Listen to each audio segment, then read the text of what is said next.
Ladies and gentlemen, a very warm welcome and also a very good morning to all of you. My name is Aditya Malik. An absolute pleasure to be your host for today as well. Before we begin, just a follow-up and a very important question. आप में से कोई है जो गुड़गांव और नोएडा फरीदाबाद से आया है सुबह सुबह ठंड में? Anybody who's come from that side? From where, sir? Faridabad. Anybody else? Gurgaon? Noida. Gurgaon, sir, I'll go back with you. Yeah. I think all the three gentlemen who made it on time, एक बार इनके लिए तालियां. I just landed in the city in the morning and I felt it's extremely cool, so thank you for making it in time. Yes. Also to everybody else as well, because you all made it in time. BW Retail World, an exclusive retail community of BW Business World, is pleased to welcome all of you to the third edition of BW Retail World Building Blocks of Retail Summit, to celebrate excellence, to celebrate best practices and also outstanding achievements by India's leading experts and professionals in this very sector. Aj, we will get leadership insights on the future strategies and also possible developments from India's top retail experts like yourselves. With that, may I please request the Business World team to play the community AV to give us a sneak peek into the world of BW Retail World, please.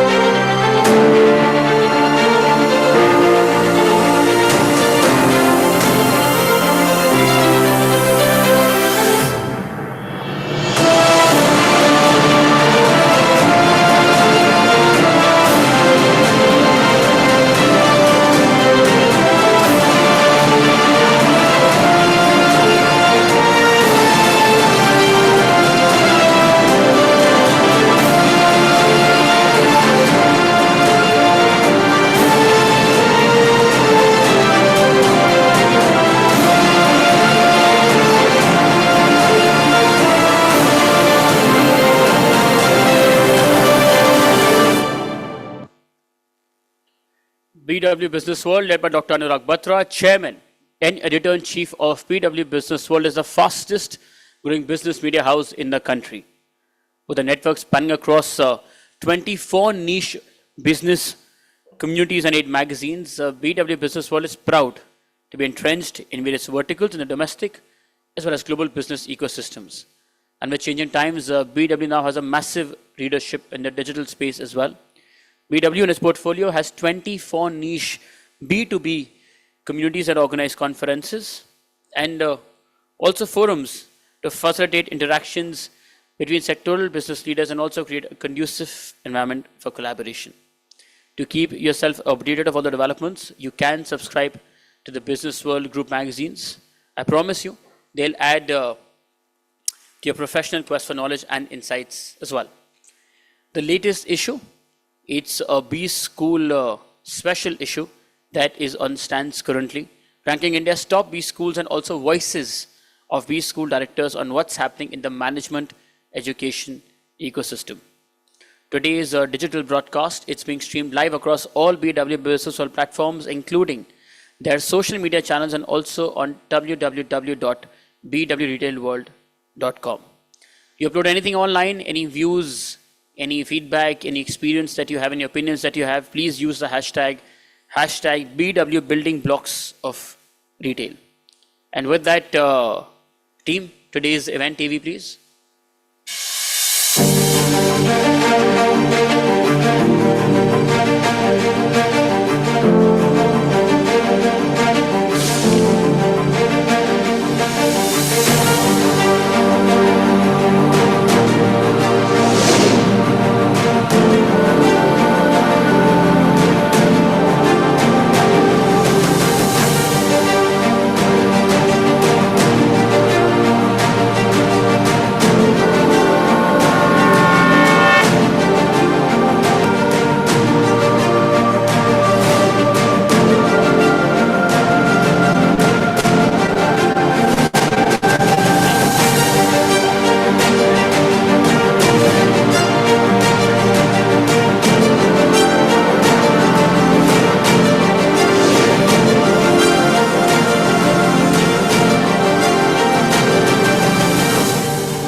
Also, a big thank you to all our partners for today. Joy Travels Private Limited, Fan Room, Beanley Coffee, The Thick Shake Factory, Reality Plus, Exchange for Media, IWM Buzz, Impact, and Pitch. And now to formally, you can, of course, you should, in fact, to formally welcome all of you and to set the context for today. Please join me in welcoming on stage Ved Shukla, the founder of Milo Martin, also the advisor to BW Retail World. Please, everybody.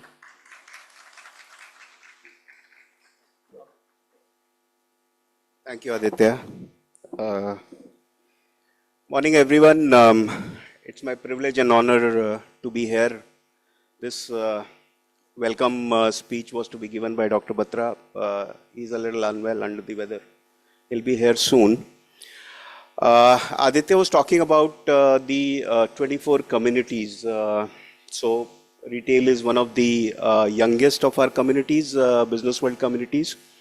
And over the period of, last decade plus, all these communities have evolved. We have Harbinderji here, who's heading our healthcare and well-being. He's also going to chair the panel today. And I am really happy to welcome all of you here on a cold morning. Today we are going to, so I would like to welcome you to the Festival of Retail actually, because today we are going to have two of our award ceremonies here and a lot of discussions. There would be keynotes. So we will have Retail Reboot Summit and Awards and also the Retail 40 Under 40 Awards. So as I said, retail is a young community. This is the third edition of the 40 Under 40. In fact, Chetan here thought about the industrial awards because 40 Under 40 is individual, and they put up, the team has put up a very good effort here. And there are awards in about 39 industrial categories. You will witness them in the evening today. We are, in retail going through very exciting times, and that's why I think it's apt that the retail community is now in its nascent phase, and it will evolve as the retail landscape evolves. Because, over the decades, who have been for long in retail would realize that, how suddenly there was a mad rush for e-commerce, and everybody thought that, all the malls would be razed down and the markets would be becoming playgrounds because there would be no offline retail. And suddenly people realized that no, that's not the case. Without the offline retail, the online cannot survive. And then there was the omni-channel rush that you have to be there, here, all that, And of course, when the legacy retailers were settling down with their omni-channel strategy, the D2C wave hit the world, and we have seen disruptions there. Of course, COVID came, and then there were, supply chain disruptions, and then the government is also, right from last 10 years plus, have been talking about Make in India, and there has been a, a fundamental shift in the policies. So, and last year, ChatGPT hit the world, and I'm sure that is going to disrupt the way retail marketing is done, content is being created. So, going forward, next few years are going to be very exciting for retail, as I said. And today, as we have these two awards, and our awards, I mean, the all business world awards are done very honestly. They are run through a jury process. The Retail Reboot jury, we had a lot of accomplished jury members like Sagar Daryani, Gaurav Kushwaha, Rajesh Jain, Sahil Malik, Sanjay Bhutani, all these, and Salil Kapoor ji. These are, retail veterans. And of course, the 40 Under 40 jury was Mr. Kazam Samandri, who's the Lopera chairman, Mr. Deven Chawla, who has been in retail. Everybody knows him. Mr. Vikas Gudgudia of FNB, Deep Bajaj, Geetika Mehta ji of, and we had Sunil Chauhan and Deep Bajaj. So very accomplished jury members have selected the industrial awards at Retail Reboot and the coveted list of 40 under 40. So today, as I said, that you'll be going through a lot of discussions. We'll have discussions on consumer trends. We'll have insights on social commerce, and of course the startup disruptions. Apart from all the celebratory awards ceremonies, two of them. So I see the panel here, I see Arvinder ji here, so not taking much of your time. Again, I would like to, welcome you from the bottom of my heart to this Festival of Retail and the third edition of Building Blocks of Retail Summit. Thank you very much. Thank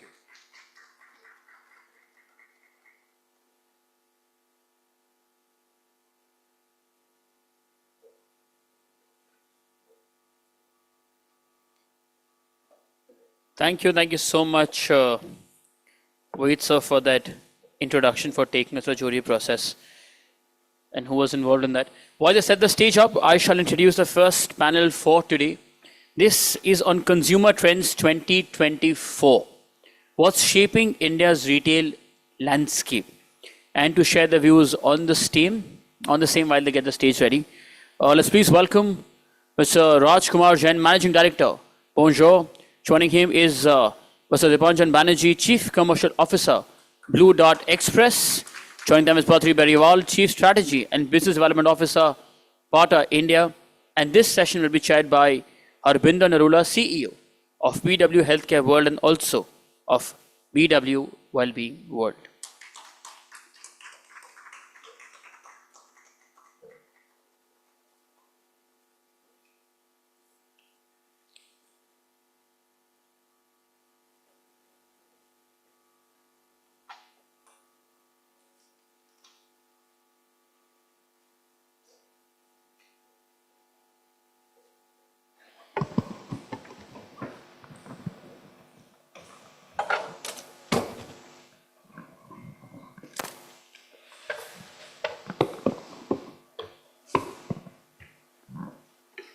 Thank you, Aditya. The advantage of doing the first panel is that you get the opportunity to set the tone for the event.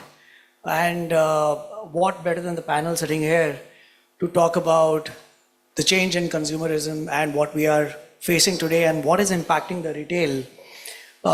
So without wasting too much of time, let me just dive straight into our conversation. And what I like to do is I like to have a conversation which is more interactive. It's a conversation, it's not a Q&A. So if you have any questions in between, we'll encourage you to please raise your hand so that we can make it more meaningful, because at the end of the day, this conversation is for you, right?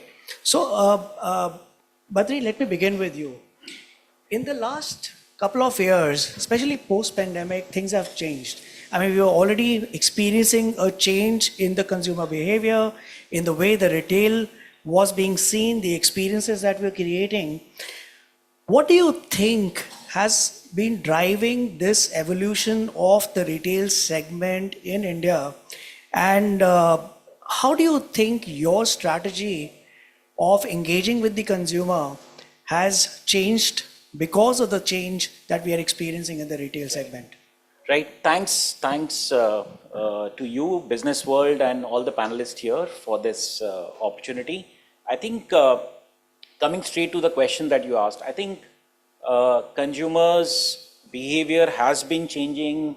Always. We know that that's change is a constant. But obviously, COVID has kind of accentuated, and post-COVID era has seen a lot of changes. Some of them, which are quite pointed, I think is, drive for convenience.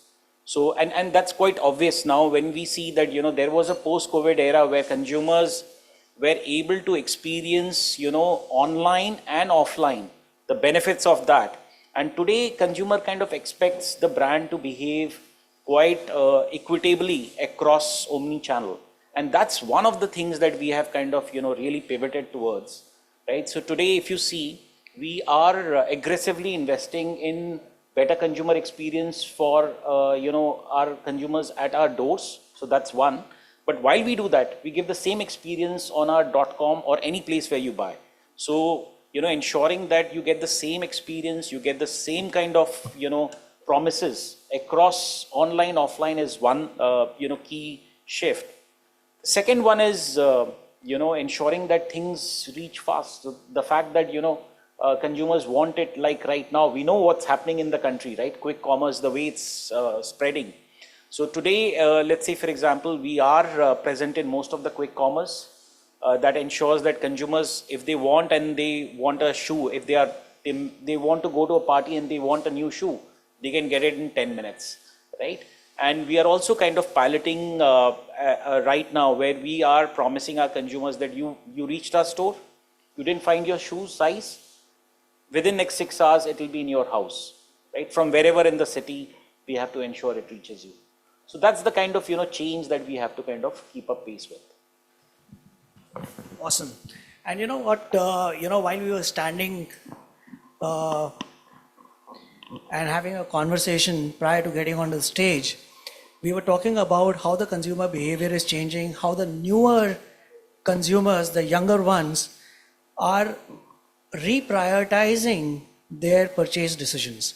So Raj, when we look at the young consumer today, their priorities are moving towards sustainability, digital first, and they're looking at convenience of buying, which is why digital first is happening.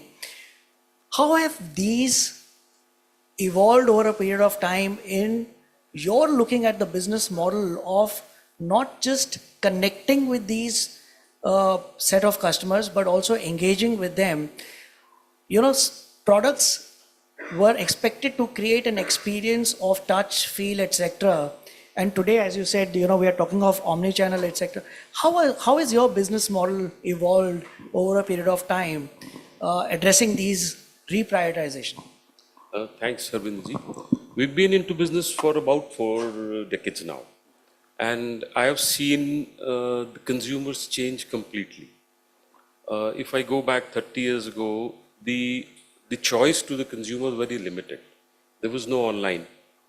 Versus today, there is an abundance of everything that he wants to buy. There's abundance of buying opportunity, online, quick commerce, offline, everything is there. And the young consumer, as you said, is somebody, the Gen Z especially, who wants to experiment, who's very, very literate and understands what he really wants. So while scrolling, he just, what clicks him, he instantly goes. There's no much thought about it. He wants to experiment. In that case, the price plays a big role sometimes, because if you look at the online business, the medium and lower price point items, which is say fast fashion, today we say quick fashion, that is evolving very, very fast, even in online and offline.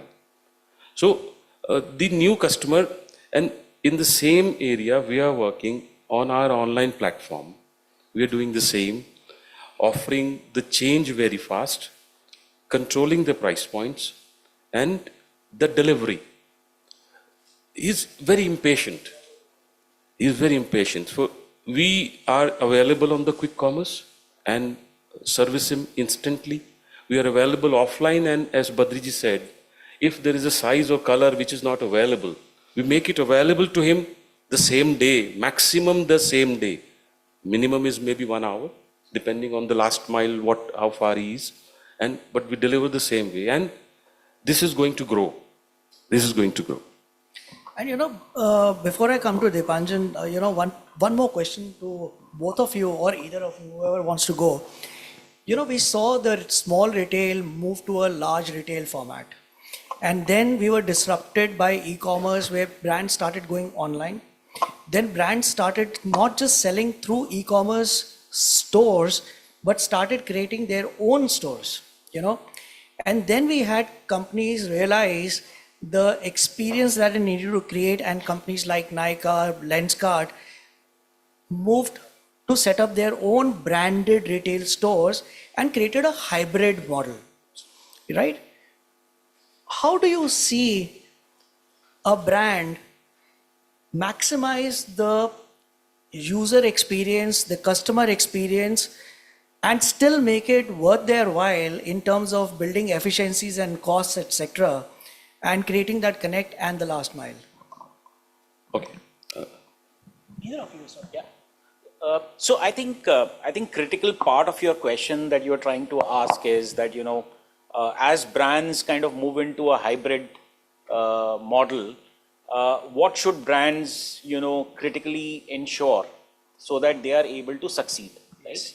Now, fundamentally, I believe that, the core of this whole question is, and the holy grail in this is, how do you ensure that you treat one customer as an individual, knowing them as same individual, keeping the data privacy laws intact, yet ensuring that you customize that experience across all channels. Personalization. Right? So the fact that, if there is if somebody who's come to me at a store, bought something, right, wants that to be picked up from home, right, I should be able to provide that service, right?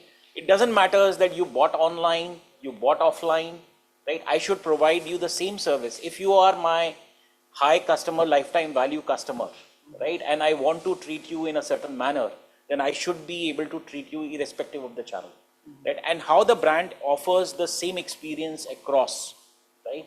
What we in our terminology call it from anywhere to anywhere, same experience. I think that's the critical one. Right. What Badriji said is right. In fact, there's more to it.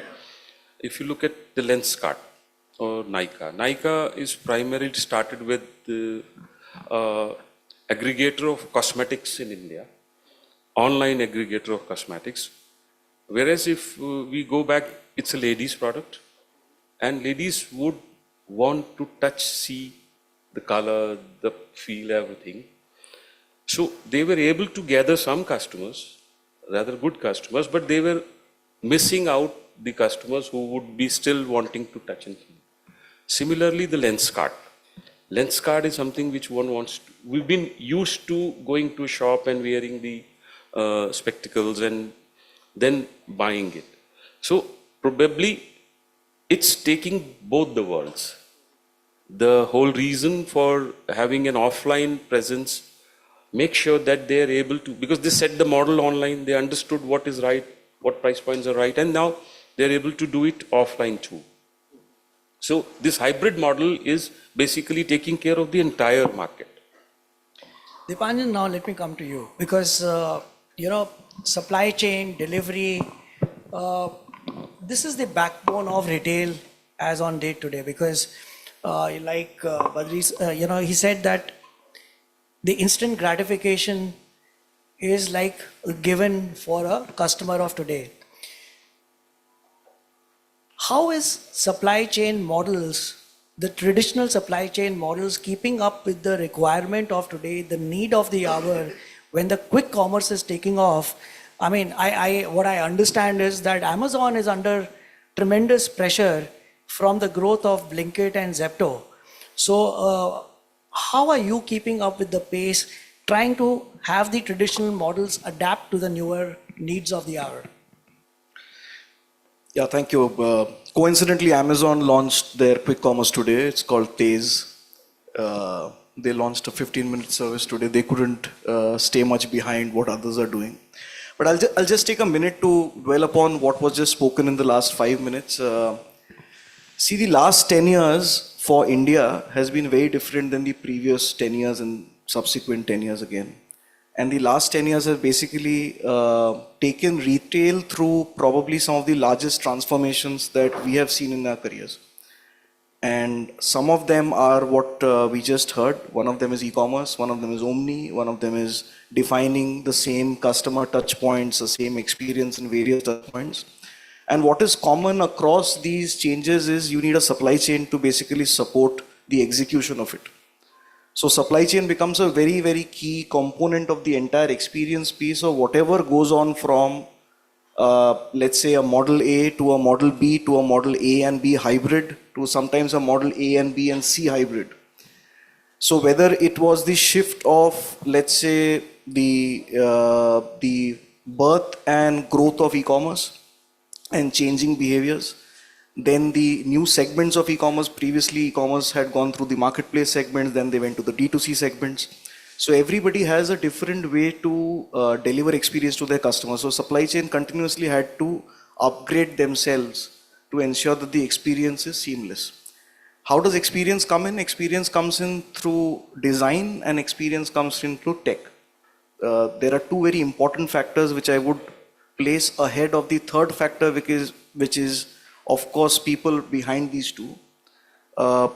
Design of supply chain is the first and foremost important thing that you have to keep in mind while the changing models happens. Otherwise you can't support it. So you have to keep your mind open, think about new designs, challenge what has been the practice.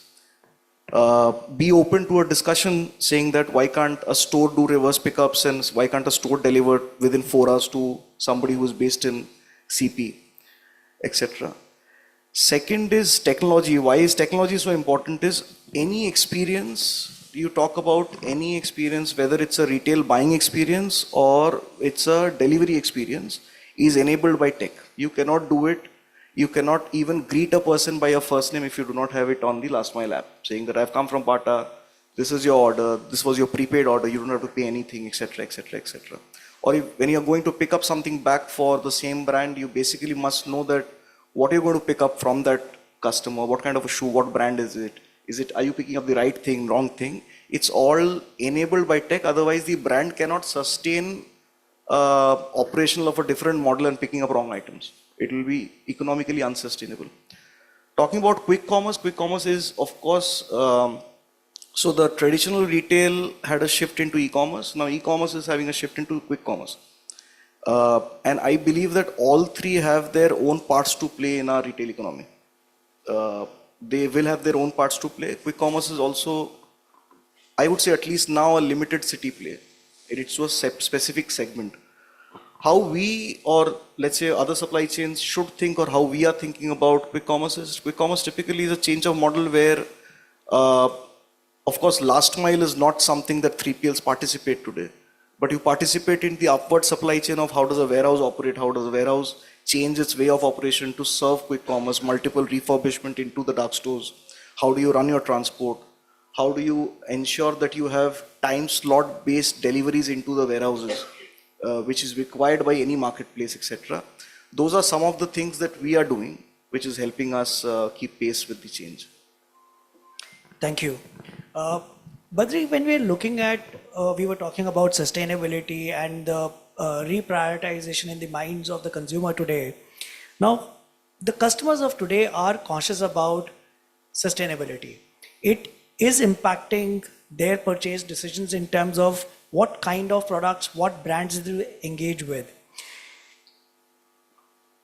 With the rise of conscious consumerism, how are you addressing this to keep your brand connected with that kind of a consumer without it becoming a cost burden on the business? Yeah, I think, so fantastic question, I would say, because, the narrative in the industry still, if you ask, starts from the fact that, consumers don't, are not discerning about sustainability.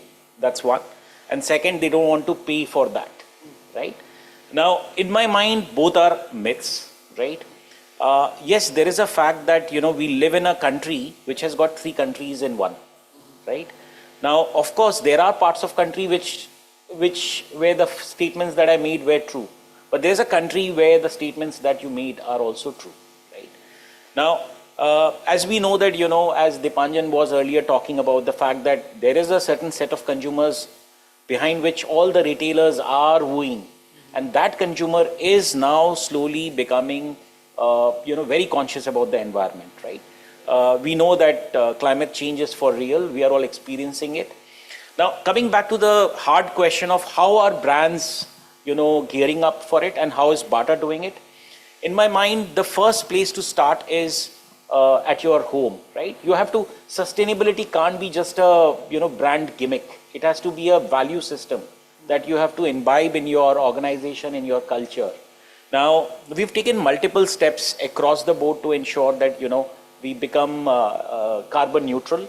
Let's say from, working in our factories to ensure that, factories are using sustainable energy, right? Going into working at our stores, right?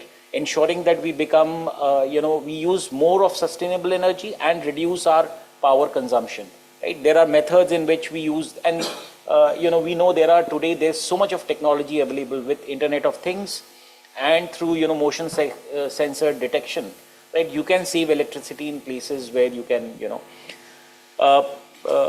to an extent that, when we had a choice to change our, home office, we chose a building which is, platinum LEED 2 level certified, because those are, ways of you saying that, yes, I have to ensure that it is in our culture. Now, coming specifically to our product, I think across the board, there is conscious effort in ensuring that we reduce, reuse, materials that we are kind of using. And we are working on certain projects which you will start seeing, right? Which will have the relevant games as soon as Q1. So I think that is one place where you will see a lot of work happening.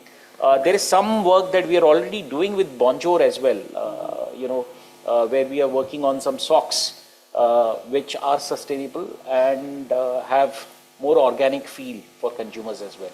Awesome. Raj, let me take the same question to you, because he mentioned your brand, and I know of a lot of brands who are talking of the material that they're using to create clothing, which is sustainable.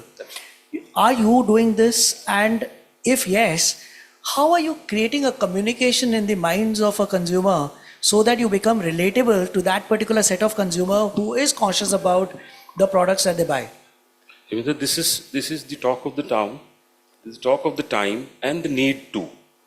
In order to increase the green footprint, in the first place, we started with reprocessed yarns, especially the synthetic yarns, the synthetic is the main challenge to the environment today, because it's in a way non-destructible. So processing more number of times, using the same material for more number of times, and we've been using the reprocessed yarns right from the POY stage. POY is the partially oriented yarn. And same when we go for the cotton, again the reprocessed cotton is, we are able to mix about 50% of it into the main yarn and get the right feel and the quality still with, helping the weather.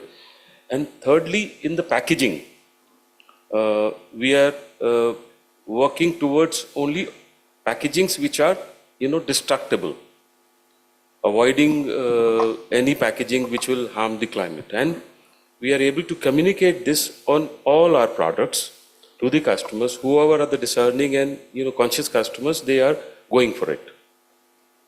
And Raj, also, when we look at the tech development, tech advancement that is happening today, some of these social platforms, that's where the customers are turning into a platform for sales as well. So my question to you is, how is the direct selling model evolving, and what is the opportunity that it has created for the brands to not just connect, but also sell? And how is it evolving, keeping in mind the traditional models? How important is it? How will it pan out? How will it affect the traditional sales models? This is so true, and with the literate customers now, with the online presence, with the social availability, everybody is on the social for a lot of time of the day. So, for example, Meta, Insta, both play a very strong role in direct selling. WhatsApp marketing, email marketing plays a very strong role, and it's the way of life, and we've been doing very strongly. Badri, would this affect the percentage of sales that you would get from D2C, from digital platform versus your traditional platforms? Will it impact in the coming times? You're talking about social? I'm talking about D2C on using technology? No, I think that is, see, today consumers are moving into digital, that we know from a media landscape. And I think I'm talking to, whole set of journalists who know that how the print is growing after the change in terms of hard print as well, but digital is growing faster. Right? So consumer is in the digital media, and of course, in my mind, consumers don't necessarily decide that I will buy online or offline, but in my mind, it will accentuate both offline and online. The growth shall come in both places. The biggest thing in my mind that is going to grow the digital commerce is omni and quick commerce. Because, if you really think of it, quick commerce formalization is happening now. But in my mind, quick commerce existed 20 years back as well, right? I mean, we all remember picking up the phone and calling to your Kirana store and saying that mujhe ye chahiye, and then the guy would come and deliver it, right? It's just the formalization is happening now, and bigger brands and all brands, in fact, not just bigger brands, all brands are getting a formalized way of presenting yourself. So I think that is going to be far more, disruptive than we have ever imagined. But when you look at, I absolutely buy your point that quick commerce always existed in the mindset of our people. We could order for stuff, or we could just make a call and the Kirana store will send somebody immediately. Even quick commerce platforms started with these kind of products. So you could buy your grocery, breads, etc. From quick commerce, but they are now gradually transitioning to a little more expensive products. I mean, today, if you need to buy a headphone, I would first go to Blinkit and try it there. And if it's the same cost that I would get on Amazon, I will order it on Blinkit. I'm not too sure, but I think it is time that phones may be available on Blinkit and Zepto. So do you see this transition happening across product category, that expensive products could also be available on quick commerce? Absolutely. And what would it mean for a large brand to ensure the supply chain? Because my next question would be to Dipanjan, how would they address this? Yeah, so absolutely agree. I think that is the biggest change that will happen. I think, we are already seeing it. I think our experiments, whatever we have started right now, I think we are present on two out of the three biggest, quick commerces already. And initial signs are quite encouraging. The fact that consumers are buying from there is a testimony of times to come. The other thing that I see is that is going to unfold in a big manner is the fact that there'll be differential timeline deliveries that they will promise. See, the fact that, you still can, let's say, if you want to buy a TV, right? You still had those just dial number, call किया, एक number मिला, आप उसको call करे, and वो आपको घर में 1 घंटे बाद, 2 घंटे बाद TV deliver कर देता था. So the same thing is going to get formalized in my mind, more and more, right? With differential delivery, because that is the place where supply chain work comes. That how many points, how many SKUs do you keep in how many pin codes, right? That is the place where algorithm has to work and say that, okay, this so far, and here is the red line. After this, you promise 1 hour, right? So I think that differential will come where you will take a call that, okay, some of these SKUs, socks possibly within 10 minutes, I need it, right? Shoes, school shoes, बच्चे का school shoes टूट गया है, immediately order करो, मंगाओ. But something like a party dress, or something which is, 1 hour is fine. I can wait for that time. So I think that transition will happen, and I think that's the next step.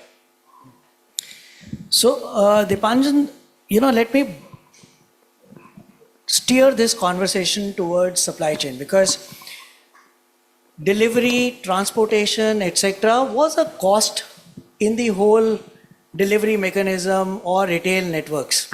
But it was a small part of the overall cost. Today, when we are looking at not just transporting a product from a factory to a warehouse to a set of retailers, wholesaler and then retailer, today we are looking at delivering the product to the consumer, and if it does not like it, to also bring it back, right? So I would assume that the large part of the cost that is there to the consumer is now going towards the supply chain. I remember when we were looking at internet, what internet was, it was a network of networks. And when internet came as a delivery mechanism, e-commerce, it was hub and spoke model. I would think today it is a network of hub and spoke models that are existing. How are you going to be addressing this particular challenge of now moving to quick commerce while we are in a country where infrastructure has grown? You know, there are not many players today who have the kind of infrastructure to be able to support this kind of a model. I think very interesting question at a very interesting juncture, and this is the right time. By the way, let me on a lighter note, thank you for acknowledging that supply chain costs are increasing. Nobody actually acknowledges that and doesn't pay us also. Okay, so I'll tell you today, previously it was a known fact that logistics is a hub and spoke. Today logistics isn't a hub and spoke only, it's a mesh of networks. You cannot run a logistics company like ours who is into 6 products, multiple product lines, serving different types of customers, different times as into one network. So it's a multiple hub and spokes into a mesh trying to deliver something to a customer every time. Quick commerce is, I kind of agree to what Badal said, that typically we'll have to come to a balance of, there is a cost of convenience and the consumer eventually has to pay for it. When I say cost of convenience, you can store only so many items in high street areas. You cannot store maybe 100 units of shoes. The cost of real estate will be much higher than where you're storing it right now. The cost of storing a washing machine, maybe 20 of them in a dark store, will be 10x of what you have in the warehouse. So I agree that there would be, if you need something standard, extremely fast moving SKUs will become a kind of a reality of quick commerce eventually. And there will be a segment created out of it. There will be a sub-segment created out of the major segment of shoe, saying that shoe quick commerce segment.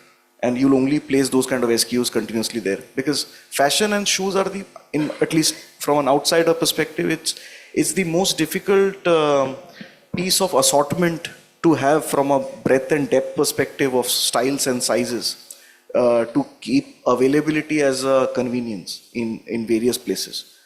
So I think from my point of view, so the cost of doing that business has to have a balance between what is the cost of inventory that you're blocking, what is the cost of real estate that you're actually incurring, and what is the cost of, let's say, not keeping that inventory in a more, time's up. in let's say a much more omni channel this thing. From a supply chain perspective, as I mentioned earlier, I think there are models that you can participate. There are models that you cannot participate in your existing way of doing things. But we as an organization, personally, if I have to speak for Blue Dart as an organization, we typically do same day and 4 hours delivery today from stock points to the consumer's home. Quick commerce in terms of a last 15-minute delivery is a very captive mode of operation that happens between, let's say, a Zepto does it, a Blinkit does it. They typically have manpower on their own roles, most of it, because it's done in a very different operation. We are evaluating that if there's an opportunity, we'll jump into it. But it requires a very different tech bandwidth to execute that. But serving at least 80% of the demand in terms of same day, sub same day, 4 hours, 2 hours is where we play right now, or we wish to play. Just to add, and I know it's time's up, but I think on a lighter note, I think cost is also a mindset, right? The fact that India spends, 14% of our, cost goes in transportation, and we know world over it's 7%, right? And that's what Gati Shakti program is all about, right? So I'm sure you would be aware, and that is, so I think coming back, I think that is the place where as an industry also, as a retail, that is where we are investing, right? So technology can be a huge, differentiator in terms of bringing down your costs. So let's say, for example, in last couple of years, we have invested on, what is called as HPM, high performance merchandising, algorithm based, planning where to keep your stocks, where not to keep your stocks, logistics management, software. Now we are working on transport management software, etc., etc. So I think when you unlock the hood, right, you realize that there is so much you can extract value out of, right? And reduce the cost, which are kind of wastage, right? And that's where I think supply chain teams all, work on algorithm and data science, and that's where the money lies. Yeah. I think I completely understand where the conversation is going in terms of cost, but we must also realize that, when people are going online, one of the biggest motivators for people that I have understood when they go online is in terms of the value of buying it online. It's not just the convenience, but I've seen people go see the product, try the product, and then go place the order online because they're getting a discount there. So I think we are headed in times where whether it is the brand or the retailer or the supply chain, I think we are moving towards matrix structures where everybody will need to start looking and thinking of the customer experience in a very innovative manner, trying to solve problems and make it easier, cheaper, efficient. So I think, what is needed in times to come is creating a culture of innovative thinking within the domains that we are operating in, so that we are able to build a connect, we are able to build efficiencies and making the product available in time at a lower cost, and also innovate continuously. So thank you so much, all of you, for taking out time to be with us today. Thank you.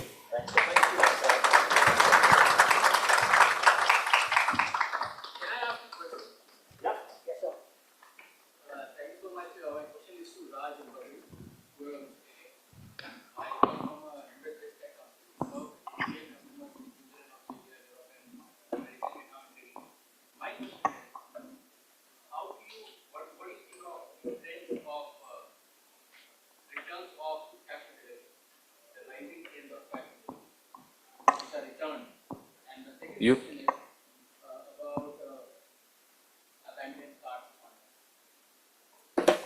you touched the pain points.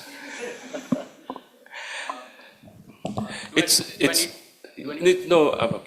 It's basically, how I look at it is, it's basically product to product. I'll quickly share my experiences as a seller. We hardly have any returns. It's less than 0.2% or change required. But the other ones, what you pointed out, is growing. The customer coming in and then refusing is growing, which is a pain. We are working on it. Not sure how will it take shape, but a recent experience I'll share with you. That is happening mostly on the payment on delivery model. I was scrolling through a shoe website, a company in India.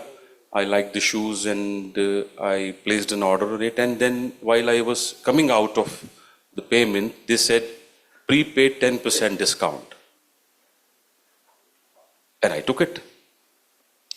So that is the way the answer to it is, that the prepaid has to, grow in order to avoid that. Number one. Number two, still the shoe when it came wasn't fitting me and I had to return it, which was a pain. Pain, why? They didn't refuse, but I had to do so many things to, and still waiting for the money to come back. So what I personally feel is all these things are maturing, still taking shape. As what Mr. Banerjee said, that quick commerce will be shoe-based, fashion-based, grocery-based, and different. This will segment finally. So one has to decide what is, the right for it, because it has to balance between your selling cost versus your margins. So how desperate you are. No, so in my mind, I think the way we work is to study the data that we get of returns. And for us, it's a declining trend. So what we do is aggressively work on consumers' return and try and understand what are the reasons. Let's say, for example, he spoke about size, right? In a sock, size is not that big a challenge, but in shoe it is. And for us, that is the place where we work hard to ensure that before you check out, we make sure that you understand what size you are buying in, right? So those kind of, work ensures that you reduce the, returns, but there will be returns, right? And how do you manage those returns better is quite quintessential, and therefore the supply chain partner also comes in quite handy. So I think that is one place where we are working quite aggressively, and the other place is add to cart, right? Where add to cart is left. Now that is the place where active, customer management comes as a key, right? So I think from our call centers, there are people who end up reaching out to customers, whoever has have signed up, right? And there's a good conversion rate, and that is the best industry practice as well.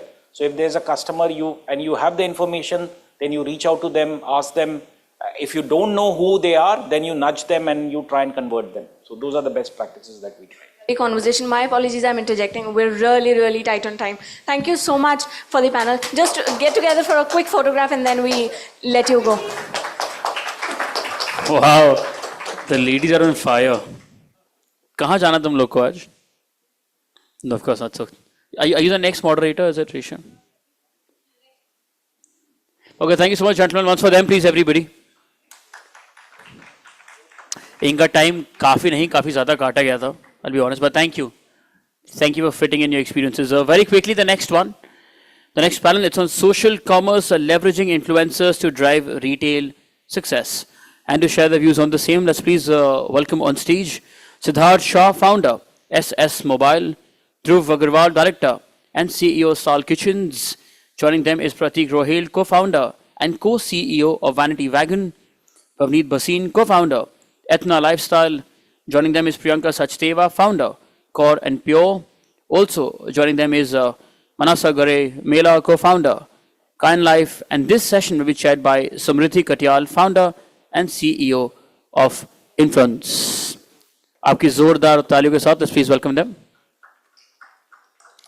Okay, I'll be honest, सुबह hall आधा था और जोश ज़्यादा था. Now it's a house full. Let's try again. The warm round of applause for them, please.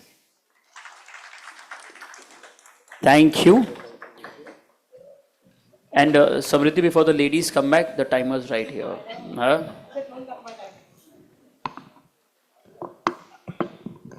So hi guys, thank you so much. I'm very excited about this session, considering influencer marketing. We'll just start with quick introductions, like a 1 minute, 30-second introduction on what each one of you do, and then we'll quickly dive into the topic. Dhruv. I'm lucky I get the moderator's mic. I've held it now. I'm Dhruv Agarwal. Pleasure to meet all of you. I run a brand called Stal Cookware, Stal Kitchens. We're a 100 crore plus company based out of Pune that manufactures some of the most premium cookware and pressure cookers in the country. We believe in making tools that work well, last long, and feel good. We focus on a very high level of aesthetic, merging form and function to be able to create some of the best cooking experiences in the country. We are primarily general trade, so we have presence in more than 3,500 retail outlets, present on most e-commerce channels, to a lot of influencer marketing, among other forms, and yeah, we're growing very aggressively. Thank you, firstly, for having me here. So I'll just give a quick intro. So I'm Pratik Rohel, the founder of Vanity Wagon.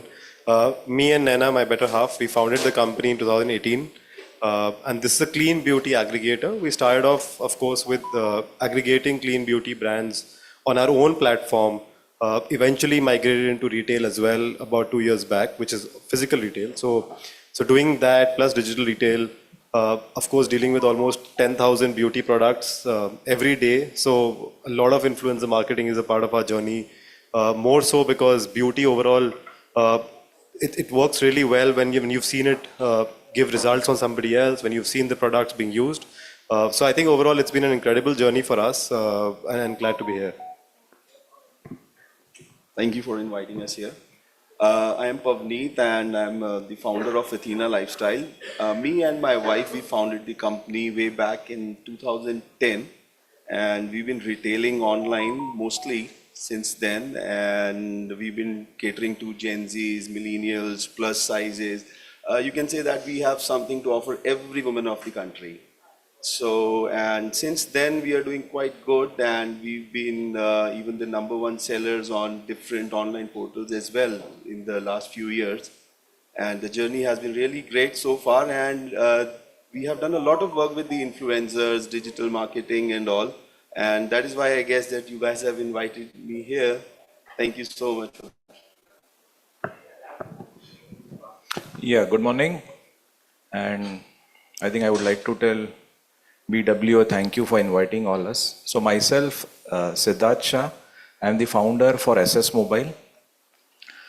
So SS Mobile is a multi-brand mobile retail store, and we run close to around 320 odd stores across around 4 to 5 states of the country and around 160 odd cities.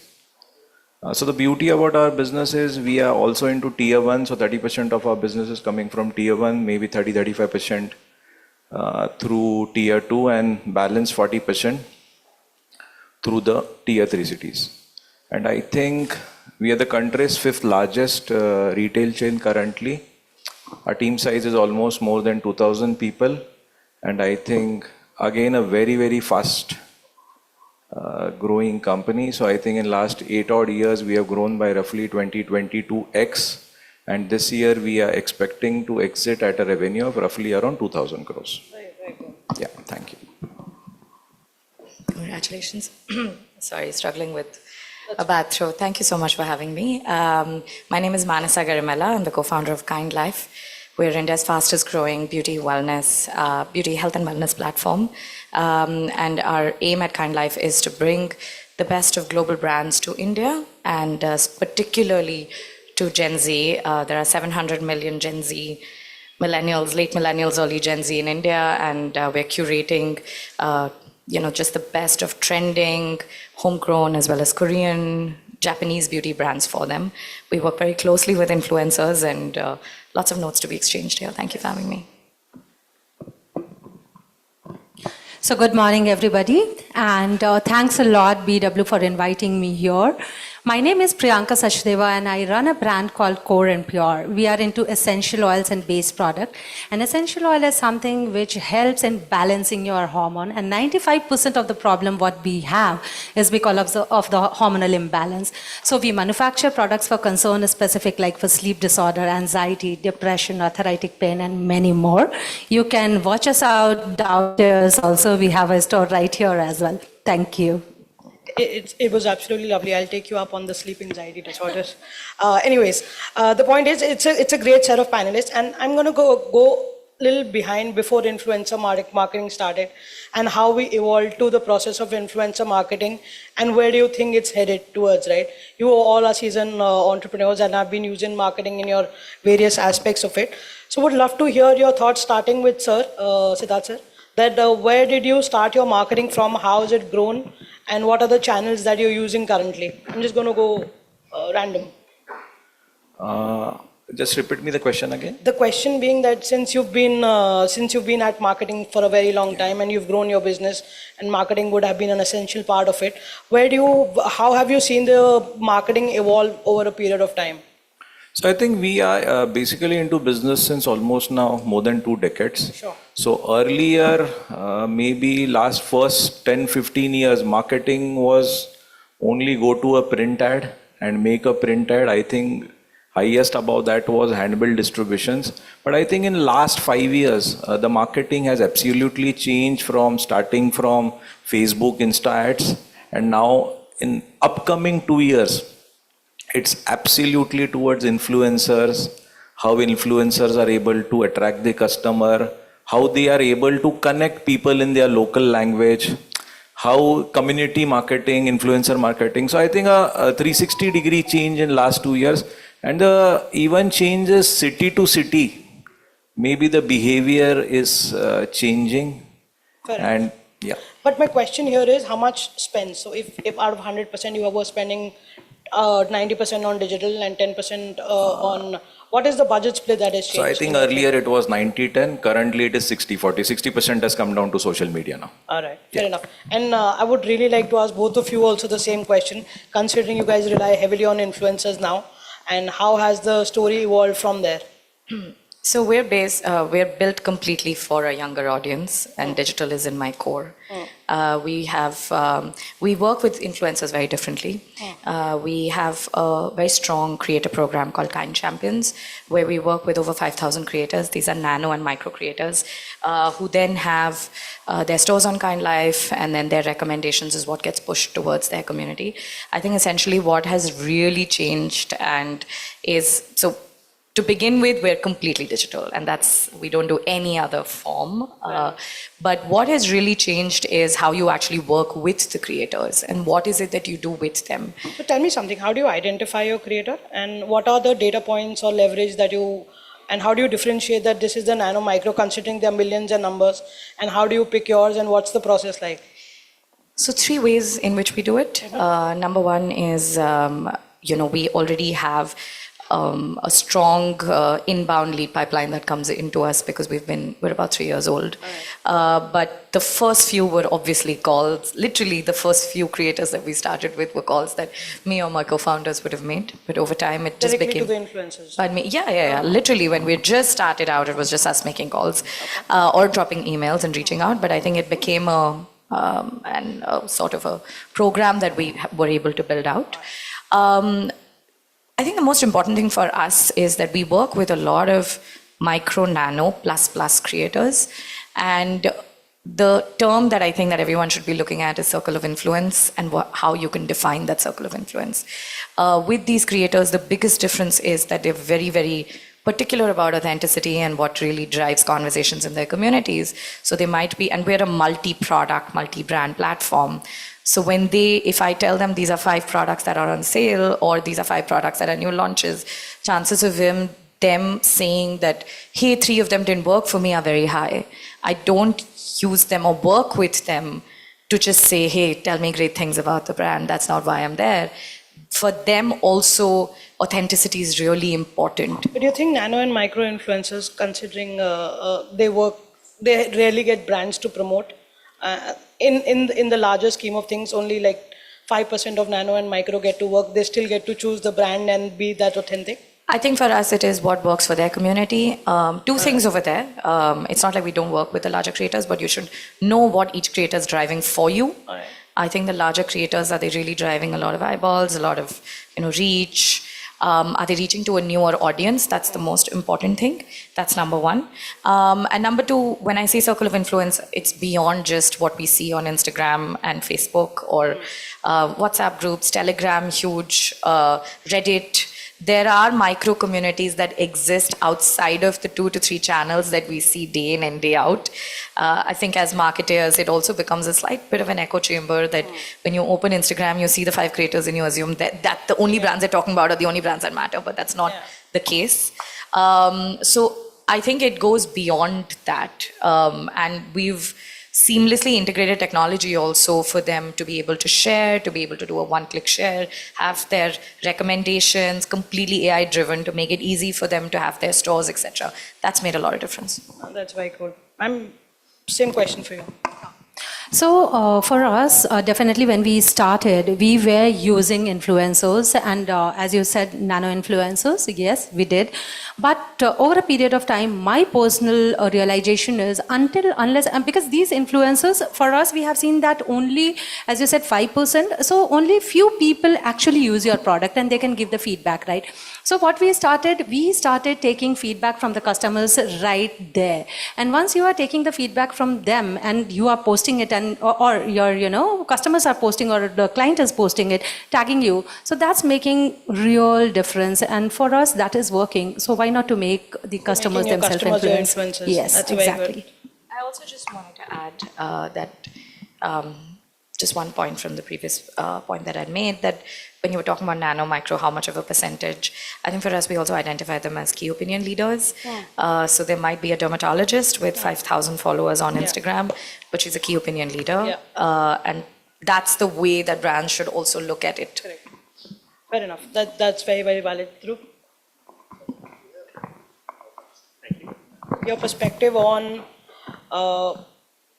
we all know influencers work in a particular domain, right? But personally, I believe that the chain is broken somewhere, not leading to authenticity and people actually shifting to word of mouth with the larger influence, right? I just want your opinion, because all of you have used influencer marketing at some point in time.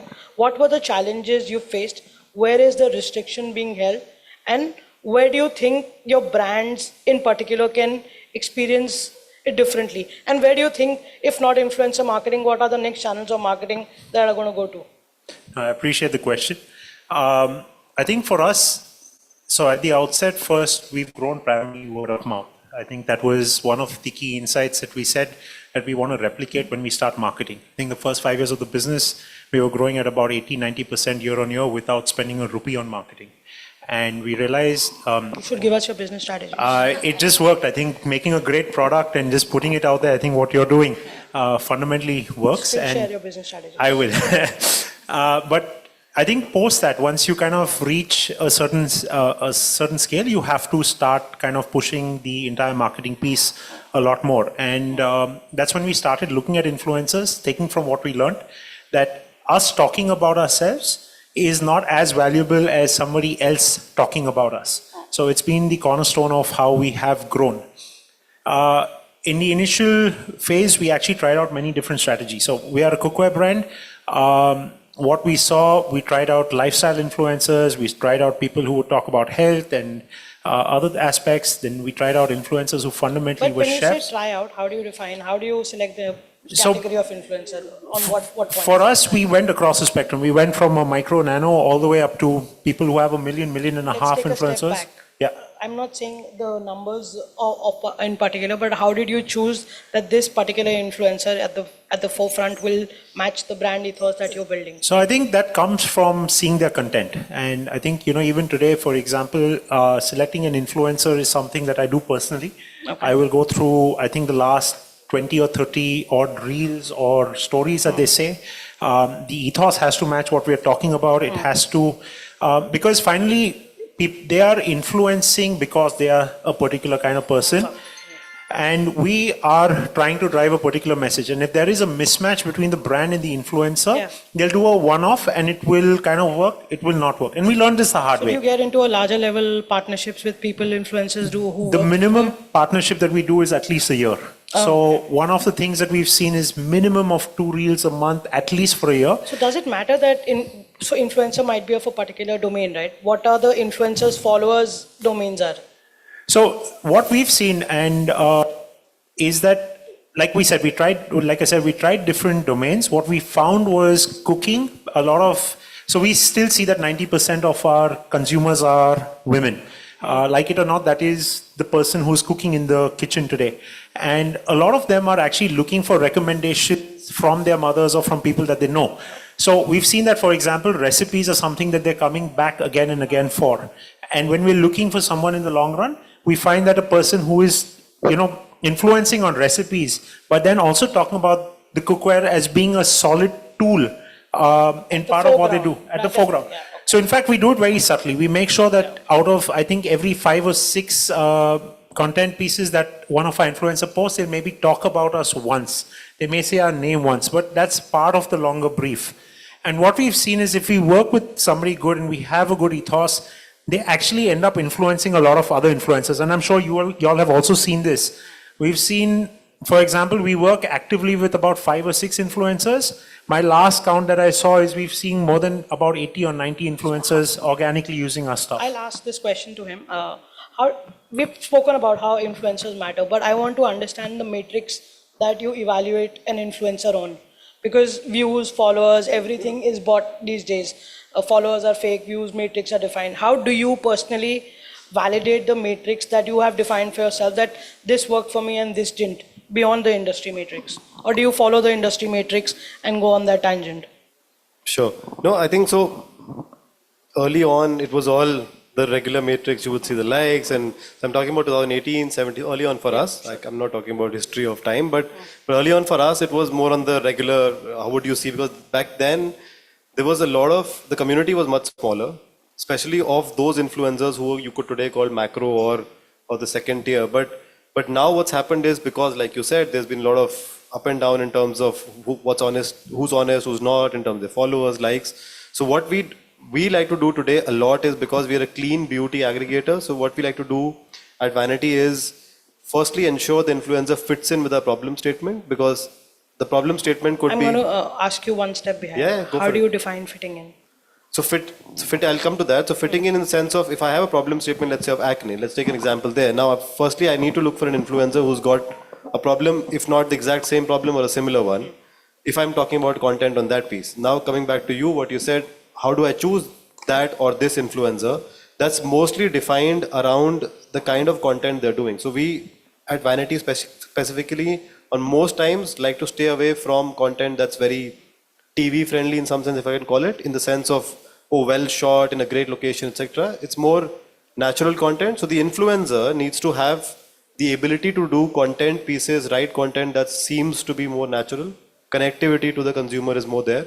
And the second piece for us, beyond the metrics, so we still look at metrics, I can't completely ignore them, but post, how would I repeat an influencer? It's a lot around the ROI. The ROI necessarily may not be sale, but in offline retail it's sales, but in online retail also it's about what kind of response you got around that period in terms of the user base on the platform. Is this product being sold more than the others in this category, etc. Because we've got a large array of categories. We're not a brand, we're an aggregator. So I think a lot of that filtration is what works for us when choosing an influencer. So for different brands, because you're an aggregator, Sure. you have to choose different ethos of ethos. Isn't it a very cumbersome process to go through each thing manually? And do you think, would you find any other way if you have to aggregate? Would you use influencer marketing or any other channel to promote? Sure. So on the first bit, the example I gave is very specific, but it's meant only for a certain campaign. That's not how everyday operates for us. So everyday operation would still be around, let's say, promoting Vanity Wagon, which is because these brands could be available not today on a quick commerce, could also be available, let's say, on a Nykaa or a Myntra. So today it's a lot about why should you shop from Vanity, or why should you associate yourself to a retailer that talks about clean beauty principally, which of course even Kind Life does at some level. So that's the principle for us in terms of the first piece. And I think overall influencer marketing for us has been a lot of that journey, and progressing that towards then what our goals are at that period of time. Is it bringing more consumers? In offline retail, for instance, we do a lot of event-based influencer marketing, which is around just awareness. So it's nothing to do with sales or ROI in that sense, but it's more about awareness that, hey, listen, these brands are available in these stores. Thank you. Sir, because you've been into this for about 2 decades now, and you rely, I'm going to talk about affiliate, the next version of influencer, and how those are going to drive. Because considering the other markets versus India, affiliate hasn't really picked up in that space, and influencers really don't want to be associated with affiliate unless there is a direct payment method involved. What do you think can break that, and what is the assurity of that going forward? Is affiliate going to be the future of influencer marketing, and brands are going to rely on that? And what has been your experience in that domain? Look, there are different kind of influencers. Yes, affiliates is something that is going to work for a long time, as far as I can see. But yes, there are other ways also. Those micro influencers, they have great engagement. Those do not affiliate. Sometimes even they buy from us. They don't say that it's a barter or it's an affiliate. They buy from us, and then they show us their conversions, and then they show us their matrices, and then we see those posts. And then we realize that yes, they have a good engagement, and they have a customer who is interacting with, asking about the product, rather than those with which we have affiliated, we have paid.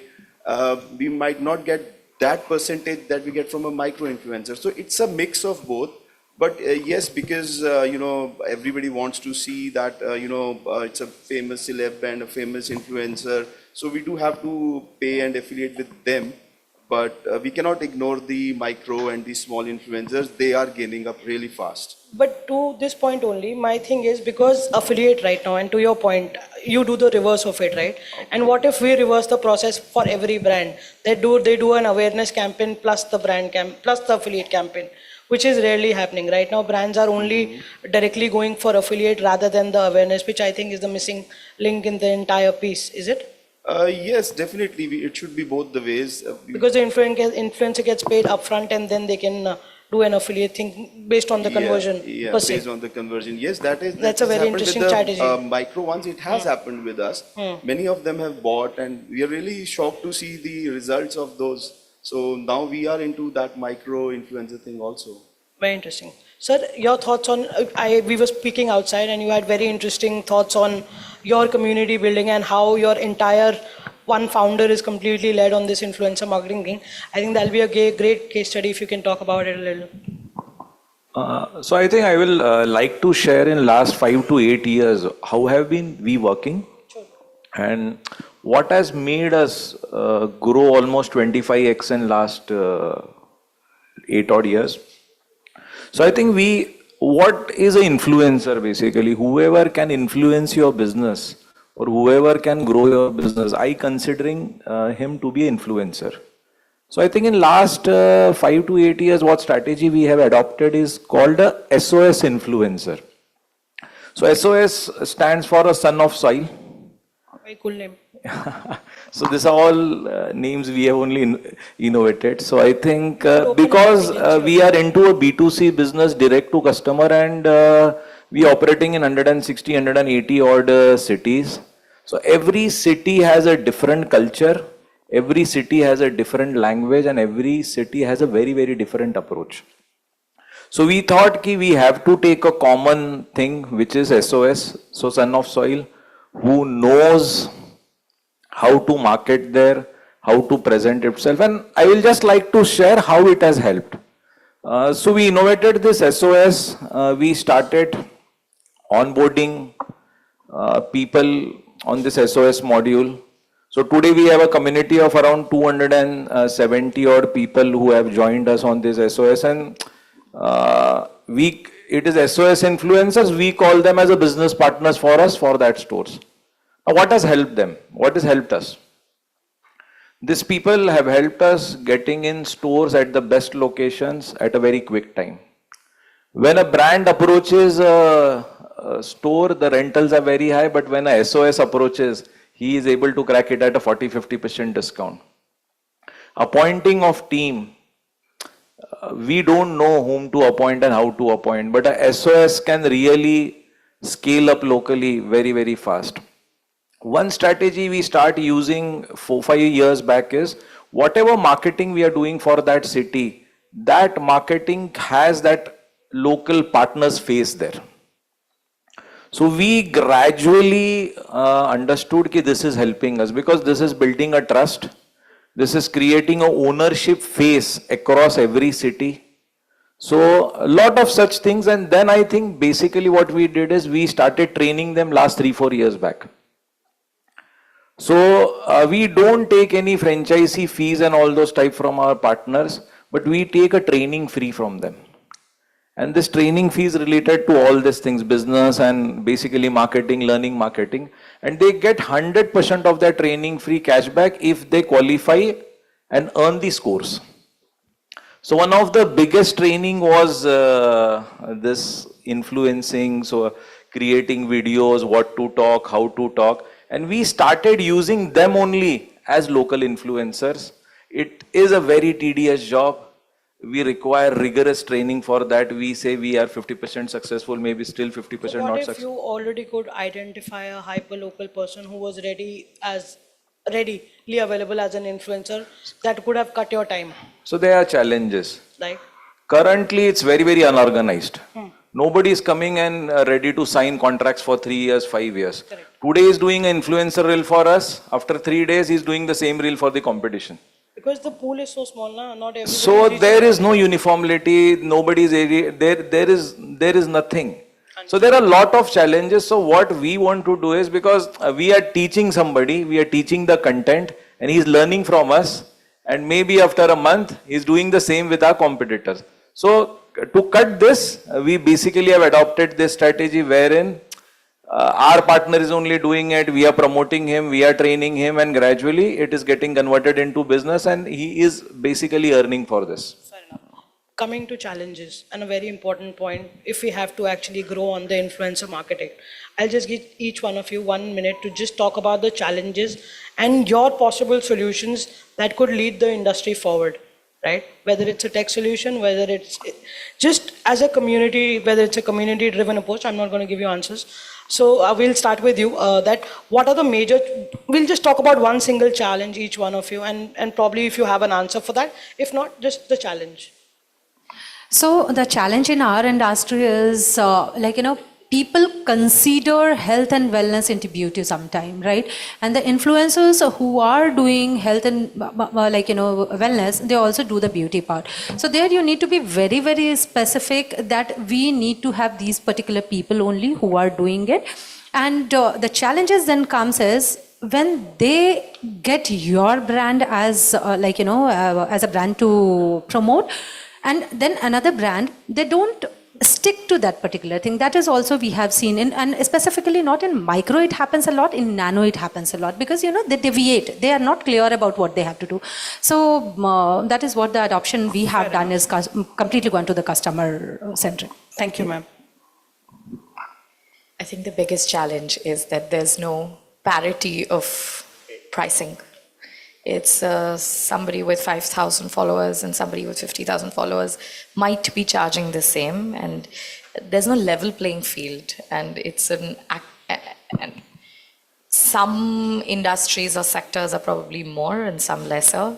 So if you are a big conglomerate bringing something larger on the table, you definitely have more skin in the game. But do you think that the niches are missing? There are only 5, 10 No, I don't niches, think. right? I don't think so. In fact, I think so from Kind Life's experience, because we're built again, going back for a Gen Z audience, we do a lot of mixing and matching also, because we realize that Gen Z doesn't take themselves as seriously. I mean, they also consume a lot of content in a humorous way, in a fun way. So we work across while our pillars continue to be the same of the kind of content we want to make. But even then, I feel that there's no parity. So if you're working with a creator from the South, for example, with X number of followers, I don't think that that'll be the same as somebody from another place. So I feel as an advertiser, it can be very difficult because you can see all the metrics that you want, engagement rate, reach, all of that. But if I just want to look at, I put in $100, what did I get against it? That $100 have very different value across. And it's very, very difficult. So that's the only thing I feel. Then you kind of, and the thing is also that you were mentioning that you do long-term deals, but for brands without knowing that first testing of water of how it did for you, very difficult to say whether you want to and can do long-term deals. So then that's something that I really wish there was a solution. We would have worked on it. I'm going to end my conversation by introducing my platform. Sir. Yeah. Same question, challenging. So same question, challenging. So I think we already discussed on challenging. Rightly, as ma'am said, we really don't know what is his content going to be. So you really can't sign him from 1 year. There is no, basically, you cannot trust anybody. So every 2-3 months he keep on moving. Second, community challenge is also there. Some product wise also you require specific influencers, because as in our case we are a mass product, so it's okay. But still we cannot make this through somebody who is a 50-55 plus. So again, youngsters are required. There are biggest challenges, there are no influencers very specifically industry wise. So they want to do everything. So today they will have a food blog. Tomorrow they will make an electronics shop reel. What is happening is the influencer which was having a viewership of maybe 1 million views 1 year back, today has come down to 20,000. The reason is because of they are not sticking to their original content and they are keeping on changing, their viewership is dropping. So basically it has to be a combination of their original content and how they can sync the story with them. I think very few people are able to do it, and I think there is a lack of training and lack of understanding for the influencers also. So there is nothing where they have a course or they have a institution where influencing as a career has been taught. All right, just 1 more minute, please. Yeah.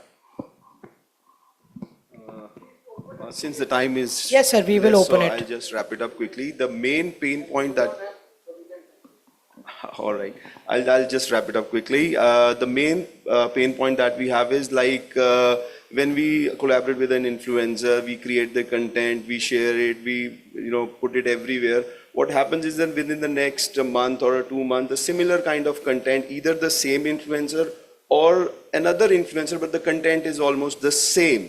So it happens there. So that is the main pain point, that we cannot stop it. It's an open thing. So whatever we create is replicated very soon. Whatever has affects worked us. for you is replicated by Yes, the that competition. whatever worked for us, either the same influencer or a similar influencer, our competitor brand is going to Got do it, sir. Quickly moving on to you, sir. Yeah. So I'll just quickly say the challenge is, I think, mapping the results, which you spoke about earlier. If there can be a tool, a technology that gives parameters that, okay, this is, you put in your input and it gives you an output that this influence is good for you in long term or not for you, I think that will be great. Sir, thank you. That was quick. Thank you. Mansa, thanks for taking my answer away. And measurement is definitely a big challenge, but I think for us, what we've seen is the biggest challenge is how much do you get the brand to kind of drive the influencer script versus let the influencer do what they naturally and plug yourself in. And the instinct is always to kind of want to say or toot your own horn. The question, to me, the biggest conundrum is how much do you kind of do an overt advertising and kind of kill the authenticity of the influencer and their content versus let them do their content and have the fear that you kind of are not mentioned enough or you don't come up enough in that fast-paced movement that the influencers have. For us, we've been able to kind of solve that by making sure that we find influencers in a niche. And I think that's by virtue of us being in a very small segment of cooking and being able to have identified a particular niche. So like we'll not go to lifestyle because you get lost in that. We'll stay in the cookware or the cooking space because we can continue to be there again and again. Let's say Shah Saab has said. But principally, it's content, overt versus covert, and you know what is authentic and not. So that was very, very good. And yeah, the fundamental is that I am a huge advocate for influencer marketing, and I think there is a desperate need to widen the base of influencer marketing because it's restricted to very few, and that's why the repetition and right audience being not mapped to the right audience, the parity where the ROI matrix not being measured, the right influencer not matching the right brand ethos, the influencer doing the same things. These are problems that need to be solved, and yes, we are one of the platforms that's solving for all of you. But it was a great discussion, and if you guys have any questions for the panelists, happy to take them. Sir, can you give them a mic? Yeah, but he's been asking for it.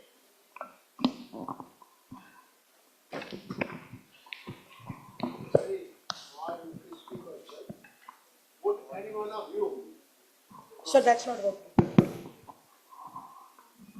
Would you please support me in understanding the difference between selling and marketing? What exactly you are doing? In a nutshell, according to me, selling is where you're pushing the product to the customer. Marketing is where you're creating a pull that the consumer becomes aware of the product, buys into what you have before you're kind of really pushing it to them. You're telling them about yourself and creating a way that they want to associate with you rather than you telling them, listen, I'm the best out there and please associate with me. So I'll give you the recent example of Friday. Friday we had a customer at store and we just showed them how it is beneficial for you and what it is going to do with you. They experienced the product. We didn't push the sales at all. We just wanted to show how it is beneficial for you. They walked away. Next day morning she came up. She picked up products worth 10,500. Today morning she came, again picked up some product. They were staying in the hotel itself. I'm talking about this store only. So when you don't push the product, and I have the testimonial from her, and that's why I took that. She said that you were not pushy at all, and that's the reason I have picked up the products. So once you don't push, you sell much better. So that's what we also do. Thank you. What exactly you are doing? The difference haven't educational discussion, but what exactly you are doing? Are you pushing sale or are you teaching sale? All of us are marketers. All of us are marketers. And one of the channels that we use to push sales would probably be influencers. I think if you ask anybody on the table, and I'm going to probably answer for all of us, we are all in the business of marketing. Thank you so much. Done. Thank you so much.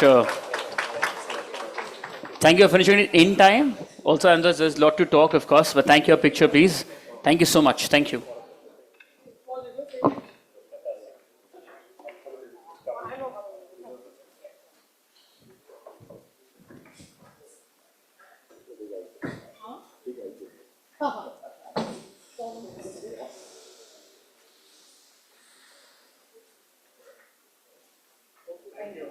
Thank you so much. Once for them, please, everybody.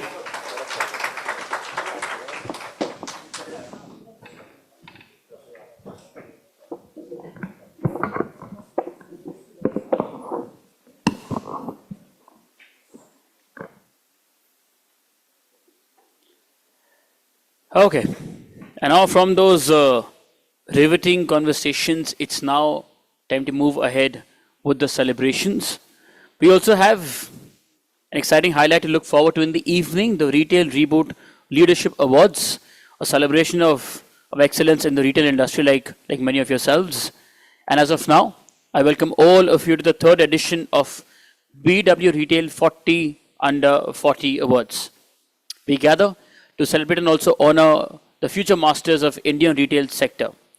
Quickly thanking our partners for today, the Thick Shake Factory, Joy Travels Private Limited, Reality Plus, Exchange for Media, IWM Buzz, Impact, Pitch, Fandrum, and Beanley Coffee.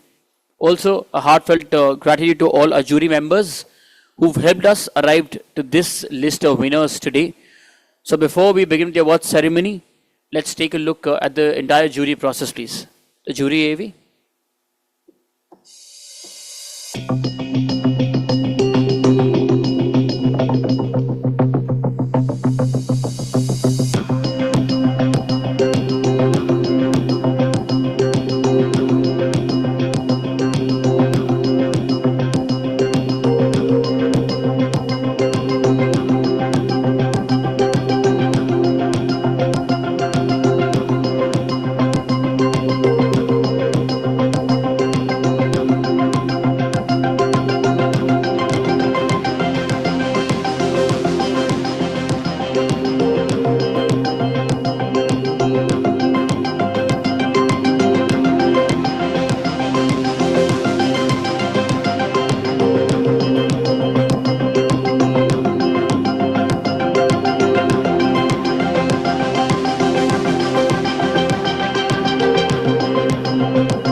It was an honor and a true pleasure for me to serve as the chair of the jury for the 2024 edition of 40 Under 40. I would like to take this opportunity of, first of all, congratulating all the winners. They were really examined in detail, and all who won the award, they totally deserved it. And for those who did not, I encourage them to reapply in the next years. They still have time. And I would like also to mention that I was quite impressed by the quality of the entries. And I hope they will be very positive elements to serve their country and to contribute to the development of the economy and the society at large. Thank you. It was an absolute honor and a pleasure being jury at BW Retail 40 Under 40. The quality of applications and applicants were tremendous. In fact, it was not an easy task deciding winners amongst the winners that had participated. My personal experience as a jury member was very enriching, and I congratulate all the winners at BW Retail 40 Under 40 and wish them all the best. Thank you. For me, it was a privilege to be part of the BW Retail 40 Under 40. It was lovely to frankly hear the pitches from all the emerging talent in the retail sector. And my best wishes to all the winners, very richly deserved. So I hope you enjoy this. Thank you. Serving as a jury member for the BW Retail 40 Under 40 award was a remarkable experience. The caliber of applications showcased dynamic talent propelling India's sector forward. Each nominee demonstrated exceptional innovation and leadership, reflecting the industry's vibrant future. I extend my heartfelt congratulations to all the winners. Your achievements are truly commendable, and I look forward to witnessing your continued contribution to the retail landscape. Thank you, friends, and have a great time.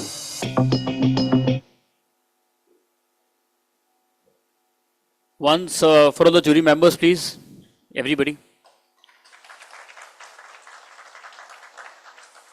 Thank you. And now, to officially open the awards ceremony, please join me in welcoming on stage Dr. Anurag Batra, Chairman and Editor-in-Chief of PW Business World and founder of the Exchange for Media Group. Sir.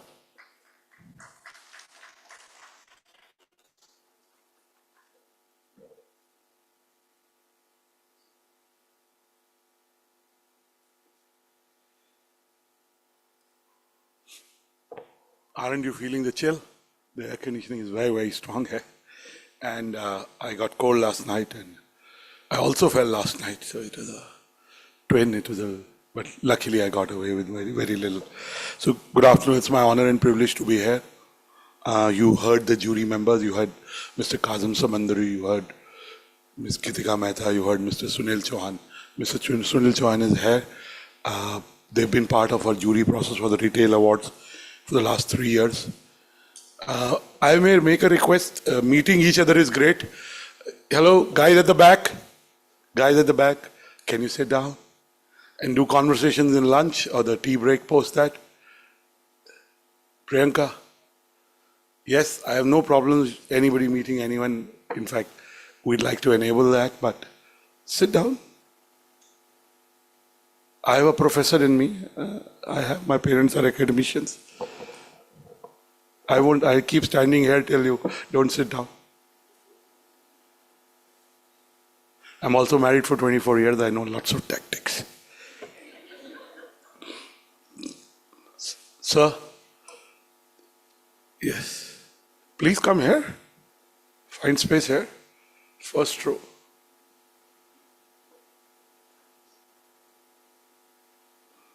Thank you, Priyanka, and thank you everyone for being kind and accepting my request. So as I said, you heard the jury members. The heart of our jury awards is the jury process. I know getting all the jury members sometimes is tough. I know it was done at a short notice. You had to present to them on Saturday. But that's the heart of what we do. Excuse me, sir, do you want to come and speak here? This is a constant thing, huh? It doesn't change ever at any event, huh? Mr. Malik? We should make them a speaker here. It doesn't change. So thank you for consistency. Sunil, that's what happens when you don't sleep well in the night, right? And I didn't come in the morning because, one, I fell at about 12 o'clock at a friend's place. I was talking on the phone and was on the stairs, and I missed one of the stairs. Luckily, I got away with very minor hurt, and then I got cold. So at 4 o'clock, I woke up with my nose running. It's still running. And I couldn't sleep the whole night. I finally slept at 9 a.m. till about 10:30, and that's why I missed. And I put a lot of value on sleep. My high energy comes from sleep. So I just want to say that the process is what we really bring to the table. We have a locus standi at Business World to be able to do that. It's the third year. The retail domain is growing. If you take the physical retail, it's growing. The rentals are growing. If you take D2C, it is growing. If you take omni-channel in a true sense, everything in retail is growing. Of course, the last 6 months in certain categories may have seen course correction. And I must say in some categories, every week there are at least 2-3 new entrants. I mean, take beauty as a category, which is a very big retailing category. Every week it's safe to say at least one new launch. Safe, 4 launches a month, 50 launches there in beauty, fragrance, Priyanka is there in Ayurveda, right? And clearly they try to differentiate either in the product or in the price points or in, they take a niche within a niche. But the fact is India is growing. There is, in certain categories, there is a slowdown, but overall retail is growing. Last week I went with my son, who's almost 17, to one of the leading malls in South Delhi, and it was a Sunday, so it was the Black Friday sale going on. It looked like you were at a place which could take 100 people but had 500 people. There was a queue to get in. So clearly retail is growing. I'm also invested in a coffee company, and I can tell you, I have friends who invested in almost all the major chains, and we were discussing what is the economics of coffee retailing. And we realized that big stores are not the future, small stores are. Because big stores may not see that much footfalls. So unless you are a Starbucks, which has 200 plus stores and going to 500 stores, and it's a different plan. You cross-subsidize one store from another, and some stage all the stores would be profitable. So real estate is at premium. Omni-channel is growing. D2C, e-commerce, everything is growing. So retail is growing. The consumption story in India is growing. I'm not an expert in retail, so I won't labor on that. But I do want to talk about the three things I keep talking at conferences. First is the value of sleep. How many of you sleep more than 8 hours in the night? I'm assuming no one sleeps in the day. So very good. 2, very good. 3. How many of you sleep less than 6 hours? 40% of you. And that happens at almost India's sleep-deprived country. Whatever you do, don't sleep less. You're harming your health. There is enough data available, enough insights available, enough material available to say if you miss your sleep by 2 hours, twice or thrice a week, it brings down your health, and it also brings down your age. It also increases your chance of diseases as you grow older. I have a very strict sleep routine. Sometimes I get late, but the only thing I'm not guilty about is oversleeping. I'm guilty about it. If I don't work on a Sunday, I'm guilty. I'm that kind of person, but I'm not guilty about sleeping half an hour, 1 hour more. Second is, how many of you spend time with your family members, your loved one, your parents? How many of you spend enough, or let me ask, how many of you don't spend enough time with your parents? I know it's a retail conference. I lost my mom 48 days back, and I did spend decent amount of time with her every weekend, but it's never enough. So, I've seen the winner list, lots of entrepreneurs, lots of senior people, intrapreneurs. We're busy building our life, and that's fine. But I'm sure you do spend time with your parents, spend more time. I'm not talking down to anyone. I'm just bringing this top of mind. These are things I personally have experienced. And I read this book 20 years back or 18 years back called Tuesdays with Maury. And the gist of that book was spend time with loved ones. Because everything else doesn't matter. And maybe I'm a little old now, so I talk like this. Sleep is also very important for losing weight. You can do whatever with your diet. If you don't sleep enough, you won't lose weight. There's another book I read 6-7 years back, and I read it 2 years back, called Why We Sleep by Matthew Walker. There's a YouTube video, TED Talk. You can watch that. And if you watch that twice, I'm sure you'll improve your sleep routine. And last but not the least, I was getting in, and my nose is running like a child in the school. And somebody said to me, the weather has changed.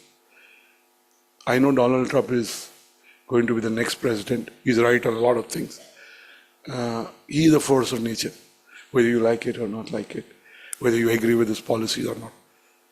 But one thing I don't agree with Mr. Trump is he said famously that climate change is a hoax. It's not a hoax. Look at winters in Delhi have come almost 45 days late. Maybe 60 according to some, but definitely 45 days late. Summer is getting pushed. There is a disruption in the climate because this is what you can relate with. Not to talk about the wildfires in Sahara, not to talk about wildfires in Europe. Mr. Kazim Samandari is there. Please give him a big round of applause. I'm sure you have had coffee or the authentic French patisserie menu at his La Opera. There are people who swear by that. Kazim, why don't you come in, friend? So whatever you do, you're leaders. You're entrepreneurs, you're at senior CXO level positions in your company. Whatever you do keep climate change in your mind. Do something which contributes to mitigation of that. It could be communication, it could be initiatives. Climate change is not a hoax. Sustainability is not a buzzword. We really need to contribute for our children and in our own lifetime. Forget our children's, of course it will impact them. It will impact us also because the lifespans are growing. So it may impact, it is already impacting us. It will impact us more and more with the number of cars growing, with the number of urban consumers growing. And retail is about consumption. And there's nothing, we need those things in our life. I'm not anti-consumption. All I'm saying is, whatever you do, build climate consciousness, sustainability in your life. Tomorrow we have our CFO 40 under 40 and the CFO awards there. Saturday we have the BW Legal World 30 under 30 and BW Legal World 40 under 40 at the Heroes in Nehru Place. And on 16th we have our Social Impact Awards at the Heroes in Nehru Place. So for some of you who have significant play in these domains, you can contact Chetan or Ved or Shweta or our editorial colleagues at BW to be able to come. I want to end by saying that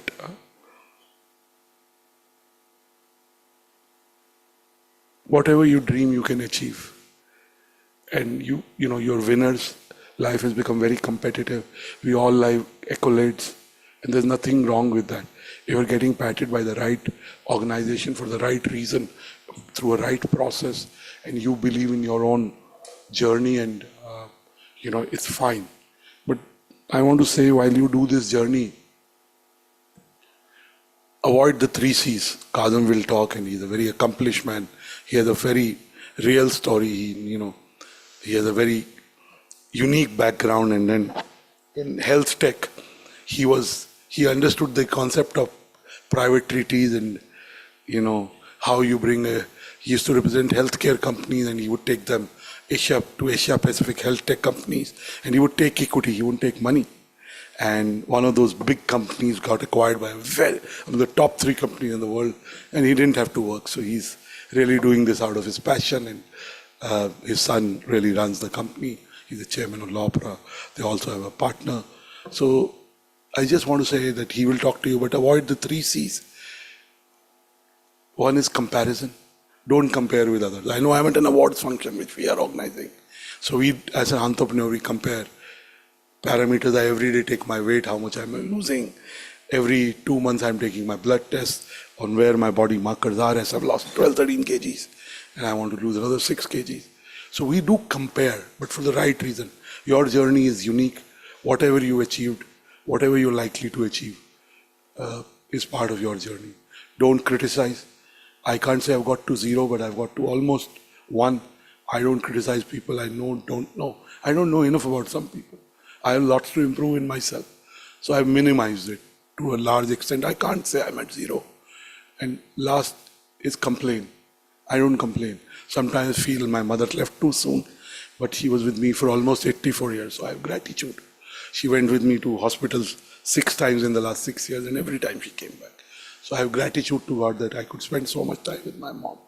So really, don't criticize, don't compare, don't complain. We are alive, we are doing well, our companies are doing well, we're getting recognized. Adopt the 3 H's. First is humility. I see that in Mr. Samandri, I see that in Mr. Sunil Chauhan. They're very accomplished people. So as you grow, be humble. One of my senior editorial colleagues, she was talking to me. She's our fashion and luxury editor. She's running our art awards, Jyotsna. And she lost her parents last year. Both her parents, both were doctors. Yesterday she was talking, and I had a weak moment in the sense. I remembered my mom, and she sent me something beautiful in the morning. And she sent me that, be kind to yourself and just, don't overthink. Your mom would have liked 2 things. One, she would have liked to see you happy. And second, she said, I've adopted this practice of every week doing something good for somebody, at least one person. And, I thought that was beautiful. So whatever you do, have humility and help other people. Second is hope. I'm an entrepreneur there. Mostly life has been good, but sometimes things don't go to plan. But God has a better plan always. God comes up. So I every day wake up with hope. So whatever you do, even if your business is doing well and you want it to do even better, and I'm sure you are hopeful, and that's why you're here in this book. Never lose hope. I never lose hope. And last is hard work. Life is about focus and trade-offs. Whatever you focus on grows. So hard work in the traditional sense, I would say focus. Whatever you want to grow, whatever you want to nurture, focus on that. With this, I wish all the winners luck and wish them in their journey of building impactful businesses and impactful brands. Sleep enough, 8 hours in the night, keep your phone away, have humility, and do contribute to climate consciousness. This is the most important thing that I want to say. You know enough about retail. I'm not an expert. Mr. Samandri is an expert. Mr. Sunil Chauhan is an expert. Our jury members and you are experts. So I wish you luck. For those who couldn't be selected, it's a jury process. I met a lawyer with Ved 3-4 weeks back, young lawyer. I was in a hotel in Dubai and I was in breakfast. He came up to me and he said, and you know, lovely guy. He applied for our 40 under 40, is a very large law firm for a young guy. And he didn't make it. And I said to him today morning that maybe that day you didn't bat well. Virat Kohli goes out, but someday he doesn't score centuries. It doesn't mean that you're not good. It's just that that day you didn't bat well. So I would say for those who were shortlisted and didn't make it to the list, lists and awards are about elimination. They're also about selection, but they're also about elimination. So don't lose heart. If you're less than 40, apply next year. Engage with us editorially. We'd love to cover your stories. For us, our awards are also an editorial process. We discover new ideas, new companies, new entrepreneurs. So it's not just an award. It is an editorial product for us. Thank you. God bless you. And I'd like to call Mr. Kazim Samandri to come and say a few words as a jury chair. Please give Kazim a big round of applause.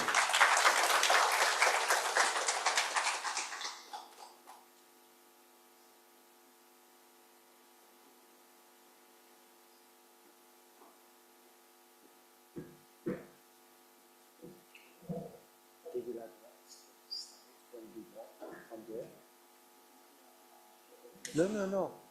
We do now. Yes. And is there a remote? Yes. Wonderful. So, already good afternoon, ladies and gentlemen, distinguished guests, and dear friends. It is indeed an honor and a true pleasure for me to deliver this keynote address today. And I am happy I made it on time. I was at another event. Sunil, I didn't see you. Hello, my fellow juror. And I really made it as quickly as I came, but I heard the important parts of Dr. Batra's speech about those elements we have to be careful about. I have known Dr. Anurag Batra for several years now, as I have Mr. Ved Shukla, his collaborator, and I am delighted to call both friends. I have been also associated with the retail world and the 40 under 40 awards for the last few years in different capacities. The last 2 years as a member of the jury together with my dear friend Sunil. In the process, I have learned a lot from these motivated, impactful young women and men who are striving day and night in their respective fields of activity and who are leaving their mark on the society. It now feels rather strange to speak about the story of my own family. I am used to listen to the stories of the other people and our enterprise, rather than listening and learning from the others. With your kind permission, I shall speak briefly about l'Opéra's story, but also share some of the lessons I learned during the last 4 decades of my professional life, and entrepreneurship spanning over 6 startups with different degrees of success. Those of you who have embarked about entrepreneurship, you know it's not always success. Sometimes there is also failure, but we learn from those failures. And I loved listening to the experience of Dr. Batra because I have also a list of some advice that I would like to share with you. In 2008, when our family moved to India, there were only a few cafes operating in Delhi NCR and in India in general. What came closest to the present-day cafe culture that you find were coffee shops of some five-star hotels. And that was where many people used to hold their meetings, come together, have a cup of coffee and a pastry. I dare say that L'Opéra was the pioneer in bringing the actual freestanding high-end, some may call luxury, yet accessible, cafe culture to India, starting with its patisserie boulangerie format, the first of which opened its door in Khan Market in March 2011, and subsequently with what we call salon de thé, or in English, tea rooms, which followed shortly thereafter.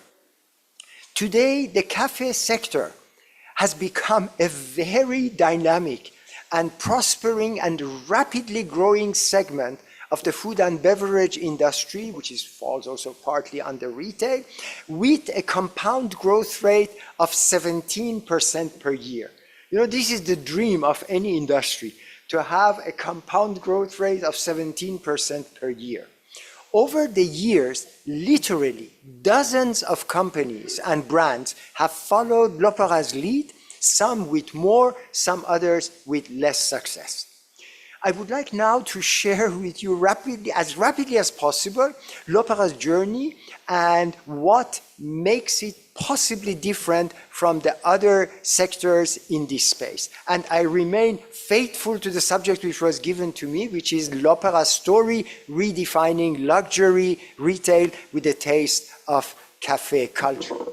So, as you see here, this picture depicts and shows really what L'Opéra is about. It is about a smile, it's about some food, it's about an experience, and it is about what we call in French, joie de vivre. Joie de vivre means joy of living. À la française means the French way. Who is L'Opéra? L'Opéra is a high-end, authentic French patisserie and boulangerie. Patisserie means patisserie, boulangerie means bakery, and salon de thé, which is a tea room, which is specialized in French products. One of the disciplines that we had to learn is to remain faithful to our objective, not to start, not that it's bad, but not to start serving paneer and samosa and those kind of other products which others may be doing better than we do. Our vision was to be the most recognizable symbol of French culinary culture in our space in India. And again, it needs a lot of discipline and commitment to be faithful to your vision. Now, our customers is the upper class, the upper middle class, global Indians, expats, diplomats, and an aspirational part of the Indian society, people who want to make a new experience. We have two types. These slides were not so elongated, but we are growing. They used to be, I don't know what is the format, but anyway, we have two types of formats at L'Opéra. One, which we call boulangerie-pâtisserie. This is what you find, those of you who are familiar with Delhi, you find in Khan Market, you find in Defense Colony. These are in Galleria Market in Gurgaon. And then we have the other ones, which are salon de thé. That's where you can have also light meals the French way. Now, this is the details. I give you a brief. Oh, so now we have to go back. We have to. There is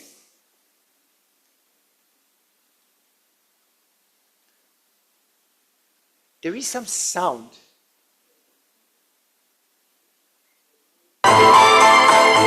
Let me go back because it would be a pity we don't hear from the beginning. Okay.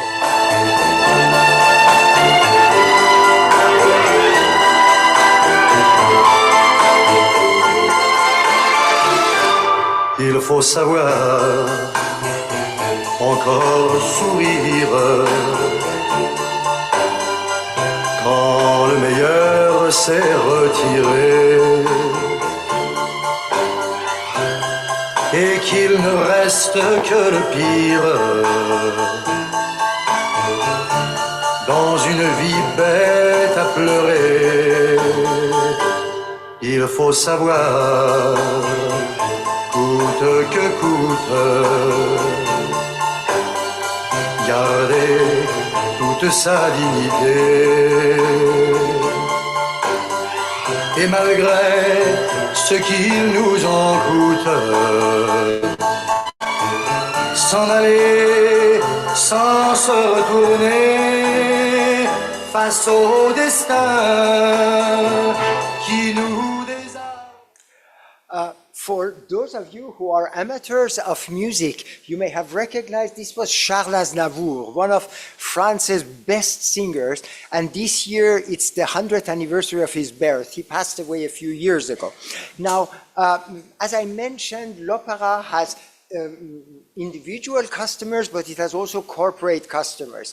We, without having any particular relations to the Ambani family, because of the reputation of the products, we were invited also to deliver the desserts to the pre-wedding, not the wedding itself, but we delivered 750 very, very exclusively plated desserts of l'Opéra in Jamnagar. And then this is some of our corporate customers that you find. Now, the idea of l'Opéra started in 2008. But it took us 1.5 years, almost 2 years before starting. We had spent over $150,000 before we decided to start l'Opéra. But the reason was because we wanted to create something that stays and is there for generations. These are the different milestones, and what is important in 2024 is that we finally decided to go pan-India, and hopefully by the grace of God, within the next 7 to 8 years, we may add something like 230 additional outlets to the existing 220. Now, this is the kind of products we have, which is pastries, we have breads. Every day, l'Opéra produces 23 different types of fresh breads. We never sell breads from one day to the other. Then we have light meals. This is just a selection. L'Opéra has been, there's something, Dr. Batra should close his ears and Fred Shukla. L'Opéra never pays for advertisement. So anything you read about l'Opéra is organic coverage. We prefer to invest our money in the quality of our products. So if people are interested, they're most welcome to cover us, but we really do not pay for the advertisement. We are also proud of being recognized almost every year since we may mention the names.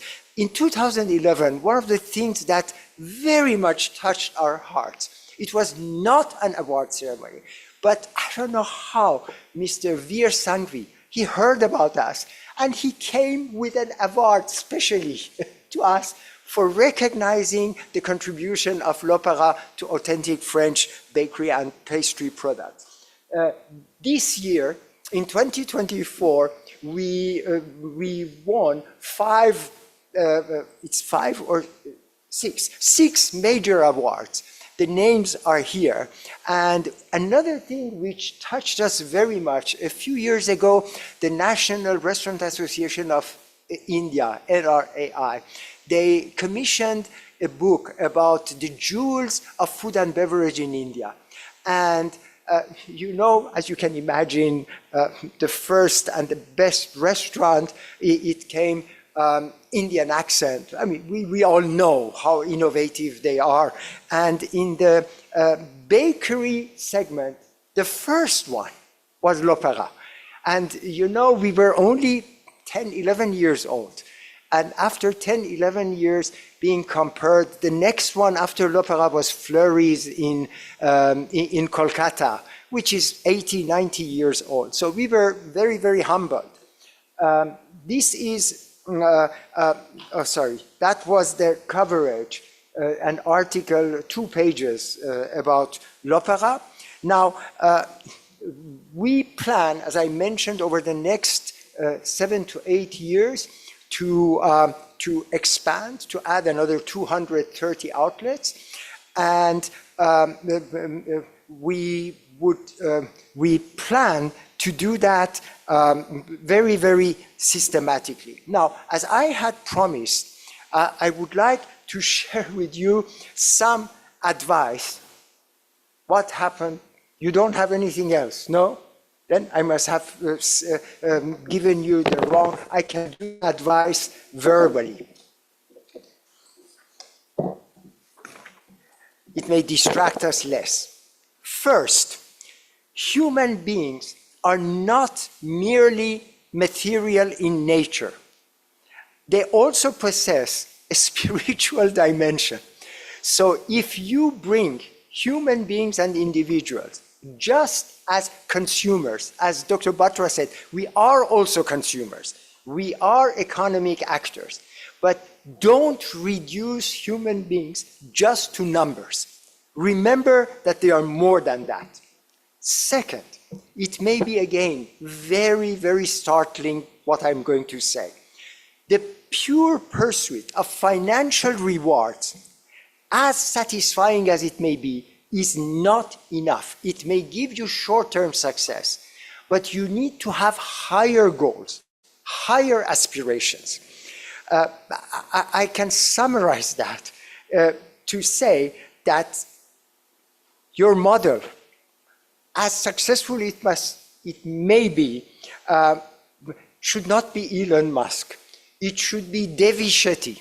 And for those who don't know who Devi Shetty is, after the session, go Google his name and see who he is. He is very successful, but his first objective was not just to make money. It was something higher than that, contributing to the society. Third, do not be afraid of uncertainty. Take the leap of faith. If you do not dare, you do not try, you will never know. And I can tell you something because I have done it already 6 times. So you need at one point of time say goodbye to security, certainty, and you believe in what you're doing and put everything into that activity. Fourth, be an opportunistic in the sense of grasping opportunities, but do not rush into hasty action solely for financial considerations. We at l'Opéra waited 13 years before we decided to go national and to go to other cities in India. The temptation was there, but you had to prepare and to make sure that you put all odds on your side. In your business pursuits, like any other pursuit in life, you should follow the principle of moderation, even in success. You want valuation? Good, moderately. You see what happens. I'm sorry I use names, but that's the news that you can read in the media. Look what happened to a fantastic idea which was Byju's. When extreme search for valuation became the main purpose, then the whole company lost its way. Be prepared for short-term sacrifices to ensure long-term success. There is no shortcut. Despite whatever you may read and see on Instagram, internet, those who prepare to promise you that with 3 minutes 3 minutes every day you can become millionaire and get so many lakhs. We all receive these things on our social media. Contribute to the betterment of society and try to serving all the citizens. We have made India our home. And we are really, me and my family, we are part of this society. And we share the dreams, the aspirations, and all the good things that we hear about the future of India. But please remember that the first thing which is important is not just to make tons of money. It is important to have, as Dr. Batra mentioned, a positive impact on the society, that we can bring others with us, because there is no enduring happiness if inequalities persist, if conflicts are there.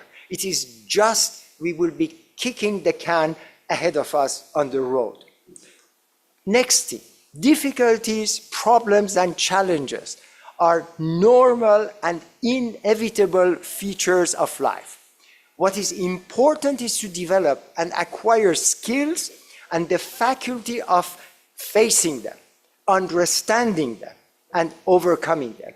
Don't think if I am here with my nice tie, which I received as a birthday present from my son, and with my suit, that I don't face problems every day from morning till evening. But perhaps the skin has become harder. Sunil knows something about that. We have learned how to face those problems, find solutions, and overcome them. Then this is something personal. You saw the picture of my son. L'Opéra is his brainchild. It's his idea. It would have been impossible for us to be L'Opéra if it was not a united family, my son, my wife, myself, and we had support of other members of the family, some financially, some morally. If it was not a unity in our family and collaboration, we would have never achieved that. Each of these subjects I could go into details and speaking hours and hours.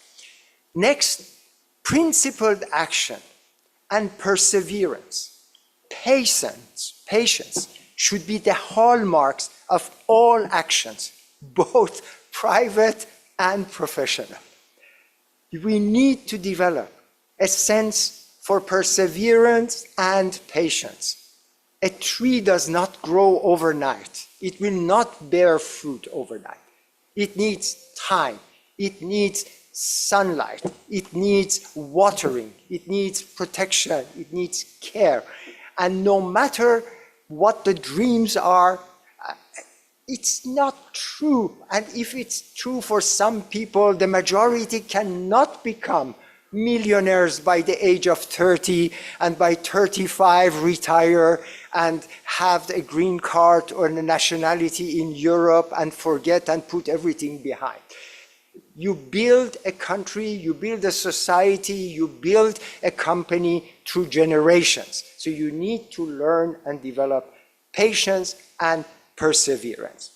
And finally, that joins again what my dear friend Dr. Batra was saying from a different perspective. He mentioned it about environment, but this is very related to that, is that we all are not citizens of a city, we are not members of a family, we are not citizens of a country, but we are the citizens of a planet.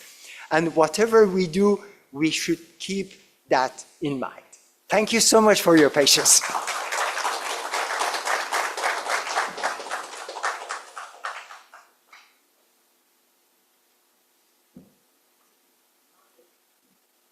Thank you so much, sir, for your address, for sharing with us a journey of opera, and of course, we all are big avid fans of it as well. Thank you so much, sir. And with that, it's now time to move ahead with the awards ceremony. It's being streamed live on all social media channels and also on www.everythingexperiential.com. And when I say social media channels, I mean of BW Business Worlds. Any experience that you share online, any pictures that you upload online, please do so. Also use the hashtag BWRetail40under40, where 40 is numeric. A humble request to all the winners: once you've received your award and once you step down, please proceed to stage left for a picture and also stay back till the very end for a group picture, both for online coverage. And don't forget to give your video interviews for BW TV as well. Time to reveal the winners of the third edition of BW Retail World 40 Under 40 Awards. And to present the awards, please join me in welcoming on stage Dr. Anurag Batra, Chairman and editor-in-chief of PW Business One and founder of the Exchange for Media Group. Joining sir is Kazim Samandari, founding chairman, Law Opera. Joining them is Sunil Chauhan, founder, Fab Cafe and Foods and Chefs United Food Tech. Please, everybody.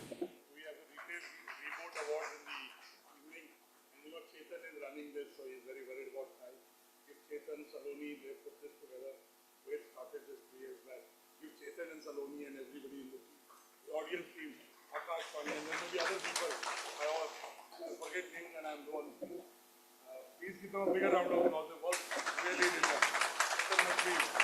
Saloni, I don't know where she is. A lot of people in the audience really work very hard. Prashant and Malik, they do event on event, almost 4 or 5 events a month. Really, the team works very, very hard. And we are able to put together whatever we do because of the work they do. Chetan, we are back on track. Don't worry. Chetan's outside, Saloni is backstage, Prashant is somewhere. Chaliye, the awards ceremony now. And the first winner to join this powerful list for this year, on the screen please.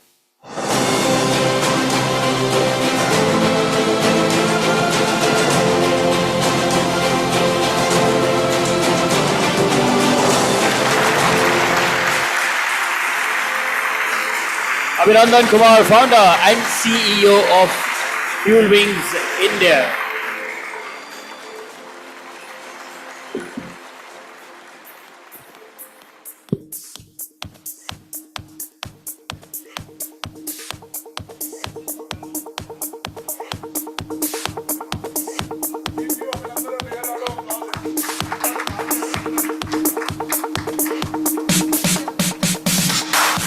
Also a request to all the winners, 30 seconds of acceptance, gratitude speech, whatever you like to say. So I was listening to the before panelist. So now this omni-channel and all the things are coming to the fuel delivery also. And it is very hard to us to deliver a fuel. And here there is no cash on delivery or there is no rejection or return. If you order, we will deliver it shortly. Thank you so much. Thank you. Please come. Okay, quickly moving ahead with our next winner on the screen, please.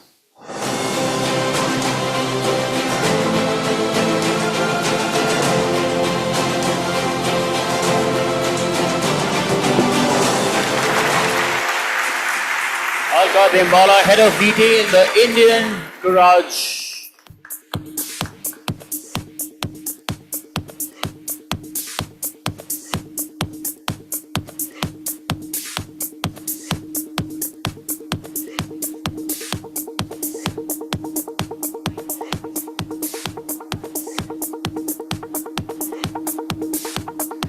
For Alka, everybody.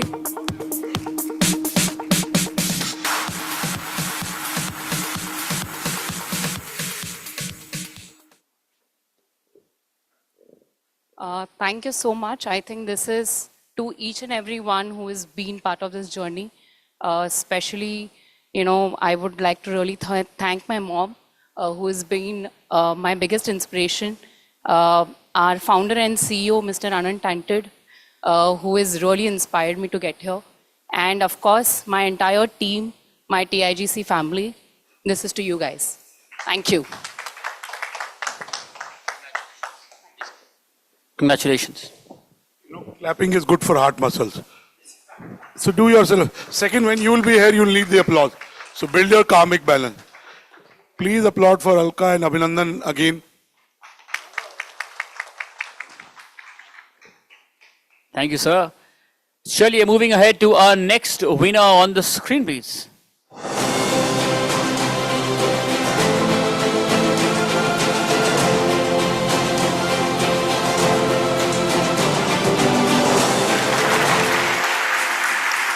Alpesh Kumar, COO and co-founder, Funnel.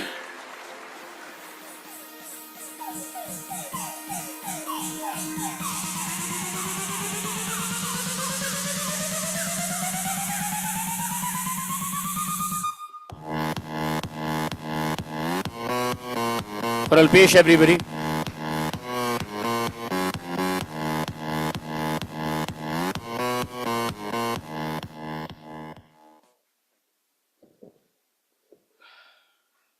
Thank you, jury, for the award. In fact, I would like to thank Business World as well as to all my team. Over the last 10 years, we have been having a very not a smooth journey, but yeah, we have been able to grow our company from 4-member employee to 450-member employee. And in the retail sector, we have been helping a lot of startups, especially the retail tech companies, helping them to grow their sales pipeline. And we have been able to deliver a total contract value of 2 billion plus to all the retail employees in the companies. Congratulations, please come. Moving ahead to our next winner on the screen, please.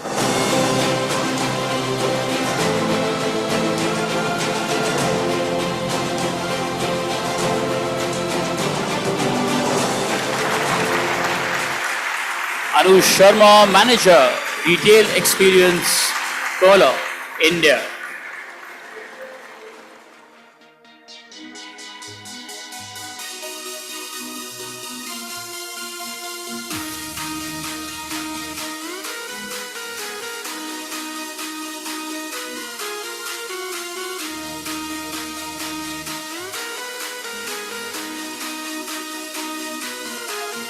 Anu Sharma, everybody.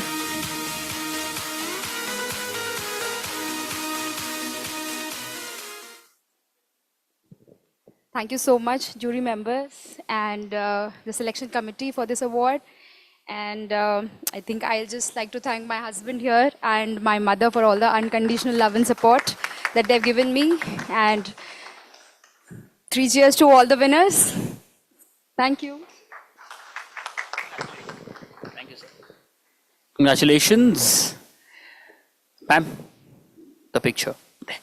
Winners, don't forget that, please, not to scare anybody. Surely, moving ahead to the next winner, please.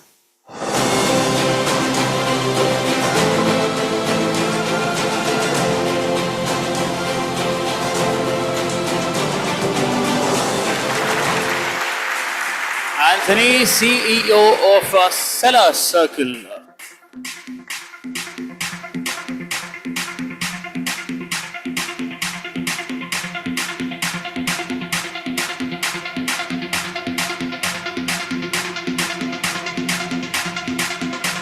Everybody for Anthony.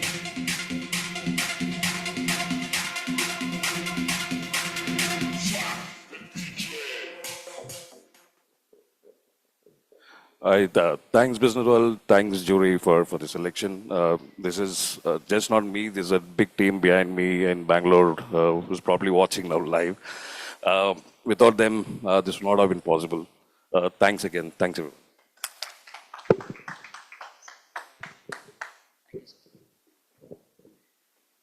Surely, moving ahead to our next winner, please.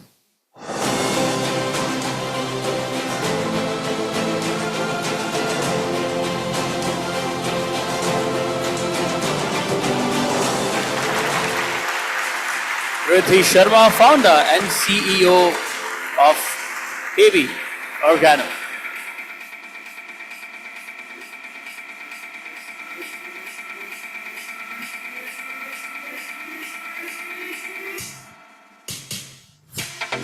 Riddhi, everybody.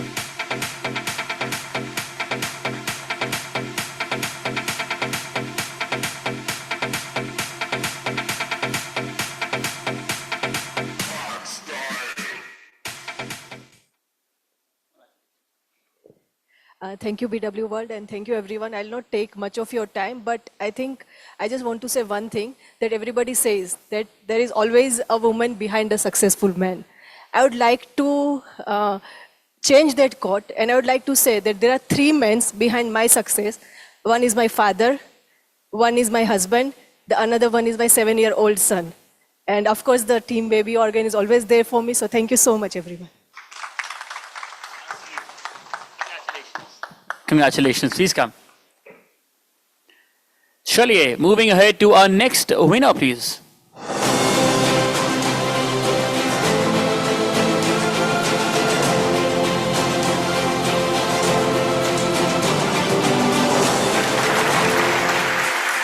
Chaitanya, we go to our Executive Director, Sri Krishna Chetty Group.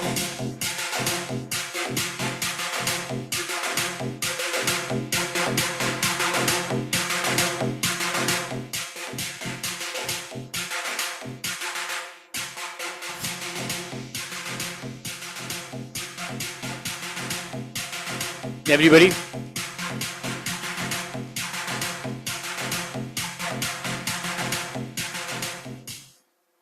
Congratulations on sir's behalf.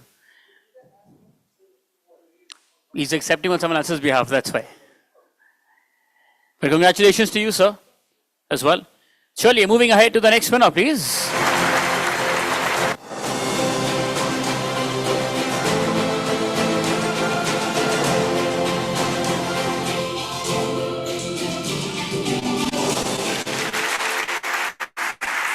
Dipanchan Banerjee, Chief Commercial Officer, Dudar Express.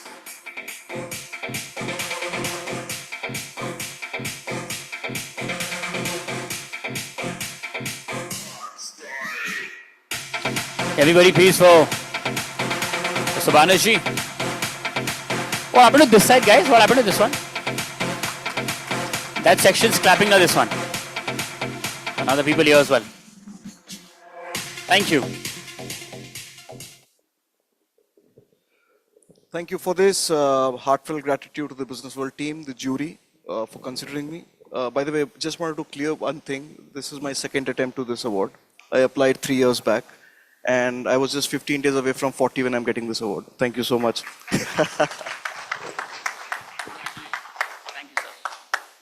Congratulations and also happy birthday to you. Surely, moving ahead to the next winner, please.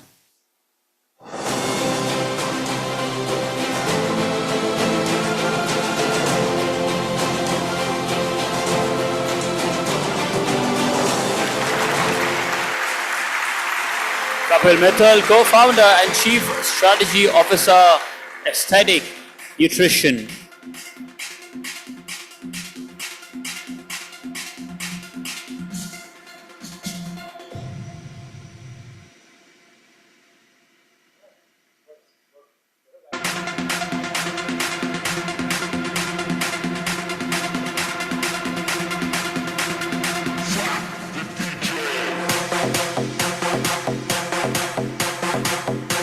A couple, everybody.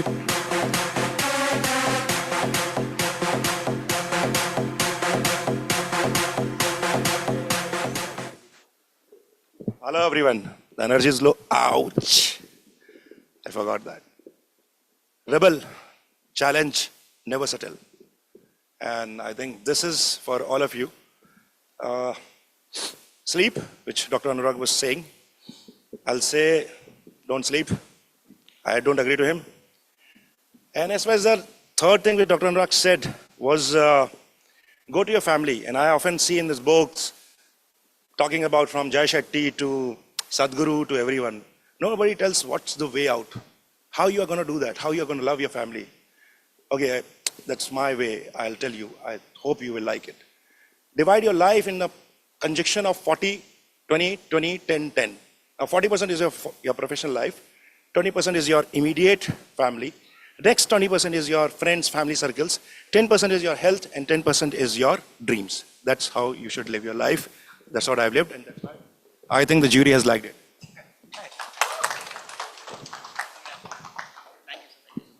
Congratulations.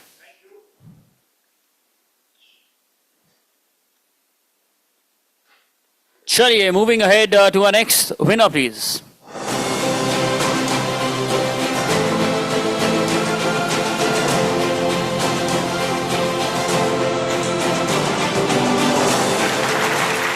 Karan Arora, Director, Category Management and Marketing Operations, Adidas India Marketing.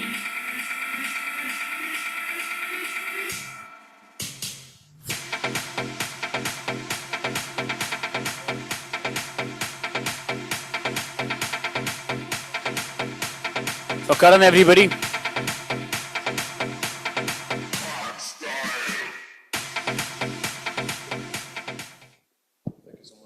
Thank you so much to the jury members, to Business World for this recognition. I think big thank you to the organization, Adidas. I've been associated with them for 16 years. I think a lot of people keep changing jobs. I've stuck around and I think it's paid off. Big thank you to my family, my wife who's here. It's also her birthday. So it's really a special day. So and this one's of course for my team. Thank you so much. Congratulations, Sion. Happy birthday to ma'am. Yes. Surely, moving ahead to our next winner, please.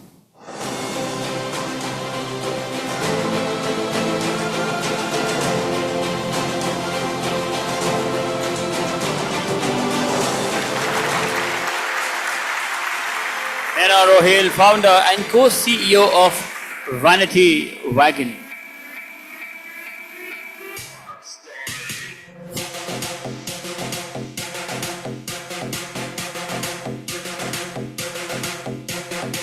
Nana, everybody.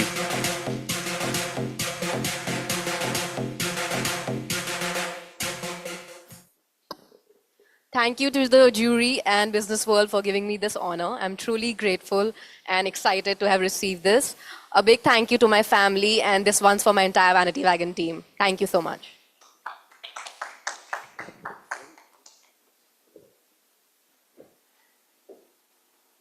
Winners, don't forget your individual picture and also group picture in the end. Also your video interviews for BWTV. Don't forget all three of them, please. इसी के साथ the next winner.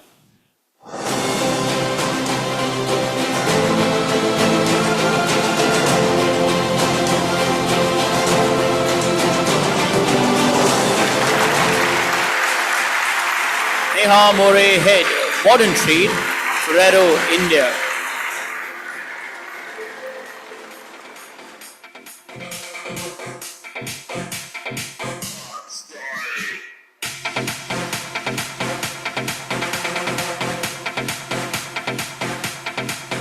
Neha, everybody, please.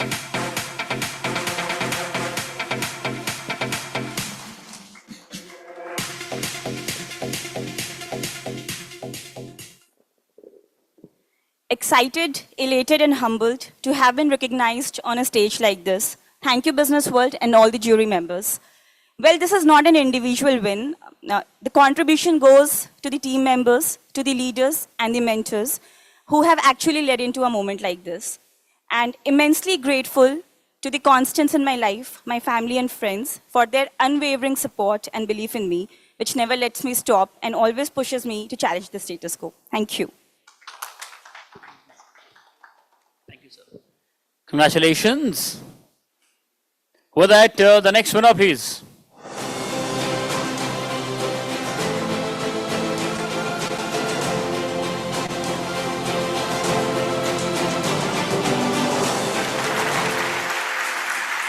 Disruptive Health Senior Vice President, Offline Sales, NASA Consumer.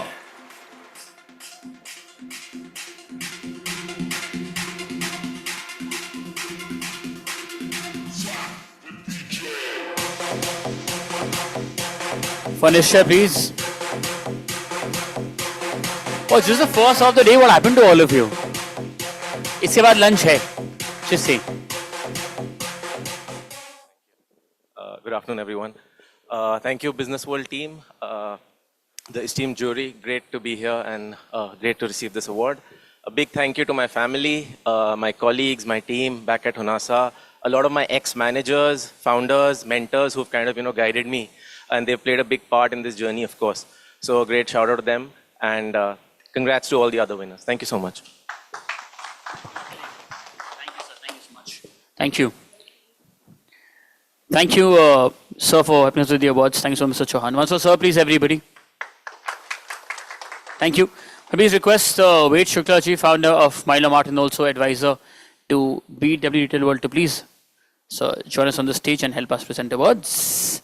इसी के साथ the next winner, please.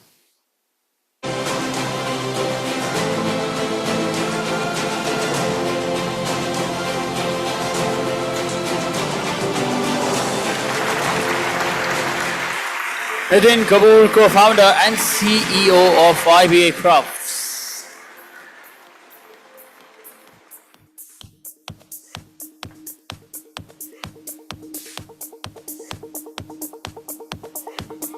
Nitin, everybody.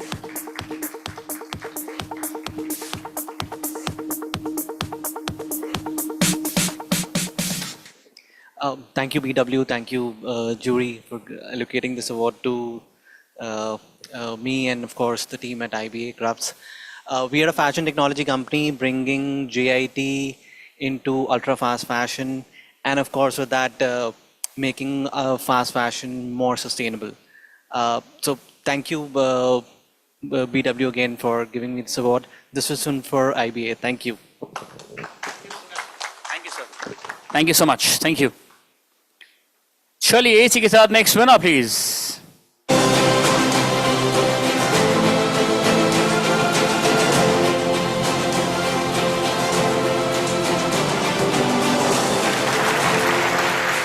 Prateek Rohel, founder and co-CEO of Vanity Wagon.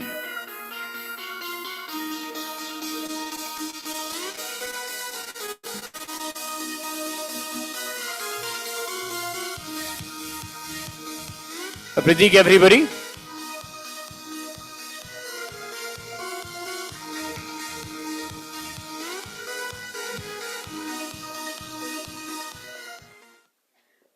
Yeah, firstly, I think like the Dr. Anurag said, it's very, we're really happy that I'm getting this today because my wife also just got it before me, a couple of entries before me. So both of us are really happy to be here, and I think I would really like to thank you to the jury members and the entire team, and then hope I can make everybody more proud in time to come. Congratulations to you. चलिए AC के साथ next winner.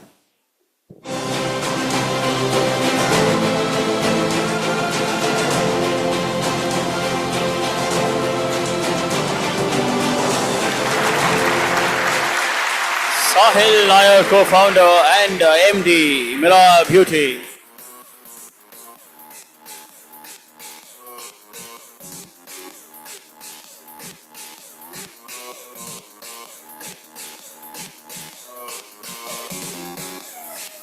Sahil, everybody, please.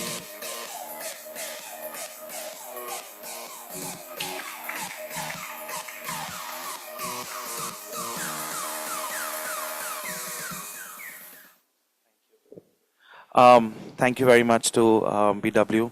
I have two words which is very much inked on my hand, and that reads Sabr and Shukr. Sabr is patience, which is what I've had to get BW 40 under 40. And Shukr is grateful for only one individual in my life, and that's my father, who's sitting right here with me.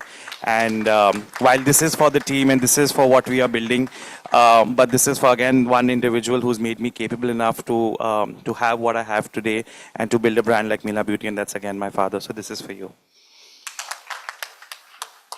You know, I want to say I was not fully part of the jury.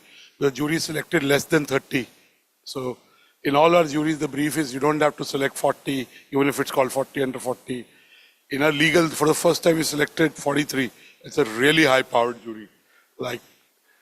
So really, the ones that have won, and, you know, Ved was telling me, because I was not when you both came, why both of you won, you know, one is an operations expert and one is a domain expert, so to say, industry expert. So the jury is not, so, you know, our process is our heart of the awards. Our integrity is the heart of the awards. And although there are many awards, I don't want to say anything about, life is about abundance. Let everyone do well, I mean. But fathers are special and, you know, parents are special. So to all the parents or family members who are here, truly it's a very competitive process through which they've come through and really very involved from the jury, you know, side. And even if we believe in someone, we can vote for him or her. But ultimately, if the jury chair decides not to give it, the jury members decide not to give it, we are not able to, even if we feel. So we have to follow our jury process first ourselves. So I just want to say, because your father is there, so congratulations all of them. Congratulations, Sahil, and to you as well, sir. Congratulations. इसी के साथ our next winner, please.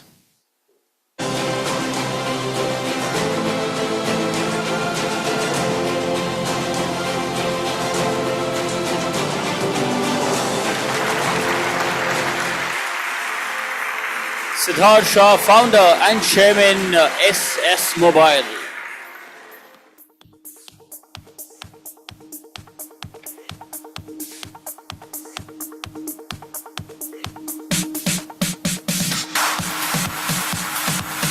Siddharth, everybody.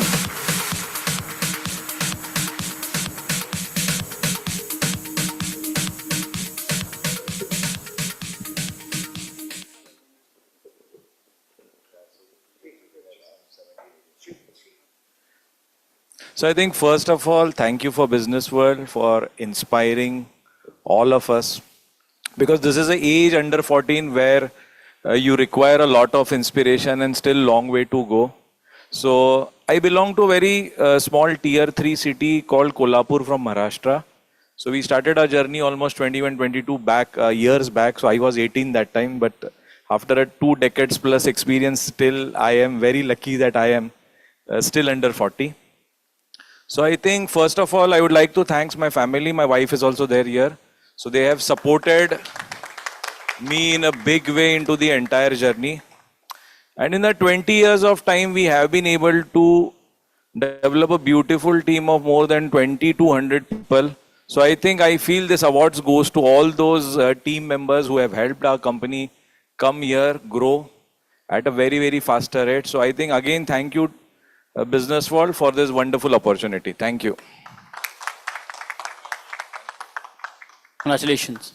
Winners, don't forget your individual picture, group picture, and then of course the video interview as well.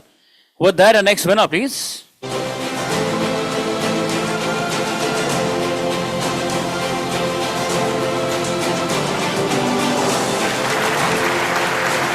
Udita Bansal, founder, True Browns Lifestyle.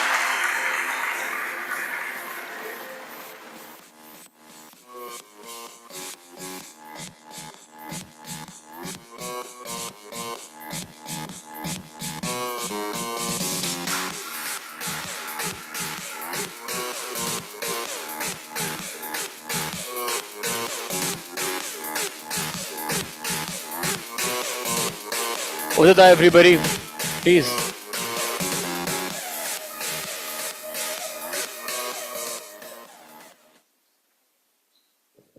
Thank you, Business World jury, for the recognition.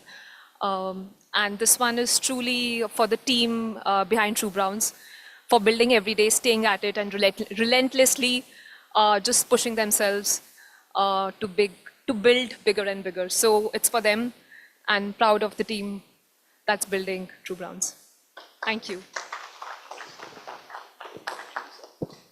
Congratulations. With that, moving ahead to our next winner, please.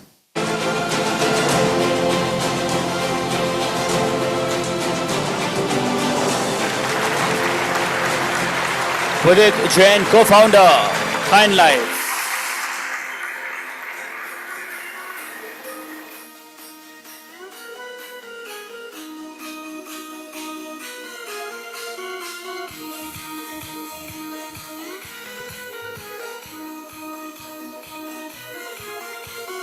For Vidit, everybody. Wowie.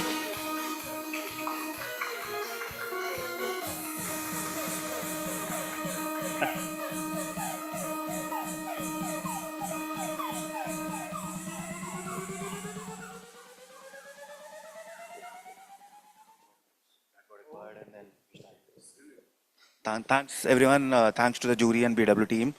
This award is for the entire team at Kind Life. At Kind Life, the average age is around 25.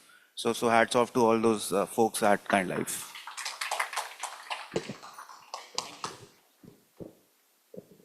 Okay, and the next one, please.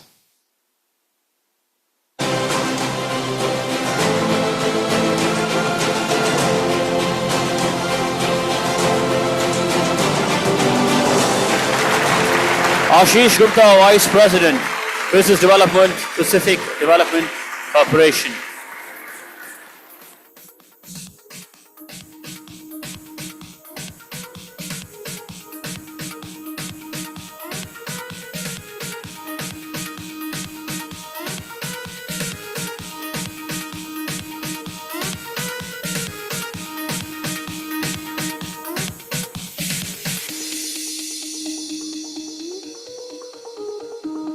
For him, please, everybody. Ashish. Congratulations. Thank you, Business World. Thank you, jury members. It feels great when you get recognized for your efforts. At Pacific Mall, just to update you, we've launched 3 malls in last 1 year. We're going to launch another mall in another 3 months. Then practically, in terms of size, we're making another biggest mall of the country in Jaipur. So, yeah. Thank you. Now we have 2 on behalf awards as well. And the next one, please.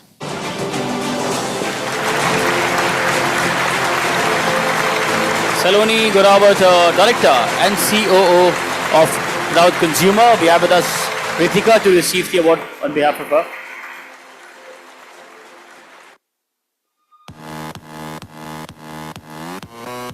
For Saloni and for Ritika, both, everybody. She's here receiving the award on behalf of her. Congratulations. Congratulations to you. And with that, next winner, please.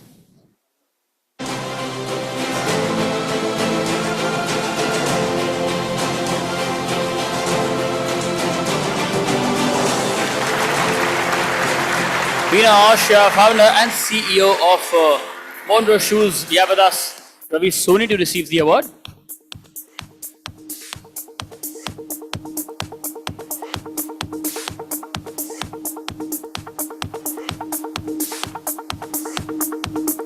For Veena and Ravi, everybody, let's please give them applause. Thank you, congratulations. And with that, we come to an end of the awards ceremony as well. May I please request all the winners to join us on the stage. First of all, thank you, Dr. Batra, and for giving me the opportunity of serving as a jury member. But I wanted to say how happy I was as you witnessed that we had also a large number of female candidates and winners. So congratulations to all of you, because life is not easy for ladies in the economy and in the activities. And if they win, they have deserved it twice. So congratulations, all the ladies. Thank you. Oh, sweet. Please request all the winners to join us on the stage with their trophies for a group picture, please. Also, jury members Chetan, Mehra. Team, can we have you call Chetan from outside, please?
We'll do one more with the winners only now. Thank you so much, Dr. Batra, Kazim sir, and Mr. Chauhan.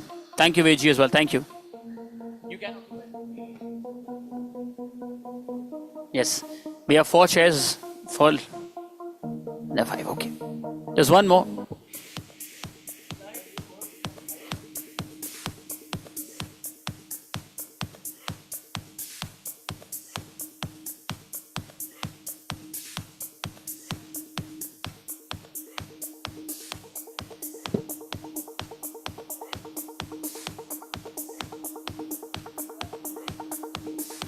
The main camera, please, first, and then you can do our own paps as well. Done. Thank you. Congratulations, everybody. Thank you so much. With that, it's time for lunch. We meet at 2:15 to begin with the next panel discussion. It's 1:45. 2:15, we start with the next one. Thank you. Please enjoy your lunch.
Hello, everybody. A couple of minutes more and we shall start then.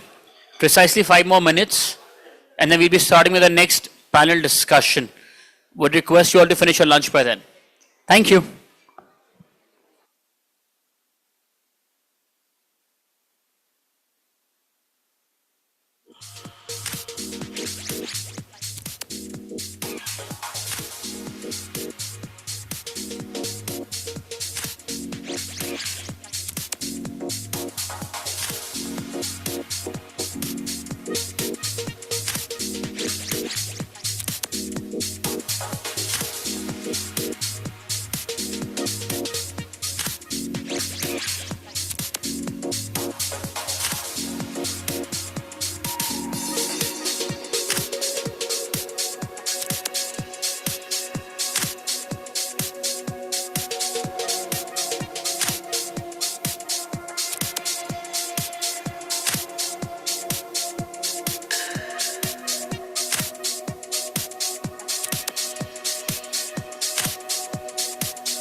check.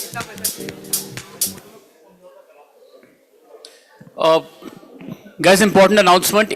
Anybody who's Hyundai car with DL12CX9251. Anybody who's parked their Hyundai car, which is DL12CX9251. Very important, because someone's hit it from the back and the hotel's been holding them. Just want to make sure. DL12CX9251. Any of yours in the audience? It's a Hyundai. Yours, sir?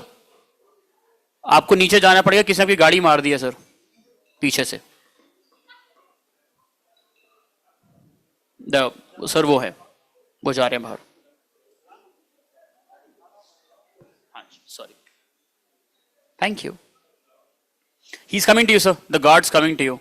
They've been holding the other person who's hit your car. He was enjoying his sweets, bichare. Okay, everybody, 2 more minutes and we shall start. Yes. A request all of you to please settle down. And then we shall introduce our panelist. Thank you. 2 more minutes.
Hello. Okay. Welcome back, everybody. May I please request all of you to take your seats. There's some seats free in the front as well. You can come here as well. You can occupy them too. So we have one panel discussion, and then of course the awards follow after that. We want to make sure we run things on time. That's why to cut the lunch a little short. Our next panel is on disruptive retail, how startups are shaking up the status quo. I'll introduce her. And let's welcome our panelists for this session, Sahil Nair, MD and co-founder Mila Beauty. Joining him is Himanshu Adlakha, co-founder of Winston. Joining them is Gagan Anand, founder and director, Scuzo Isomagic. Joining them is Natwar Agrawal, co-founder and CEO of Bakabuki. Joining them is Akshay Oswal, founder and CEO of Oseglo. Joining them is Kamaljeet Singh, chief data scientist and managing partner, Chi-Square. And this session will be chaired by Resham Sohail, editorial lead, BW Disrupt. Let's please welcome them collectively, everybody. Those already here. Ek baar fir.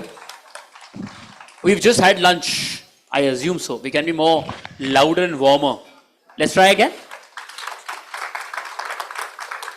Thank you. Resham, before they send me here, the time was right here. Thank you so much. Thank you so much, Aditya. You've been so kind. We've been struggling with the time in the first half, but I hope we catch up. But I'm looking forward to this panel discussion. We have celebrated face of startup world from the D2C sector, if I can say so. For this particular panel, I really looking forward to gauge industrial comments on how are you looking at the sector majorly growing. Number one, when we were seeing Q2 results of big companies, FMCGs, all the listed companies, one thing that I observed is there is a sluggish growth. The numbers are not too encouraging. There is a slower growth that was reported. And there were many comments that were put forward, many reasons, many factors, maybe the overall economic slowdown, maybe inflated prices, maybe the conscious spending, XYZ, many more. But one thing that stands out is a lot of consumers are attracted to the newer brands, to the startups. With such eminent panel, I really want to understand what are you guys doing to attract that mass towards you, irrespective of the sector. Why are the guys, the Gen Zs, the newest spenders are not going to the biggies, the behemoths, the giants, the established players in the retail sector, irrespective of the sectors, be it apparels, shoes, furniture, home decors, XYZ sector? Why are the guys attracted to you? What is that one factor that you think, in your understanding, is attracting consumers to the startups? Akshay, you want to go first? I personally, hi Akshay here. So I feel, younger brands and, even D2C and, these days, young age brands, they're able to build that personal connect with the audience much more, whether it's online, whether it's, offline, whatever it is. But, even like for my brand, I run a beauty company. So it's a skincare brand. So me and my wife are ourselves the face for the brand. So it is not like, so that personal connect, what we are building up and being more transparent, using all these products and everything on ourselves, rather than, just giving, a generic message, use this and this is going to help you with this. So we try to build that personal connect and be more, transparent in terms of what we are using in our products or what we are adding in terms of, ingredients or whatever it is. So that has really helped us personally. People say ki, you don't have funds or, you are very small scale and all. But we have literally built up very, bootstrapped, self-funded, and, how we have done that and, how we are challenging bigger companies is by building our personal connects with the audience and being faces for our brand. Like basically, our brand ke liye kuch bhi karo. मतलब you have to go to any extent and जो करना पड़ता है वो करो. उससे क्या होता है ना, bigger companies don't get into those kinds of stuff. But young brands like us, we are able to exploit that, and that is how I feel, you need to build that. Good to know. Your comments, please. And really, I mean, on this part where you said you need to get into the play, this is one thing that stands out for startups and startup founders, because the established players are not equipped that way to do that in a well-mannered system. Yeah, so in our case, like what we do as a brand is like we bring more freshness to the table to the customer every month. So like biggies like Bata or any other like brands, maybe national or international, what they do is they launch a particular set of styles a year. So in our case, we are a fast fashion footwear brand. So what we do is we keep freshness all throughout the year. What we bring new styles to the table, to the sneakers market, what customers are demanding. So we follow the trends and bring more styles to the customers every month, around like 7 to 8 styles in various categories, those like sneakers, athleisure, boots. And the second thing is that we remain connected with the customers every time. So like in our case, like CRM is the most important department that we see. Like every order is shipped to the customer. What we do is we keep them tracked. We call the customer, track the NPS score, and then see like how customers are responding to it. So we take feedback across delivery. We take feedback across comfort, style, and everything. So that is what I believe. Like it is like more thing that we are doing is we connecting to the customers and giving them a superior customer experience. Kamaljit, I'm coming to you. I mean, just to rephrase what I'm asking is, what is that one thing that the biggies are not able to do, not able to match? I think, where are they lacking? I'd answer it combining both the questions that you put, Resham. Actually, most of the starters, if you see today, they start with technology and they add operations on top of it. So, or even operations for that matter has built, a lot of technology built in. Right, and which kind of puts them on a different pedestal compared to the, other organizations which are there. Welcome, Himanshu. Sorry. We were waiting for you. I know sometimes Delhi traffic not helps you well, but yeah, welcome to the panel. Yeah, so welcome. So the farmer cells themselves, they figure out operations first, they settle everything, and then they get onto the technology. So I think, starting with technology has kind of put them in a different steed altogether. They are much faster, much adaptable. They are able to pick, what is the pulse of the, customer and integrate very quickly. So this ability to kind of move very fast, I think that's what. Given that you have mentioned about technology, I'll come to you later with a question on how data and technology is helping startups to scale better and reach their customers better. Sahil, your opening comments, and in which I would like to ask how in your opinion are you able to attract your customers? What is that one thing that you are able to do which is different from what FMCGs or the big giants in other sectors are doing? So I think I'll answer this in two parts. I think one is the fact that I believe that at least what I do at Mila Beauty and what I think a lot of D2C brands are also doing and young brands are doing is that they are building a relationship with their customer. So I think that is one thing which I think the big wigs have kind of forgotten, or they kind of have pivoted into having much larger conversations. Without taking names, I mean, they instill a lot of fear. If they even talk about skincare, they will show a very wrinkled skin. So they still operate out of a very traditional way of marketing their product, which is fear. Whereas I think brands like ourselves have a relationship with our consumer. We never send messages which is dear, right? There's always a term, right? Like we call our customer pookies, because that they are cuties. Someone else calls them BFF. So I think there's a certain relationship, and the entire brand ethos stays within that relationship, which brings the consumer very closer to us. That is the step one. And the step two, which closes the step one, is listening to our customers. So I think. Which is what I think gives us a lot of speed. I mean, today I'm less than a year old as a color cosmetic brand, and we are doing about 70 crores in business and about 11,000 retail stores. That's the speed, and that's what happens if you listen to customers. Because in a cluttered category like makeup and color cosmetics, still to bring that one extra lipstick to that one more girl out there, all it needed was to just listen to what the customer needed.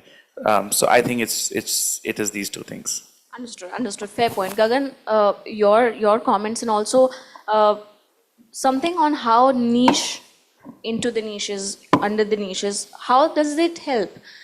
Do you really think in a world of, as Sahil said, Mila Beauty is doing something different?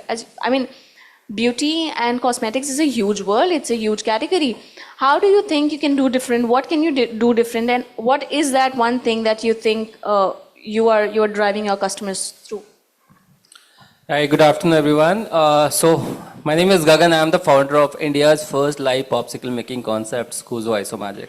So why I have introduced myself in this way, the reason behind it, is very clear that when I call it India's first live popsicle making concept, when the concept, since we all eat ice cream like anything, we are I think that when I see exactly all generations, whether it's young or old age group, everyone likes ice cream, right? So since our childhood, we saw ice cream was something which was fascinating. After eating our lunch, dinner, or anything we wanted to eat ice cream, right?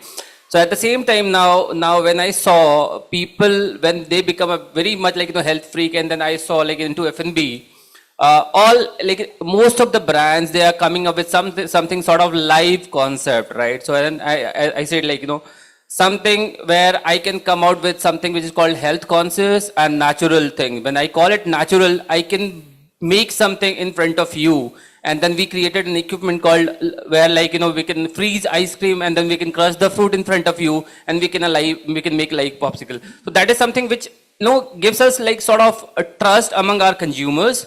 Whatever they're eating something sort of healthy and natural in front of them, and that is something has changed a lot of perception. And then it's been almost 4 years into this brand, and we are sitting from first to 53 stores in Pan India right now. So that is a trust, as Akshay said initially, something which I remember when I started my career, that was always service and ambience. When we categorize three things into service industry, service and ambience, product quality and value for money, whereas 56% of the ratio came always into service and ambience. So when we do provide a good service, and the best part is into the new startups, where we are very much about listening to our consumers, what they want. If something they want to be changed immediately, can be done immediately in front of them. So that is something listening and implementing those things in front of them, which gives them a satisfaction level, which is, I think, as we were talking about, the old giants, they go through a lot of processes which startups are not doing it. Startups do implement it immediately. That's the change which we are creating right now. Good to know. Himanshu, I'm coming to you. Himanshu has been a good friend. He's running 2 parallel D2C brands and now started investing also. A new feather in your head. I want to understand with your experience, what would you say, what is that one advantage do you have as in startup, and how do you leverage that? Beyond that, how also in the second part of this response, do try to answer how do you think how the biggies, the big corporates, the big FMCG, big retail players are trying to stay competitive? What are they doing? See, seeing this D2C as a, I'll just introduce myself. I'm Manchu. I'm the founder of Winston and Miraga Beauty. And I come initially from an offline background and then getting into the D2C. So I've tasted both the waters, I've been off till. So when you talk about the the D2C brands, what they are doing right now, I would I'm very inclined to Sahil what just said, that you are talking to your consumers directly. You are getting the feedbacks. So this is something which has helped us also a lot of times. So we initially launched a hairstyling range, which we introduced first, and after taking a lot of feedbacks from the consumers, what they were actually using the product, we actually sat down for a week. We called almost 500 customers individually, and we spoke to them that what is that it's missing out that you guys want actually. So this is something which the big giants miss out. Right? They have a long process. They have the technologies and all of that, where they take a lot of time to develop the product and introduce it. But initially, the interaction with the consumers is not there, which is a point which they are missing a lot, and which actually helped us when we introduced the second, and it became a hit. Again, the initial launch, which was for the first range, it was only probably 1 crore or 2 crore a month that we are doing. But with the second launch, what we did 5 crores a month. that's the speed of what people were actually asking for.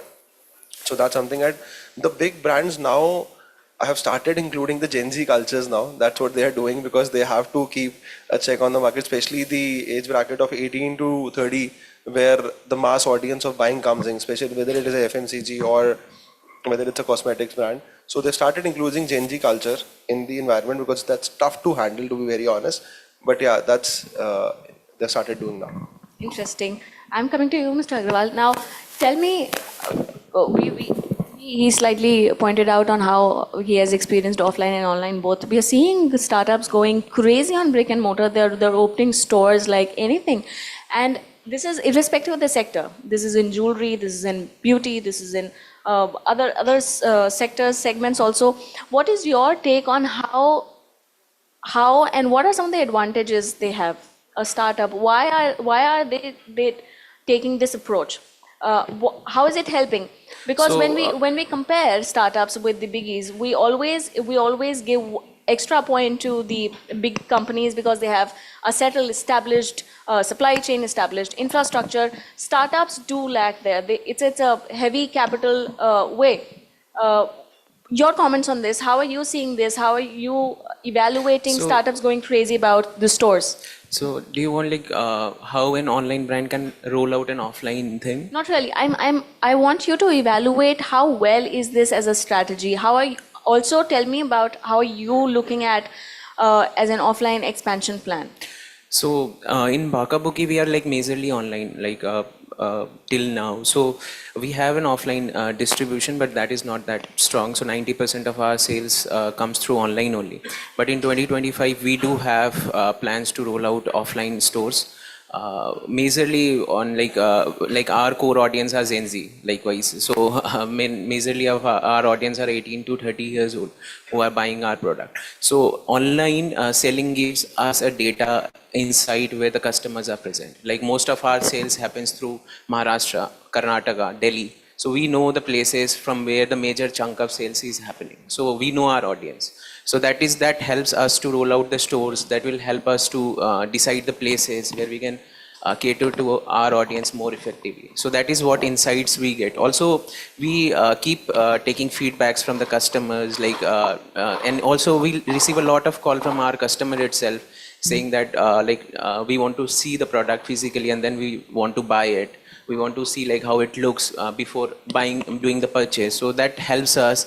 Also, that helps us like estimating like where should we open the store and how should we do that. So even in 2025 we do have plans to roll out stores, and maybe I think within Jan and Feb we are already scouting the places, and by Jan or Feb we'll be coming out with 2-3 stores. Interesting. Yeah. Kamaljeet, your point, any specific point where, how do you evaluate seeing startups taking the heavy intensive capital route where we see startups going crazy about brick and mortar stores? Because this is a trend that we are seeing in the last 2 years going crazy. What do you evaluate? How do you evaluate this? None of this will happen without the investor blessing. So they have to buy into the idea of the fact that there's a market which exists and there is merit in going out. But I would say that at this point, that is that a model which can be rolled back also, because rolling out is very easy, but can you roll back some of that, or can you redeploy part of the assets that you have created, or can they be used for multiple purposes than just one? So, because everything is a physical infrastructure today. Today we see that, Blinkit has done dark stores. A lot of others are doing, and but it will be very, very difficult to list onto these platforms because this means real physical inventory, right? So, a lot of big brands also, I have found them finding it very difficult to have them listed on Zepto, on Blinkit, because that's the practical issue that they are facing. Now, the other issue which, with respect to going physical and going all the way out is, estimation of your break-even points, etc. Because those become very important, and you are always under pressure as a startup. That how do you show that value back to the investor, and then operations become very important. The good part here is that everything is templatized today. So if you want, Technology is there to support everything. You want as a CEO to see all the important reports, you'll be able to see it on the fly. You want to figure out what is going wrong, you can figure out which customers, groups are very important. The good part here though is, and not exactly the answer that you are looking for, but I'm just slightly digressing here. You would not believe, but it's the same household, which is buying products from all of us. Same household, who's the biggest customer for you, actually is biggest customer for him as well and for him too. And the ROI on those customers is like humongous. Humongous meaning, it's not like 3x or 4x. It's like 100x, 150x, 200x on the money that you are putting onto such a customer. So CRM is extremely important. Getting the right acquisition, right traffic, right households come to you. It's not about getting, some 100,000 households and creating stores which are going to cater to the lower end of the spectrum, because anybody will walk in technically for those stores. But online, you have the feasibility of reaching out to, the very, very targeted segments which are most influential for you, who are going to make biggest purchases for you, where ROI can be measured much easily. I would, if you ask me, and having seen at least 2 of the people we had been working with who had become earliest unicorns in the country, I can say online is actually 90% of the way. 10% offline can help you create that brand imagery, your presence, so that, that interest. And if you have an experience-oriented product or an experience-oriented service, then I think anyway you would need an offline, store coming in. So physical stores where, experience is very important, I would say that definitely stick with that. Very interesting. You could kill me for this, but yeah. Very interesting. I must say very interesting. Himanshu, I'm coming to you. Can you give us a little insight on how investors are thinking about D2C startups? What is that one big trend that you are seeing? How our current capital is flowing? Can you share some of the insights there? See, it's a very broad term that how investors are saying. So it depends on which sector basically these investors are putting in money right now, because there was a time where this bubble burst out, and for a good 2 years there were like 1 year you saw so many companies getting into a unicorn, and the other year it was just 2 companies. So it was a major shift in the investment. Even if I specify this to a particular category, we have seen a lot of acquisitions and mergers happened in the last 2 years, specifically in the beauty and beauty space, beauty sector in House D2C of brands only. coming up. House of brands coming up. That's another trend. How are you? Do continue. See, when you talk about the investors which come up, so it depends on the category, it depends on the market size. A lot of factors come in when the investor is doing. So probably I have gone on more than 100 VC calls, right? So every call is important for us. We learn something on that call, like how the market trend is going out, whether they're ready to put in the money or not.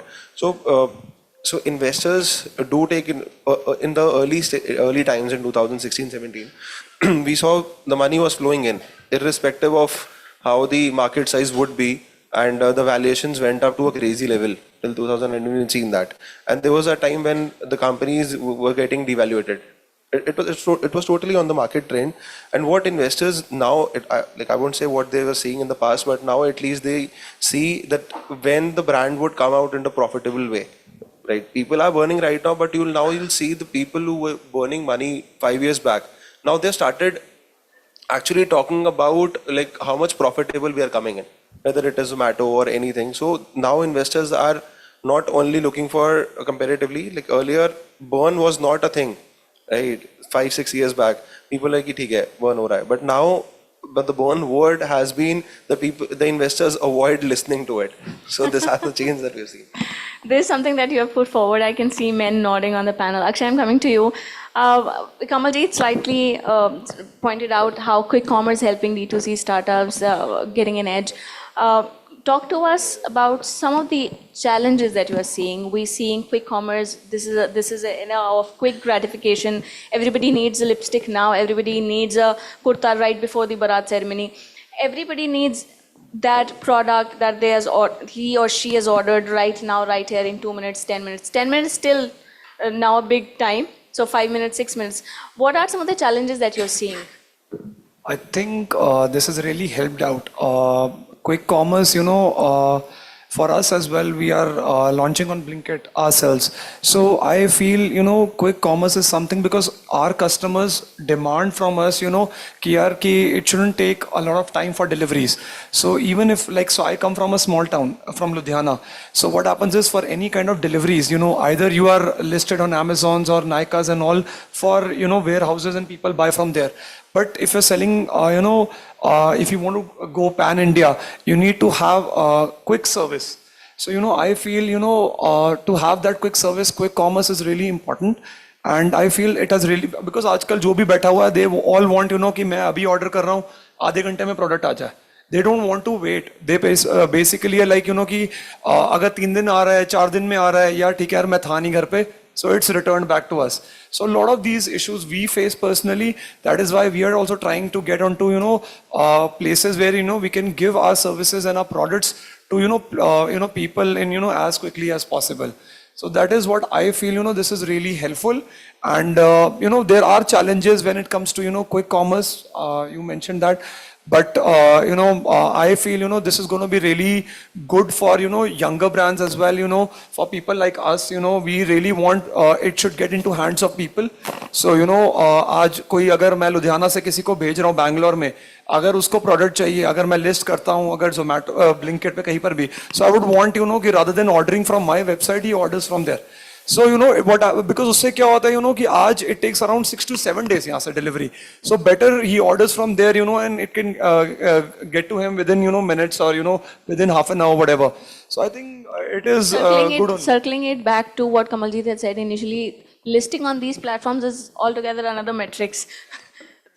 Are you giving us shoes in 10 minutes? So in case of footwear, there is another challenge for a quick commerce thing. So that's correct. We were listening to somebody in the morning panel from Bata India. He spoke on the same point. So there are many challenges. The first thing is the space the footwear takes, because the shoes comes in a boxes that mainly is volumetric. It goes up to 3 kilo or 3.5 kilos. And the second is return and exchange. So it is in highly return and exchangeable category. So I think it is like around 20 to 25% of the customers who opt for return and exchange in case of in size, in case of in color, in case of in design that they expected, and the fit issues.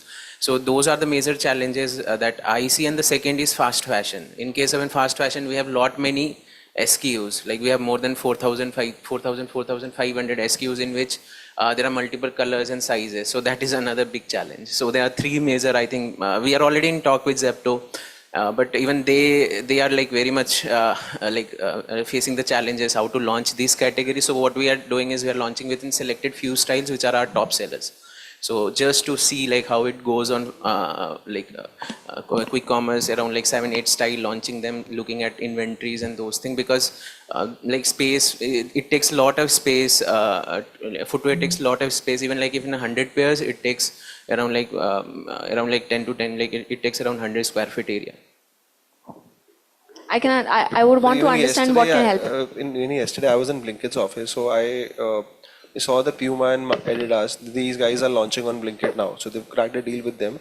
But even what the problem with the quick commerce, even we guys are facing right now, that from 1 year we are listed. So these guys have categorized the products. Like if you want a milk or a curd, that comes in a reputation. But where the cosmetic comes in or the electronics come in, these guys have kept it in the B category, where we face the truncation issues. So like there is a space constraint in a dark store. They have around like 980 dark stores of Blinkit right now, as of now. But in every dark store, they place a product, right? If a trimmer is there, so you will get only 2 to 3 products of a trimmer kept there, right? Then after, like in a day, if your 3 trimmers are sold off, they will not replenish the inventory. They will do it for milk, they will do it for curd, but they will not do it for our category, right? So once your third product is sold out, then it's sold out. Then eventually the second brand gets. Even if that's very right that. Even if the person is not wanting a product in 10 minutes, now they've made an habit कि trimmer 2 दिन बाद भी आ सकता है. There's no hurry. But why should I wait for 2 days when I'm getting in 10 minutes? So yeah, there's a lot of truncation issues that these guys are facing right now. Gagan, your point, and also how are you kind of pivoting given these changes, given the change in consumer behavior, their expectations, their demands, and also the infra and the supply chain issues? How are you seeing all these changes, and how are you, given these changes, you pivoting? If I'll talk about the changes, which I remember back in when I started my career, I saw Domino's was the first player into F&B industry who was into quick commerce. I would say where they were promising to deliver the pizza within 30 minutes, right? And if I'll talk about till now, still the challenges which we face here into ice cream industry, that is basically the logistic. Logistic is one of the biggest challenge, because when let's say if I'm going through a Zomato and Swiggy, it happens the same way. If I'm getting it delivered through Zomato and Swiggy, it is Zomato and Swiggy, maybe they are not coming up with a cold pouches or something like that. In that case, what happens is when it is reaching to the consumers, the products somehow get destroyed, and then the end users is not getting the right product at that time, when always a brand brand is the only one who is getting responsible to deliver the wrong product, right? In that case, somehow we are facing that sort of challenge. But the thing is, thanks to recently through Blinkit and Zapto sort of e-commerce, which has delivered the products within 7, 8 or 10 minutes maximum, the ice cream which I saw, but the only challenge is I cannot keep the whole category of my product over there. I do have to keep a limited inventory over there, or else the inventory is biggest issue over there. That sort of challenge we are facing. But still, thanks to, because I started with a physical store first, and now I'm entering into D2C segment, right, where we are trying to deliver the products till our end users safely. But the thing is, again, we are still not into that sort of very I would say very quick commerce, where I'm getting it delivered within 10 minutes. But yes, we are entering into this, and we are trying to find out a solution for this also, because that is a challenge for the frozen industry is definitely there. And because reaching, still if I'll talk about the non-veg products or something like that, it is reaching, and then people do use it immediately. But at the same time, ice cream is something which people wants to use it now, and then they will store it in their freezer, and they will use it later on as well. If we are not getting the right product at that time, it is definitely a challenge. So for us, still we are trying to find out a right solution for it, and we are into it. I'm sure we'll crack this also. You will. You are yet to crack that, but you will. In the last set of questions, we have 12 minutes, 2 minutes each. I really want to gauge, what is that one big trend that you are looking forward to? This is our annual practice. We are talking in December. In next year, you can talk about your specific sectors, but also from a bird eye view. What is that one big trend that you are looking forward to in retail sector? One big trend that you are looking forward to. Anybody can start. So what I would like to add in this is the market is entering more into premiumization. Like that overall, what we have seen in last year, and we guys are also entering into that. We are launching a range in January, which is a category where you will see the products which a brand like Dyson is doing, but they're charging too much premium out of it. So we're coming up with a series of products which actually people will get with the same premiumization, same technology, better features, better design. So what we are seeing is a market is shifting towards the premiumization. People want good products. They're ready to pay a little bit higher price, but they want product which can last for a longer time, rather spending 1,000 or a 2,000 rupee product. So this is what we have been seeing. Good to know. I think, he's right. While there is a market which is moving towards, premiumization, we're seeing that across categories. More SUVs are selling, larger televisions are selling today, more iPhones, bigger screens. But while all that is happening, I think what I'm seeing is there is, and I made this statement a lot of times, and I'll repeat it, that India has a lot of India within it. And I feel within the India that we hold within it is the India too, and I feel that's what's going to be the next big wave, and I think that's what at least I'm building for. While we do have the largest population of Gen Z, but I think we cannot ignore the fact that there is a very, very large India too, and they are the ones who are the aspirant class, they are the ones who are spending, they are the ones who want access to the best things. So I think the trend, what I would see that, apart from your Delhi, Mumbai, Bangalore, there is this entire wave of India too, which is going to, I think, have phenomenal results in terms of economic results to the country, and other than that to the brand. So I think we need to get out there and probably listen to them. because I think they are going to be the real consumer. Good to know. So one is premiumization, India within India. Akshay, want to go? So I agree with Sahil, so I come from Ludhiana and, so not just economic products, premium products, they sell really well in smaller cities. They are actually looking for, products which are not accessible to them. So, when you go to, Punjab or when you go to even Himachal or when you go to so many towns, you will see much more business than you're getting it from Delhi, Bombay. So personally for my brand as well, I see more business coming from tier 2, tier 3 cities than coming from tier 1. So, लोग कहते हैं दिल्ली बॉम्बे यार वहां पर कर लो, but like I personally feel मैं लुधियाना में हूं ना, अगर मैं आसपास भी कर लूं ना, I can really build a very big brand than even moving to Delhi, Bombay. So this is something I feel it's going to be trend. Plus also men's have also started to get into more of skincare and beauty and all. Men are beautiful. Men are beautiful, like he's saying. So It's a men panel, and on this point they deserve a round of applause. So it's not like कि आज it used to be very stereotyped कि women के लिए है skincare or makeup and all. Like I get my products from South Korea and all these. I've seen guys using makeup and skincare. So I feel eventually, not talking about makeup, but skincare for sure. Guys are going to get big time into it. It's just a matter of time कि whether it's any kind of treatments or whatever it is, but it's going to be a very big market. I see. So in case of footwear and sneakers, I would say I would say there are three things that what I see in 2025. The first is like how fashion and footwear will do on a quick commerce thing. So how fashion will evolve in 2025 in quick commerce. The second is collabs. Like in 2024, also we witnessed like lot of collabs happening with any like FMCG having collab with fashion and like BPC category having collab with fashion. So now there is no barrier in it. So even we as a brand is looking to do crazy collabs with like brands so that we can make more product and make more footwear more aspirational for our customers. And the third is the licenses.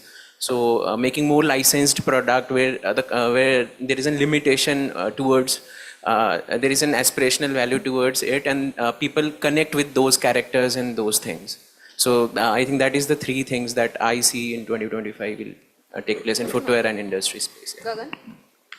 So in 2025, I personally see something like, as like, the marketing and the, educating consumers basically. That is something which is biggest factor, while like although we are launching lot of products where we want them to give them like make them their healthy eating habits and all those, but in 2025, which I personally see nowadays, the trends has changed a lot.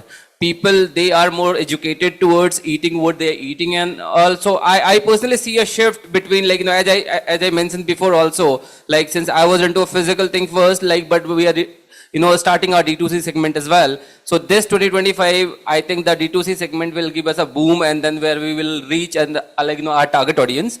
And till now, like having like 53 physical stores, I think we were not able to cater everyone. But this year, this coming 2025, I'll at least reach like my potential consumers, like who they want my product to get delivered at their doorstep. Good to know. We wish you all the best for that. Kamaljeet, with your closing remarks, I also want you to stress a little more on how data is helping startups. Okay, sure. So let me just start with the trend part first, which I kind of see. So gratification, like all of you said, gratification is one of the key things. So how quick gratification is seeping in, and with Amazon Tej coming, for example, things are going to change drastically in 25. So everybody who's soaring right now on the dark stores in 24 will find it very difficult in 25. And Amazon is going to give it, so they are going to come out with a very, very large number of, these stores which are very, very local. And as a result, those who are already listed on Amazon, for example, it is slightly easier for them, because if they are giving business back to the platform, it will be easier. So if you are, let us say, not on some of these places, so Amazon, Flipkart, Big Basket already is there.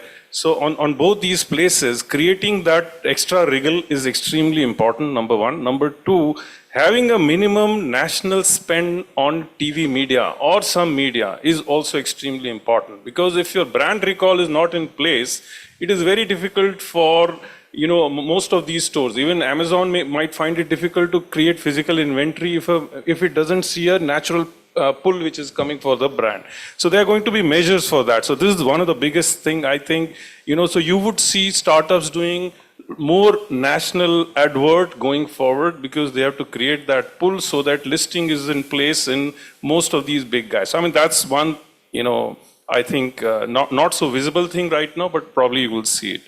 As far as data is concerned, and the guy is going to be smarter, all customers are smarter. I'm myself guilty, reacting to what Natwar was saying, that why 20-25%, returns are there. If I have to choose one shoe, I'll actually request 3. And because I know I'm going to send back 2 and I'm going to select 1 out of those 3. And I want all the comfort that I want to really have.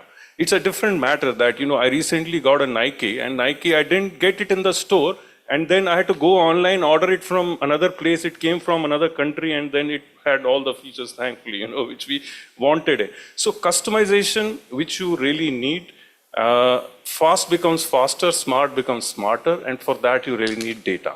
So I've spoken about everything except, how data is going to play a role, but AI ML is there to support and make things faster as of now in the next year is how I see it. It is not going to bring a lot of new things, but it is just going to make your business speed up a little.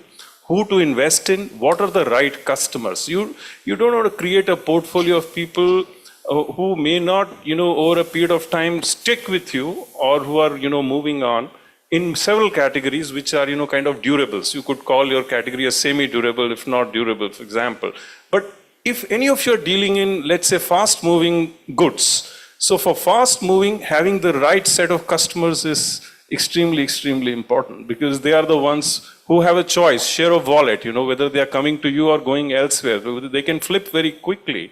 So what are the data tricks? What are the AI, ML scenarios that you could build that they stick around? Loyalty is templatized today, I say that, but then somebody has to really make those investments internally to make sure customers stick around. So customer loyalty is going to be very important, and I feel AI ML is the way to kind of build that. I really want to nudge Sahil a little bit more on his point where he said about customers. We understand that customer connection, customer loyalty plays a role, but in a segment where we see high competition, tough competition, it's a very crowded category right now. Everybody looks out for specific customization, as he said. I really want a lipstick which is organic. I mean, XYZ expectations and demands. How do you, and what is that one thing that you leverage to stand out, to kind of be able to meet that demand? How are you able to stand out in such a highly competitive space, and which is a lot more crowded? I mean, I'm not really keen to understand what specifically are you doing. I really want to understand the broader understanding, how one beauty brand can stand out. What is that customers looking out for? So I think, again, very specific to not just Mela Beauty, but to the makeup category per se. Loyalty is very, very tough, right? And I think, obviously, I don't want to get into and delve into retention marketing, CRM, and all the things that we try our level best to try and bring a customer back. But you being a girl, if you're going to buy your favorite nude lipstick shade, but there is another brand who is also probably giving you another nude lipstick shade, you are going to jump into the other brand. Options are tempting. Yes, yeah. because that's how the category is. It is what we call a very flirtatious category. It is a very flirtatious category. But I think the only thing which we can do is to bring innovation and to keep bringing in new trends. So I think that is the only way how you can bring the customer back into the brand. He or she may not come back to the product, but he or she may and will come back to the brand, provided you keep bringing them new things, new innovation. So if they have dropped off from the lipstick, they will come back for the lip oil. If they've dropped off from the lip oil, you bring a holographic eyeliner. If they've dropped off the holographic eyeliner, you bring them a concealer palette, you bring them a cream blusher. So there's constant innovation. So by the end of it, they have about 4 products of yours in their house. then they're going to come back and repeat on one. So the idea is to kind of work, I mean, at least for us at Mela Beauty, we are trying to work on their basket size because that's the only way we can ensure that the customer comes back. So I think we cannot fall back on R&D, research, trends. We have to hop onto it really fast. I mean, if the US and the Europe market is doing it, we need to do it at lightning speed. I appreciate the great stress on R&D. Himanshu, when I would want to push you a little more on the business end of it. We understand how customers are behaving right now. The Gen Z set of customers are right now very not too traditional, I would say. On the business side of it, let's say segment of your customers are not anymore loyal to you. How are you evaluating that shift in consumer behavior that also impacting your balance sheet? See, like when you talk about the consumers, consumer is the king, right? Like they decide what to take and what not to take. So in our case, usually, like our purchases are not repetitive. Like in cosmetics or skincare, like you want a different shade every third day. In our category, it's usually not like if a person buys, we face a lot of problem in the repeat rate. Like usually the brands, they have 30% repeat rate or a 20%. We are a one where in the 6 months of cohort, we have a repeat ratio of only 7 to 8%. Right? If someone has taken a trimmer, we are offering a 2-year replacement warranty to the consumer. Like, so he won't buy another trimmer. And usually now there has been a shift. Like earlier, it was only one trimmer which they used to use it for the entire body.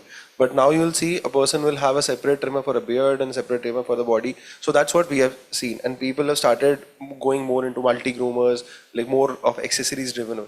So repeat has something which has been a problem for us. But how usually you do is that if you're giving a trimmer, probably then you will pitch for a callus remover and then you will pitch for a LED mask. So that's what we do again. So the person has to have good 3-4 products to try out another one. Thank you so much for such an insightful panel. I got new insights.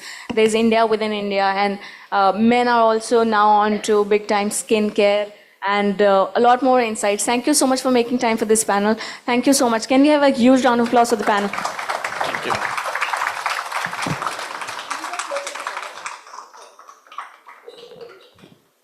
Thank you. Thank you so much. A picture, please.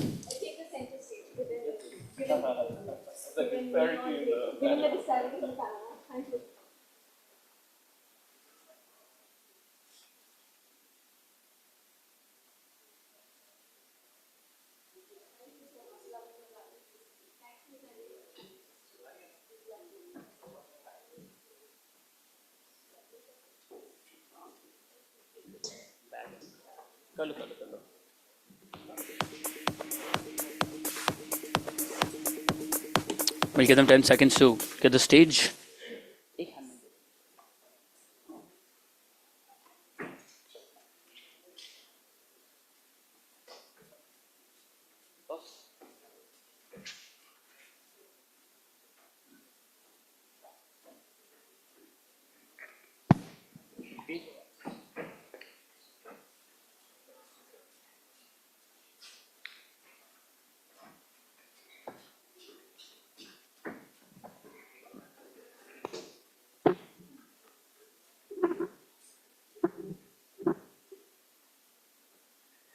Okay, and it's now time to celebrate and also a truly special moment that awaits all of us. In the afternoon, we had the 40 Under 40 BW Retail World Awards, and now we are unveiling something truly extraordinary.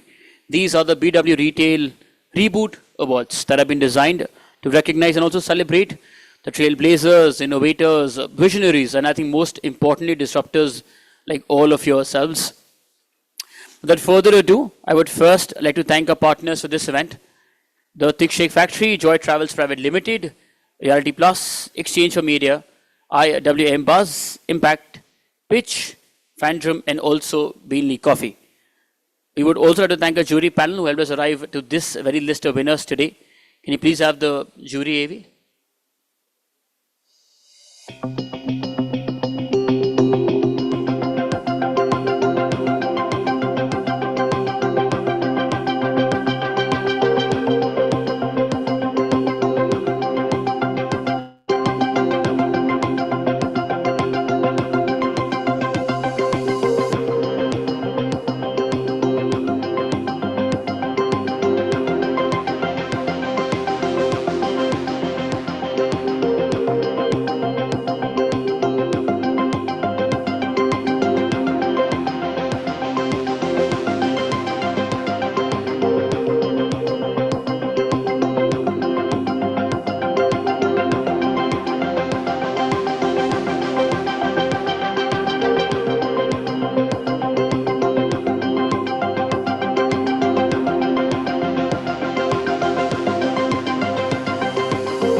happy and privileged to be part of BW Business World Retail Reboot Awards 2024 as a jury member.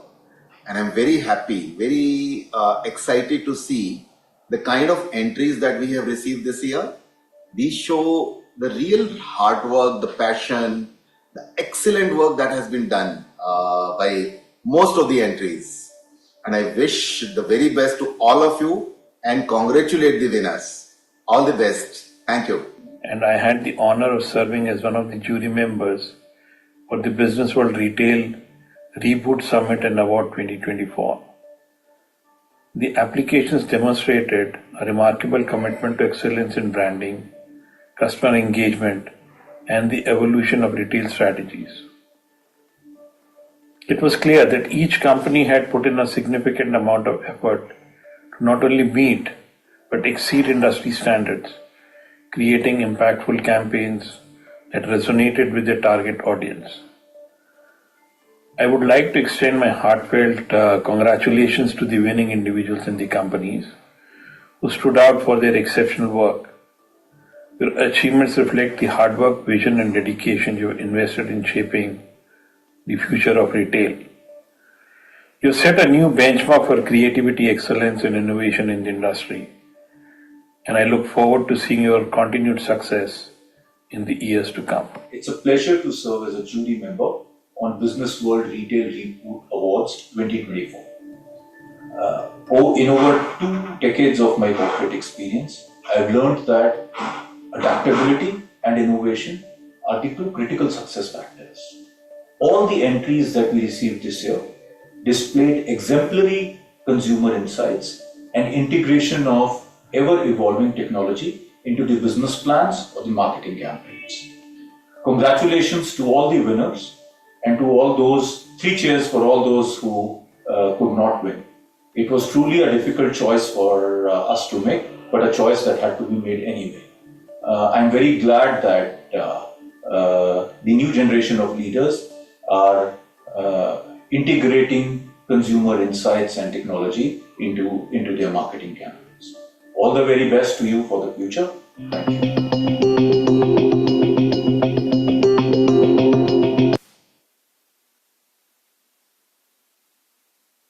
Hello. Thank you. Yes. I think now a round of applause for the jury members, please. Again. Thank you so much. And now to officially open the awards ceremony and to once again welcome all of you. Please join me in welcoming on stage Dr. Anurag Batra, Chairman and Editor-in-Chief of PW Business World and founder of the Exchange Media Group. Please.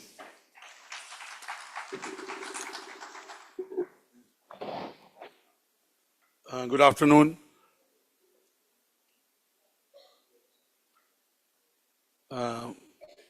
My friends at the back, especially with a cool hairstyle.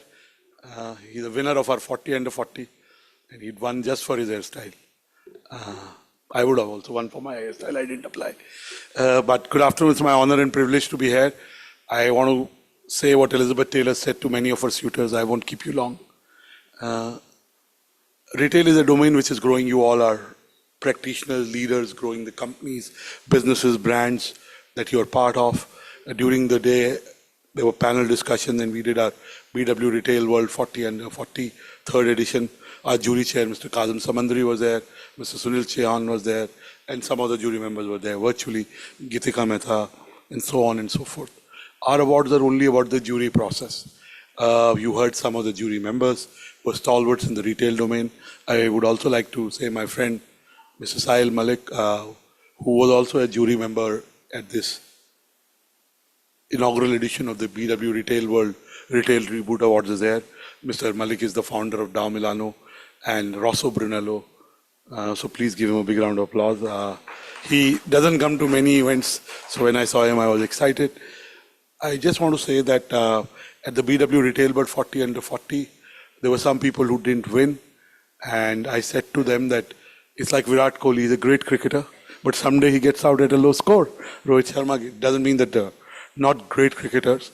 And there were 2 nominees who won this year who said they'd applied in the first and second edition and they hadn't won. So I just want to say that the ones that applied were shortlisted and who presented, who couldn't win, better luck next time, play well. How you do that day matters. It's not about how good you are. I'm sure all of you were shortlisted are good. In the 40 under 40, the reason I'm referring to that is just to give you a taste of the process. All the shortlisted nominees presented to the jury. This year we did not do that for the retail reboot process, but from next year we will do that for the retail reboot process also, because that process is the heart of what we do. You know, I don't even know who applies, who wins. They may send out mails from my mail ID, but really except the jury process, I have no intervention in that.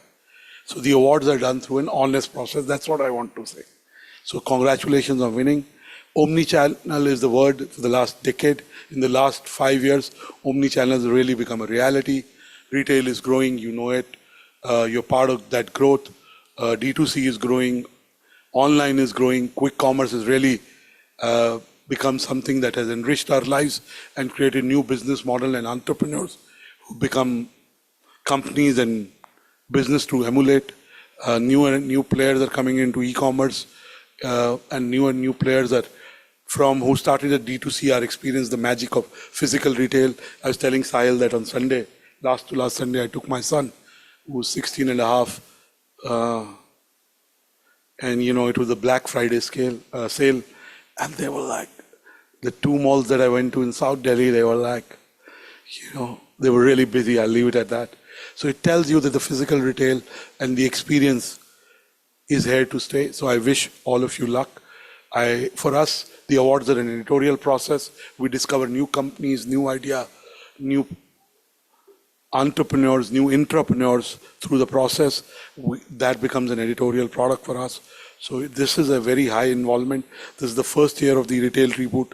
As we plow more editorial resources and more business resources in this domain, we'll make a deep dive, but we've made a start. And as they say, the journey of 1,000 miles starts with the first step. I want to end by saying what I said in the morning. Sleep 8 hours in the night. I know you're building large companies. Don't compromise on sleep. It impacts your health. There's enough research. You can Google. Sustainability is real. Donald Trump may be right about some things, but he's wrong about the fact that climate change is a hoax. Look at the winters in Delhi are almost 45, 50 days late. Summers are disrupted. Look at the wildfire. So whatever you do as intrapreneurs and entrepreneurs, raise the sustainability consciousness. And last but not the least, be kind to yourselves. I know we all have targets.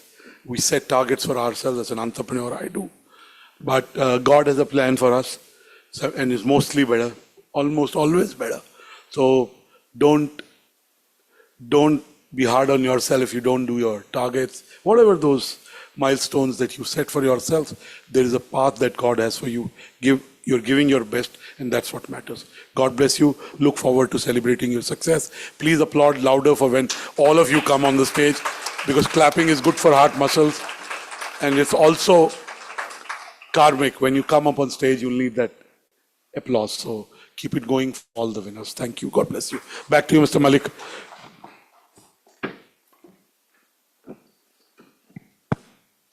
Thank you so much, Dr. Batra. Today's award ceremony is being streamed live across all BW Business World platforms, including their social media channels and also on www.everythingexperiential.com. Any picture that you share online, any views that you share online, please also use the hashtag BW Retail Reboot. A humble request to all the winners: once you've received your award and you step down from the stage, please proceed to stage left for an individual picture, and also stay back till the very end for a group picture, both for the online coverage. And with that, time to reveal the winners of the first edition of BW Retail Reboot Awards 2024. To present these awards, let me once again welcome on stage Dr. Anurag Batra, Chairman and Editor-in-Chief of PW Business World and founder of the Exchange for Media Group. Joining sir is Kamaljeet Singh, Chief Data Scientist and Managing Partner, Chi-Square. Sir.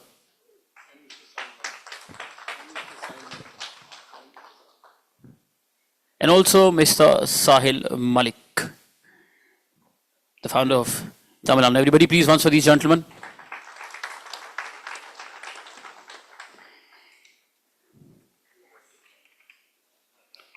Well, these are in categories. There's, of course, there's silver, there's gold, there's bronze.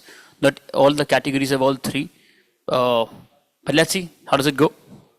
Well, the first category, it's Apparel Brand of the Year. Please.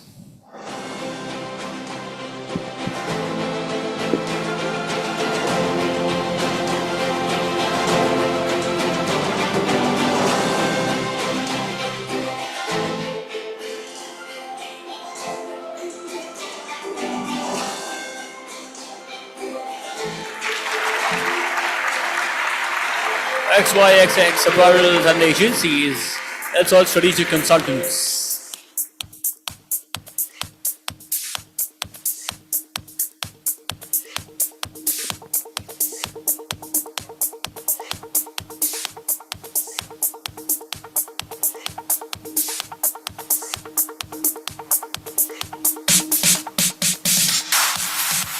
Please.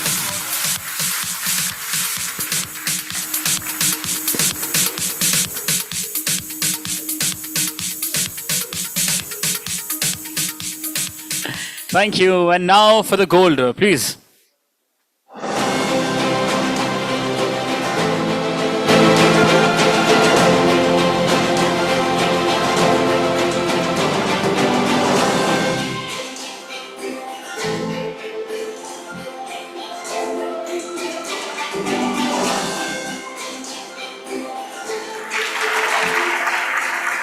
Rebaz.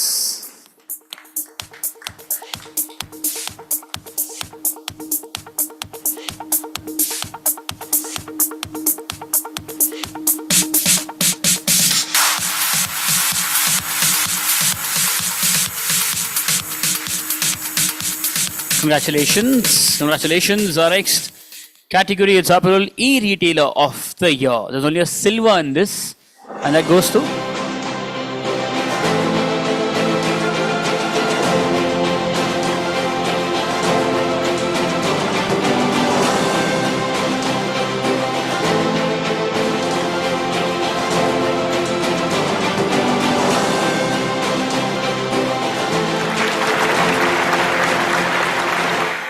Partner Lifestyles.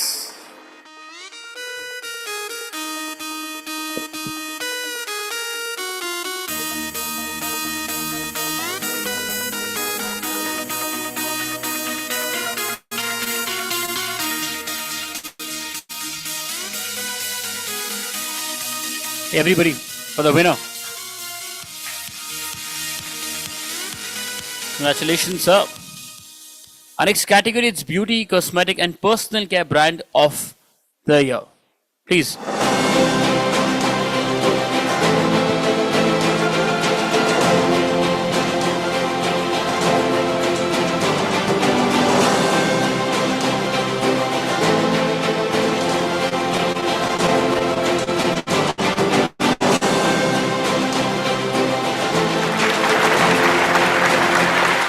Record Studios, Entertainment, Media and Communications.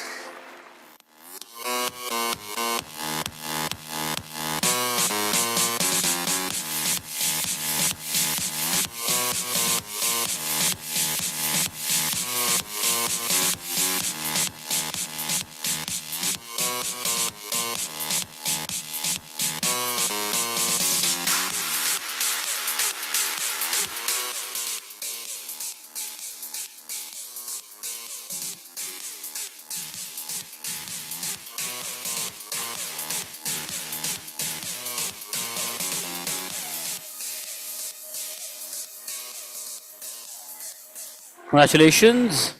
That was the bronze, and now for the silver in Beauty, Cosmetic and Personal Care Brand of the Year.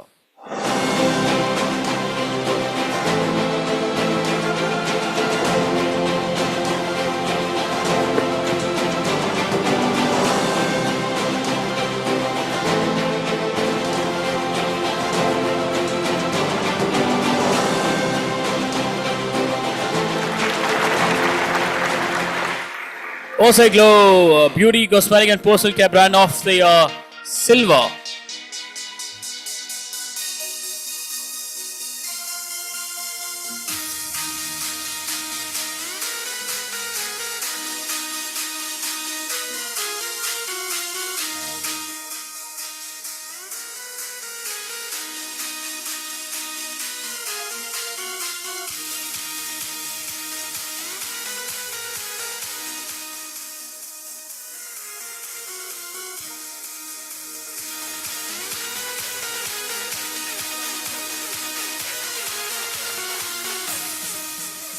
Congratulations. And now for the gold in this category.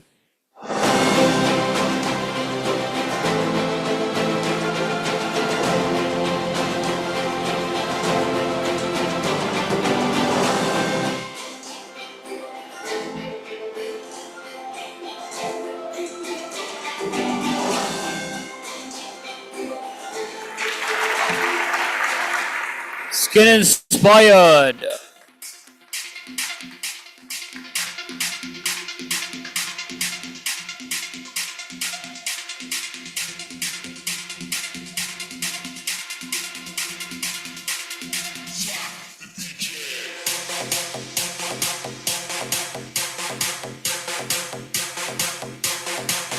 First inspired everybody.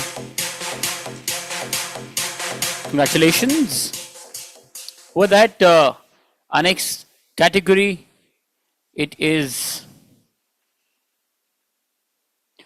D2C Company of the Year.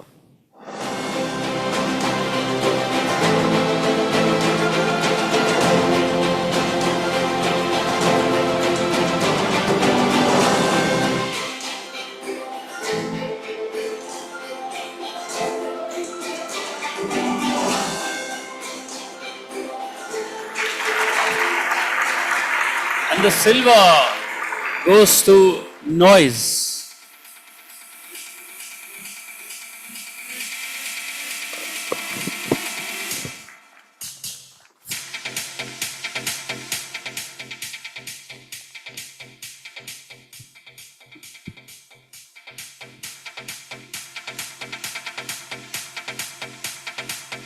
For Noise, everybody, let's just make some noise. Congratulations. With that, our next category, please.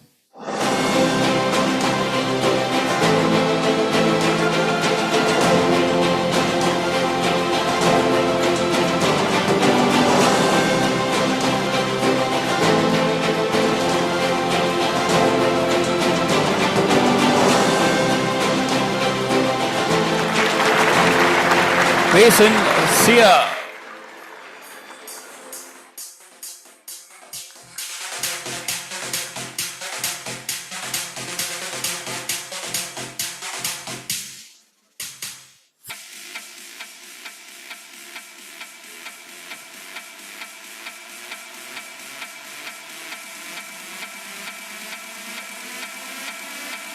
For them, everybody.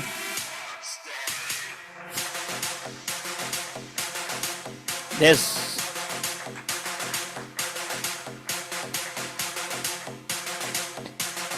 Thank you. Congratulations. Oh, by the way, we'll need your energy to sustain because abhi sab shuruaat hai. There are many awards lined up, and I'm sure you'll also come on the stage. So if you want that when you come. I want to tell you, I was telling Sahil, and I've known Sahil for a while. I've known Mr. Singh for a while. That one of the things that I tell the team, the editorial colleagues who curate the communities and the award, is discover new brands and businesses. I do want to say that Mr. Aman Gupta's first award was a BW award. He's talked about it in the past at many initiatives. And there are other very large businesses and brands whose first award was a BW award. Or in exchange for media award in some cases. Because they came through a process, you don't have to know anyone. You just have to put in your entry. And so we have discovered, I have discovered 2-3 new brands that I didn't know. And that's the job of a media company. I was telling them that apart from the ones that are established and continue to do good work, our role is to be able to discover new brands, new businesses, new ideas, new people. So I think that's why we do award, and we do it through the right integrity. I think I'll leave it at that. So give these new players a bigger round of applause. They deserve your love. And all of you, I'm sure, will grow into bigger companies, do IPOs, and so on and so forth, and become household names, part of our lives as consumers. So it has happened with, I remember, meeting with so many years back from Noise at an award. I can, today in the day, I met an entrepreneur at the 40 under 40. He was from Mama Earth. And I told her that first award of Ghazal was again a Business World Award. So, I don't want to drop names or brands. For me, everyone is special.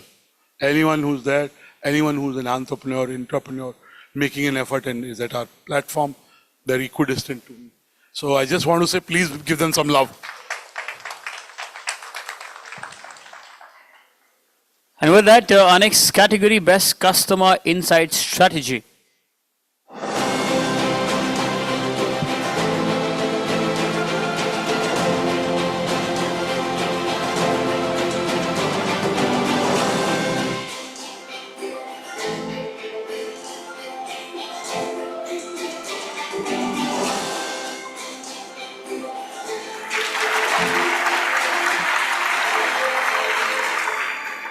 Alex, Yap Digital.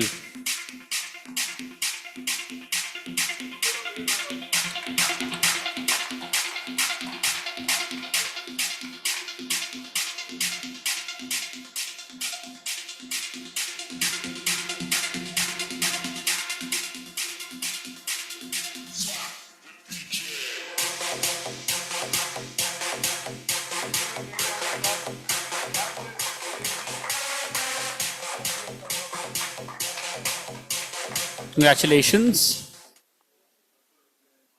Our next one, please.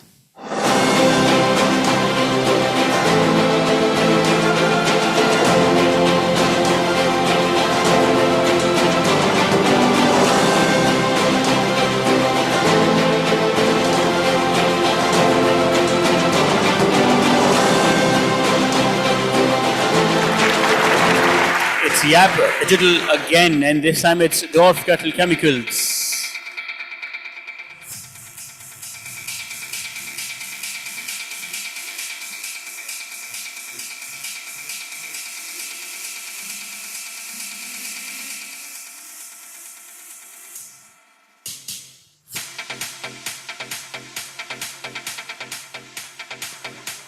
The gold winners, Best Consumer Insight Strategy.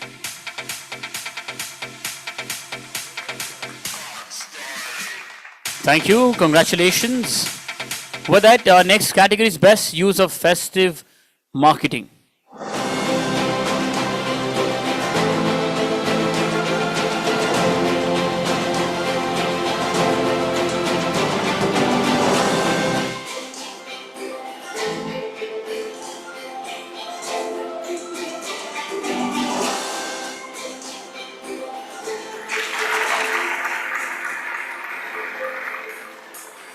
Jeevan Small Finance Bank.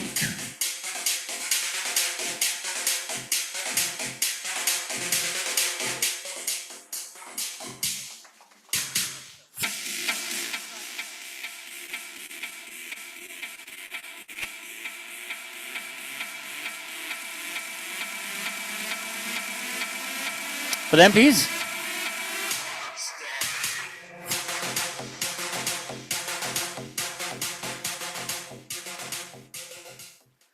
And the next is silver in the same category, please.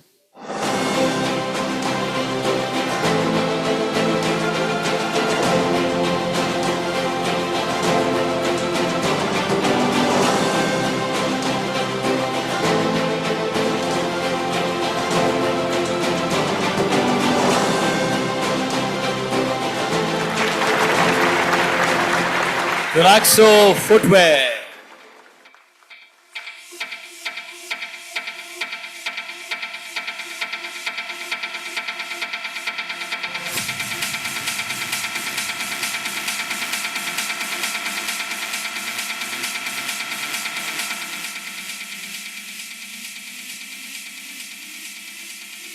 For them, please.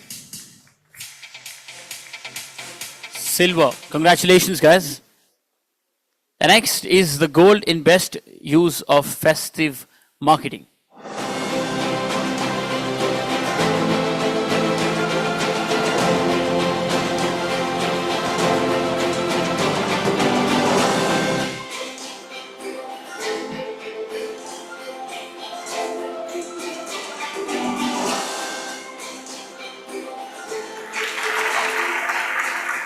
Bangaldeep Agarbatti.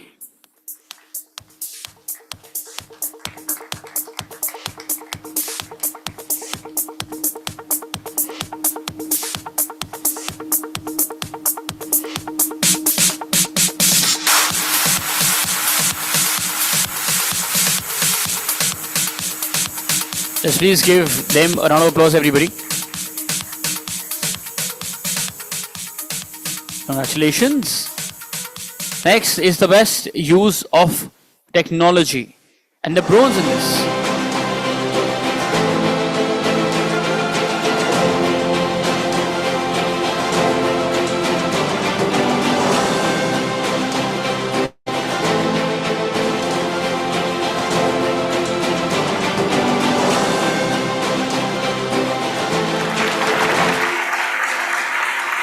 When you buy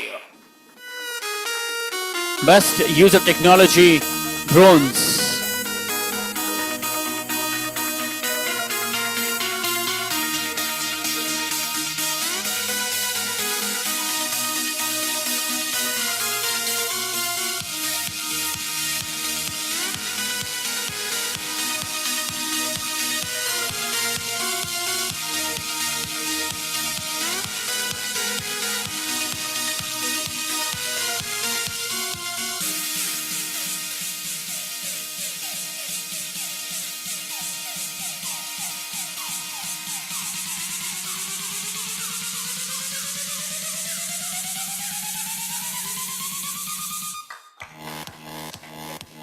Congratulations. And next is the gold in best use of technology.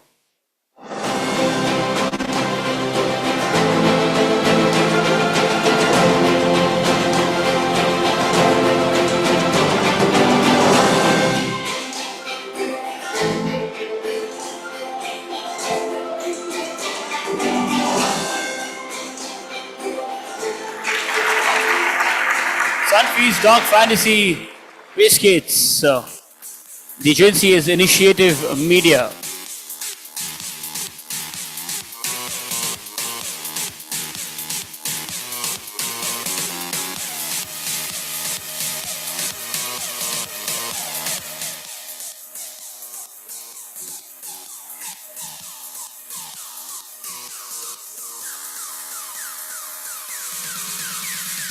The gold and best user technology, everybody, the winners.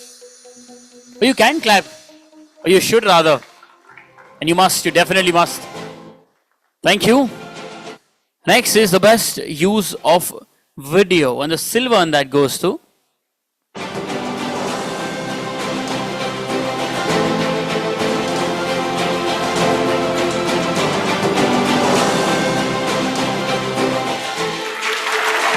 UPI chalega, and it's again Yap Digital.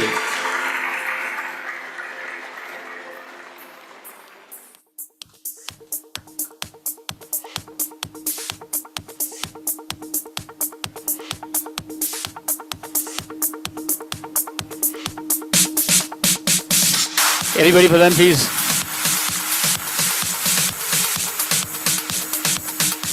Congratulations. And the gold in best use of video goes to.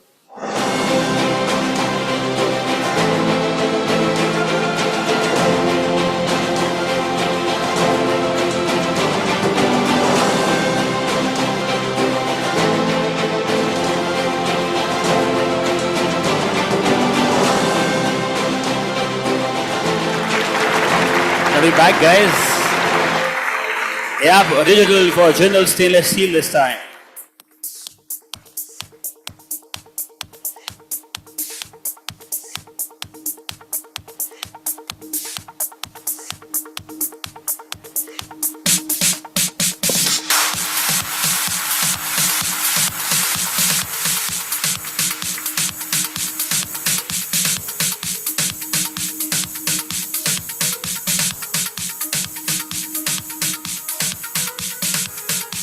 Congratulations.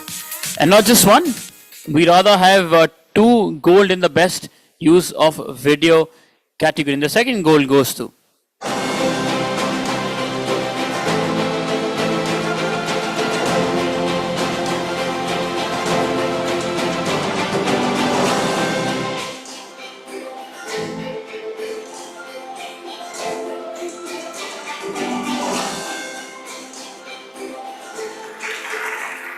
Sunfeast Dog Fantasy Biscuits. We have with us Initiative Media. Ken to receive the award.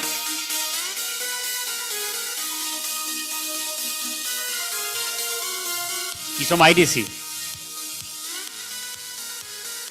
Again, for Sunfeast, please. Congratulations.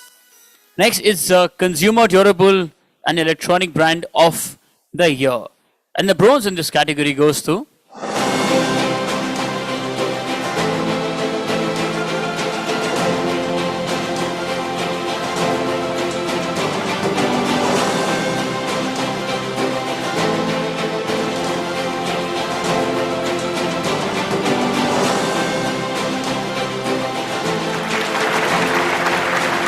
ISA India.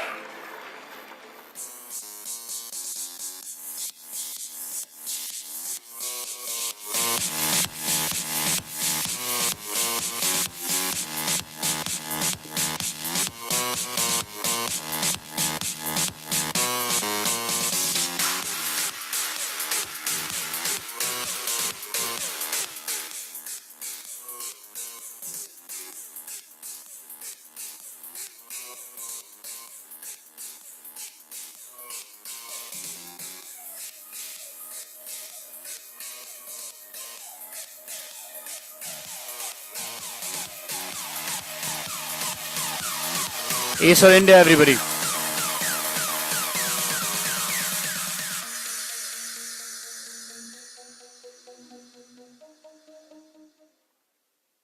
Congratulations. Next, the silver in this category goes to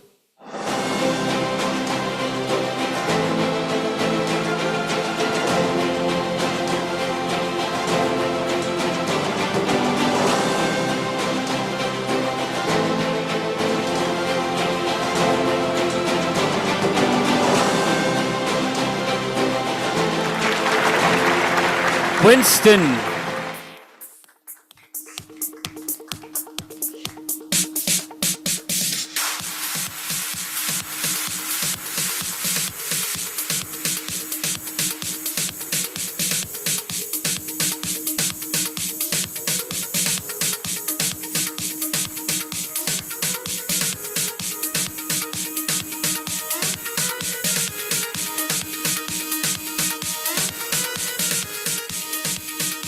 Congratulations. Congratulations. And now for the gold in this category.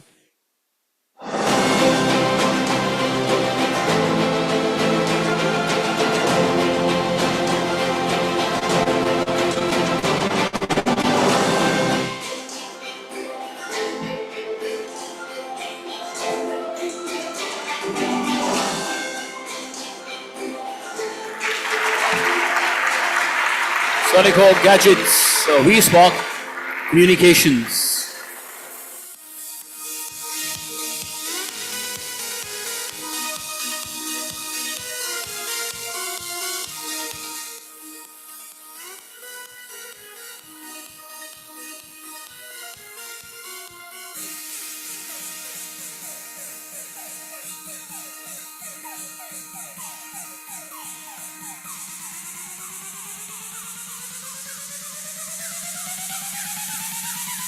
For them, please. Congratulations. And the next category is D2C Company of the Year, and the bronze goes to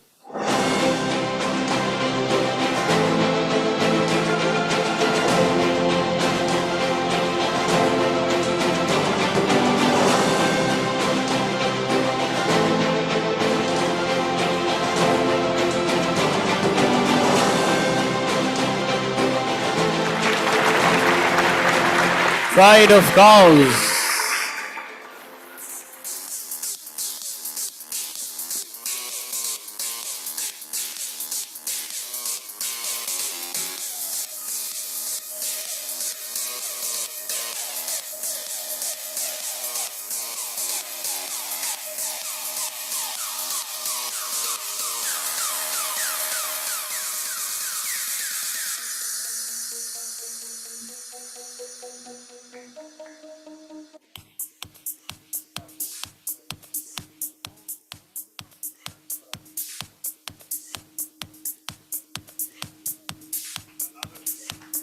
Round of applause, everybody.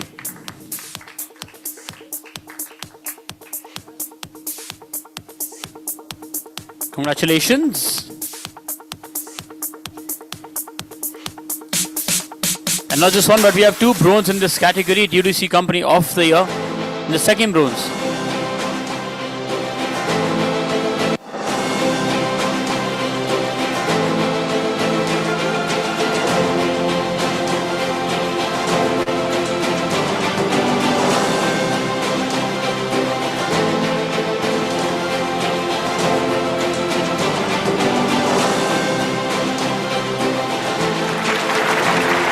Okay, it's the gold. Tiki Toro.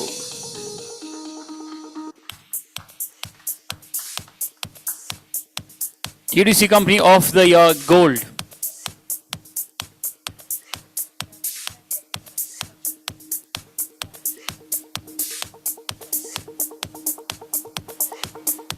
Please, the gold winner of TDC Company of the Year. Congratulations. And the next one, please.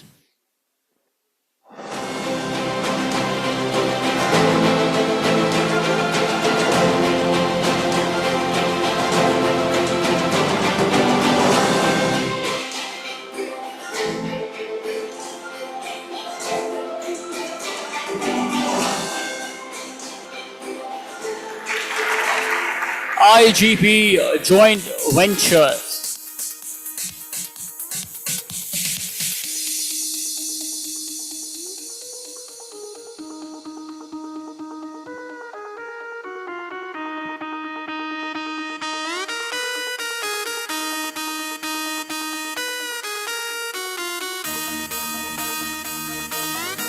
For them, please.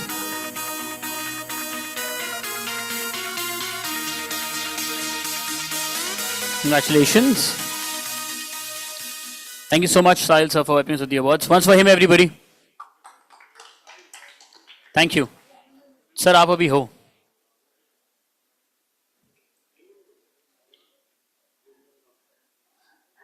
Our next category, it's E-Retail Company of the Year, and the bronze first.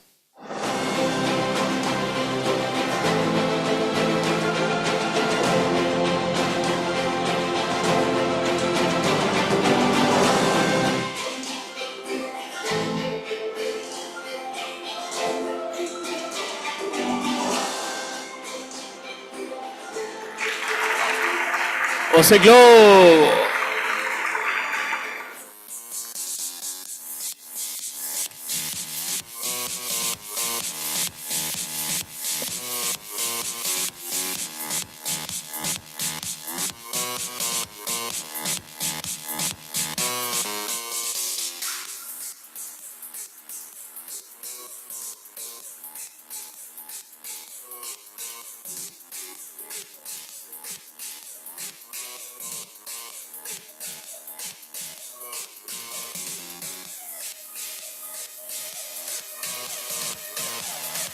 Oseglo, everybody.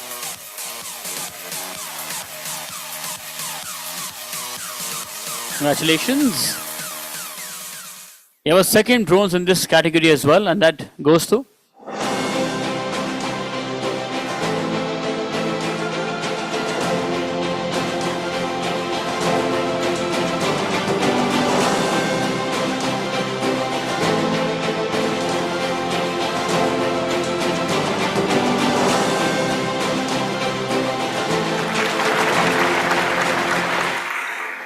XYXX Apparels and the agency is Elsol Strategic Consultants.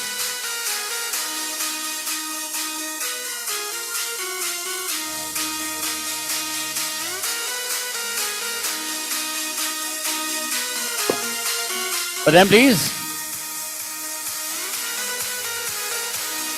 Congratulations. Next is a silver in E-Retail Company of the Year.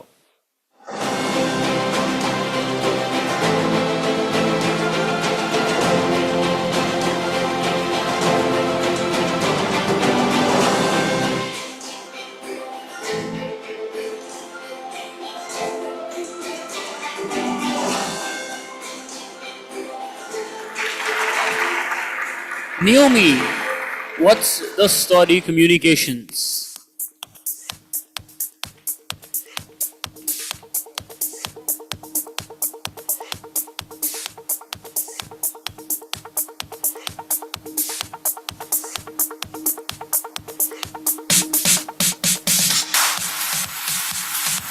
Naomi, everybody.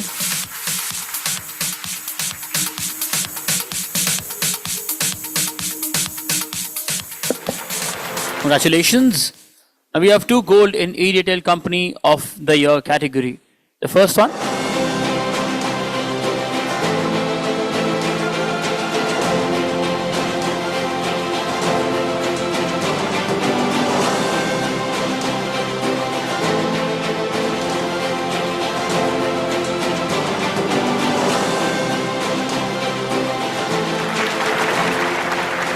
Kind Life, the Communication Council.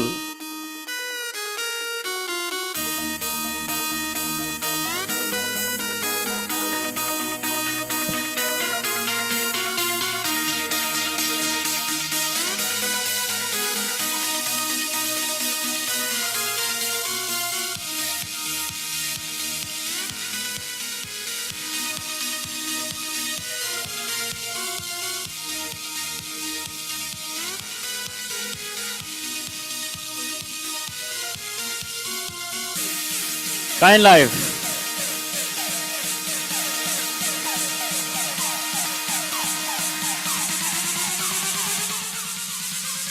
Congratulations. And the second gold in e-retail company of the year category goes to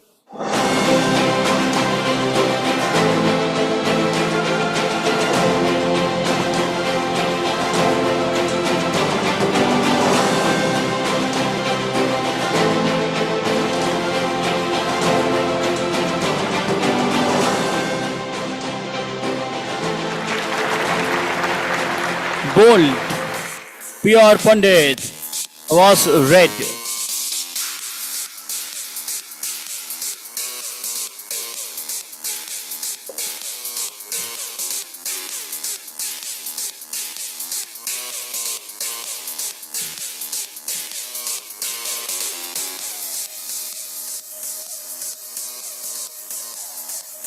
The gold winners. Congratulations. I please request Mr. Ved Shukla, founder of Milomart and also the advisor to BW Retail World, please join us on the stage. So, for that, the next category, Experiential Store Award. And the gold in this goes to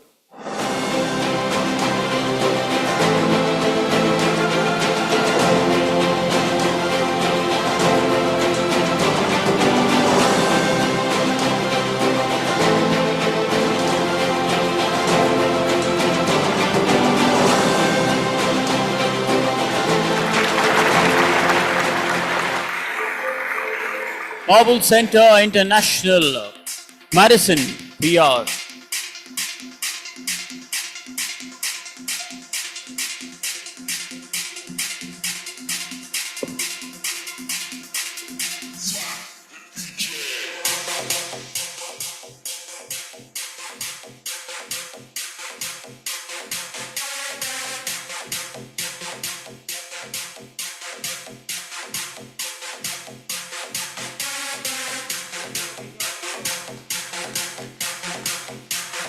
The gold winners.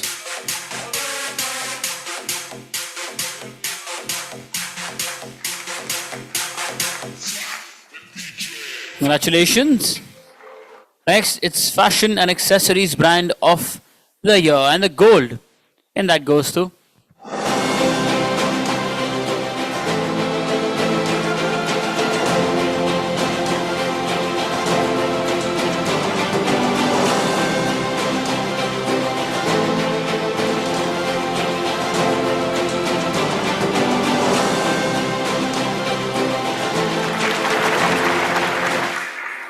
Da Milano.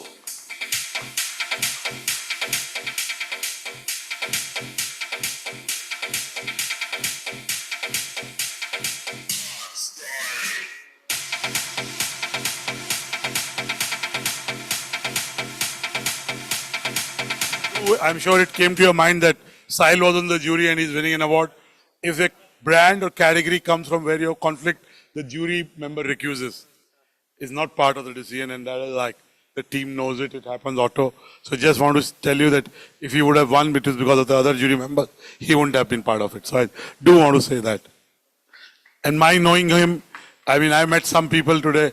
I'm sure I'll get to know them better, but their success is there. It's not because of knowing me. Of course, I know Sahil really well, but I do want to say that it's through a jury process. Gold winners of Fashion and Accessories Brand of the Year, Tamilano. For them, please.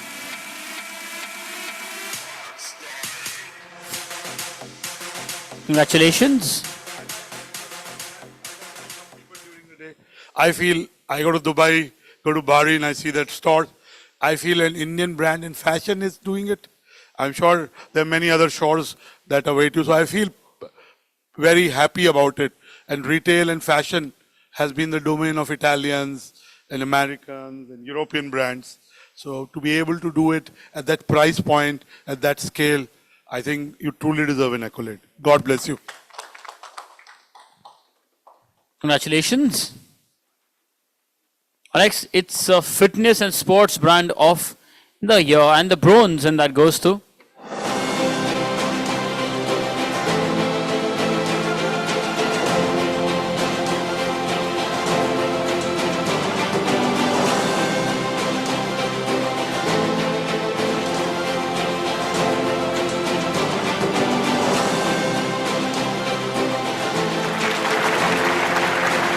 Then on nutrition, pre-entertainment, media and communications.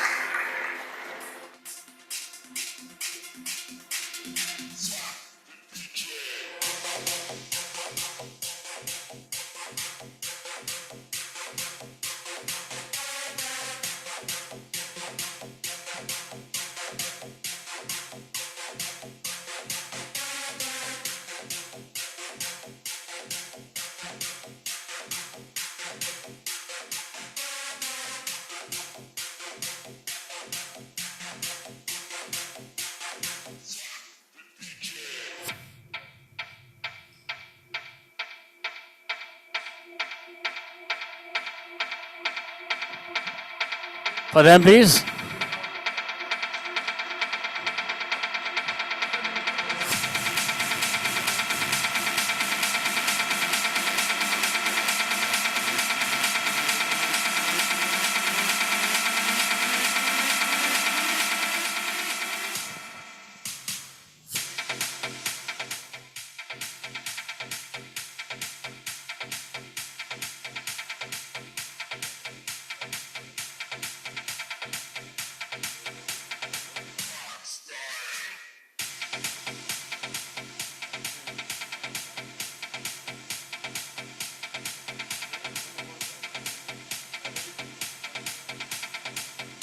Congratulations.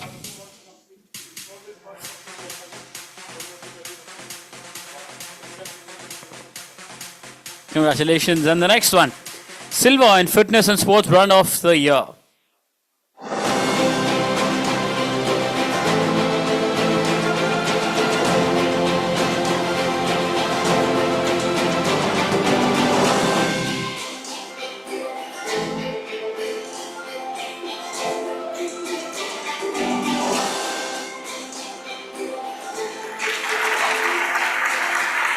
Avatar.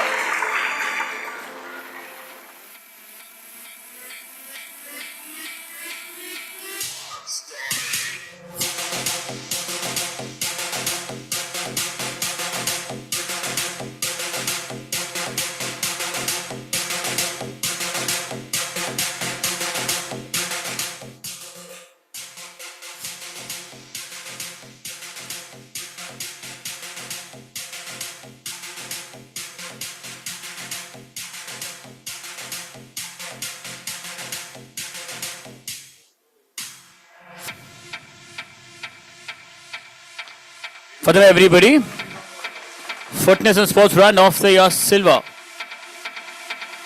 Congratulations. Next, we have footwear brand of the year, and the silver in this goes to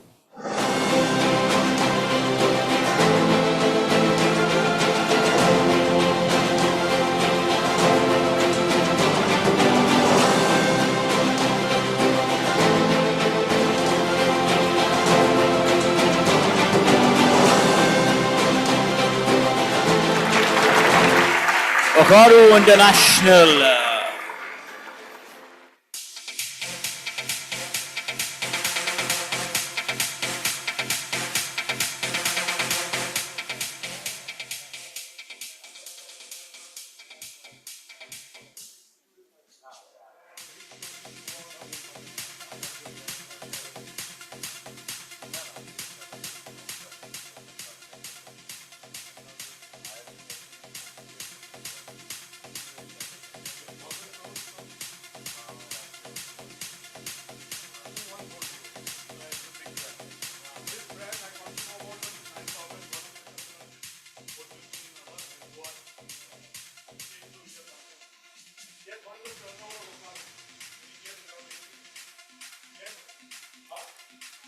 Sharp eyes you've got, ma'am. What sharp eyes and ears you've got? 2140.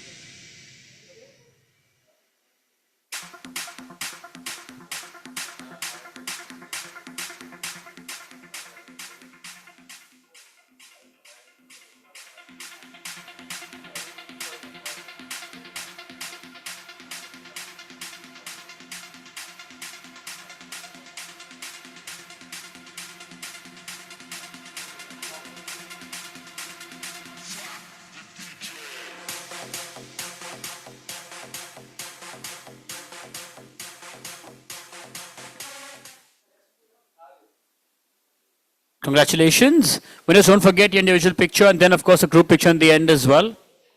Next, it's footwear brand of the year gold, and that goes to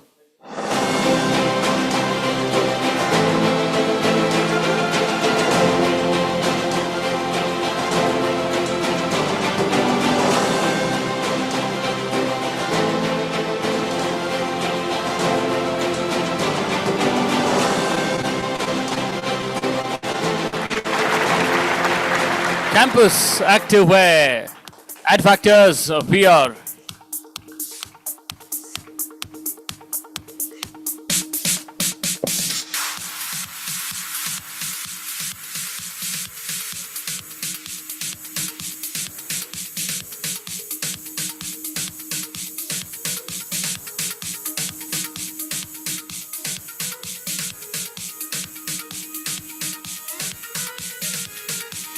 For Campus Activewear, everybody.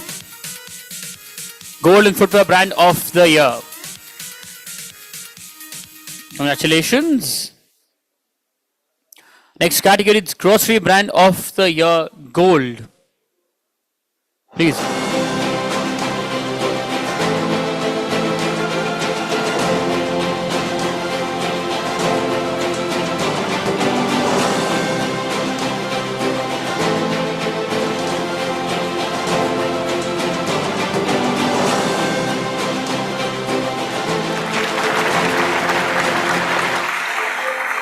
Govardhan.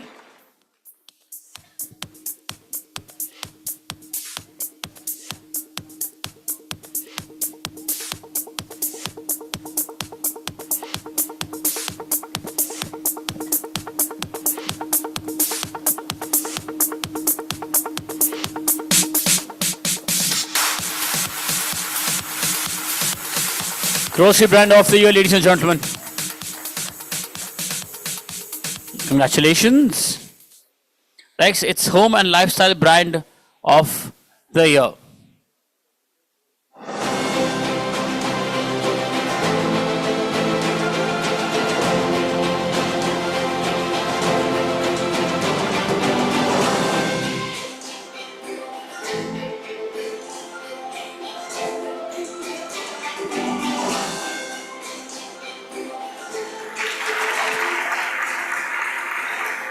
Your lightings, image, stereo, Marcom.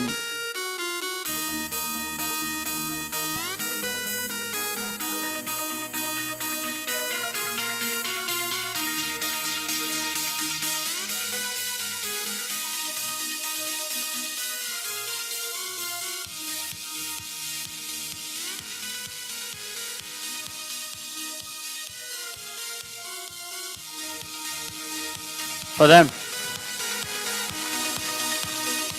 Congratulations.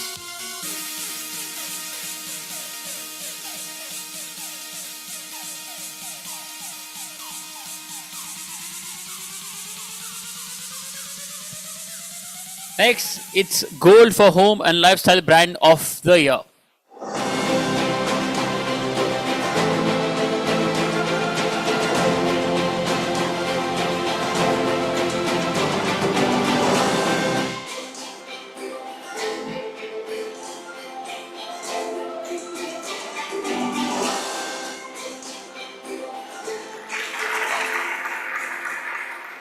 Flex.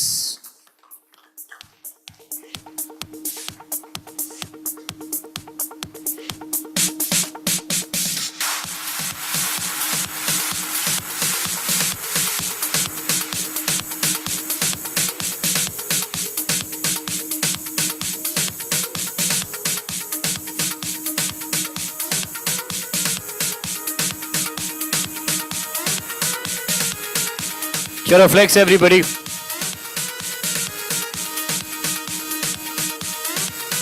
Congratulations. Alex, it's Integrated Campaign Award, and the bronze in this goes to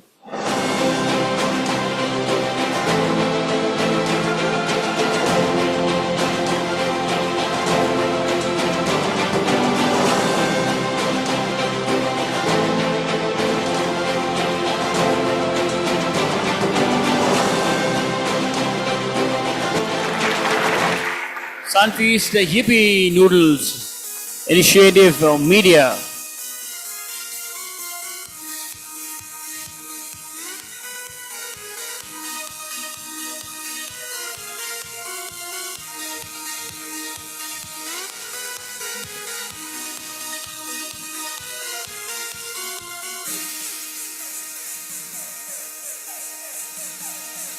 Congratulations. Next, it's the silver in this category. We have two of them. The first one, please.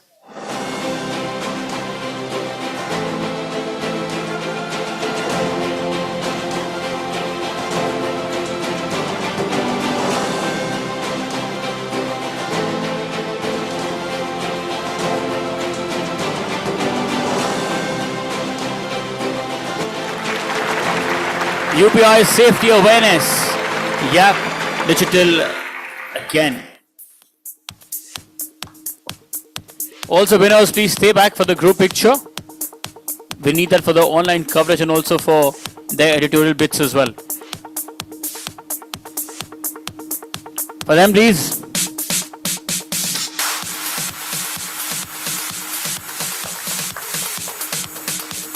Congratulations. And the second silver in Integrated Campaign Award goes to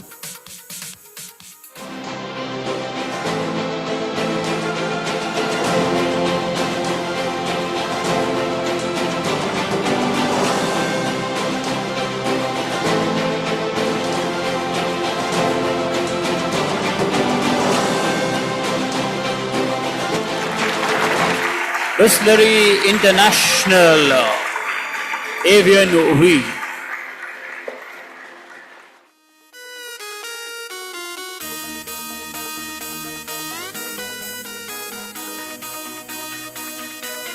For them, please, everybody.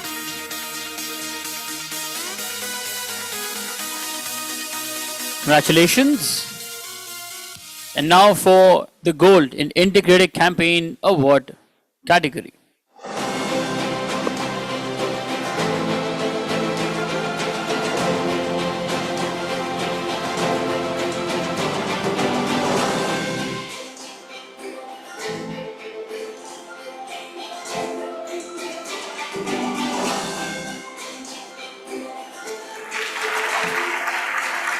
Sunfeast Dark Fantasy Biscuit.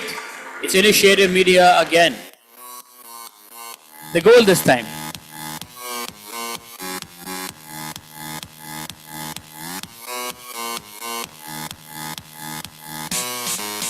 For them, please.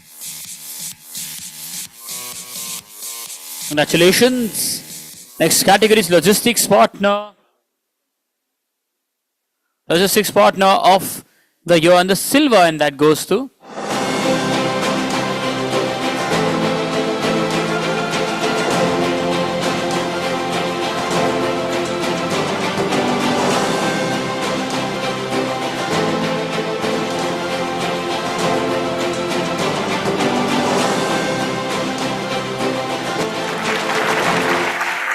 Asia Shipping India, Image Stereo Marcom.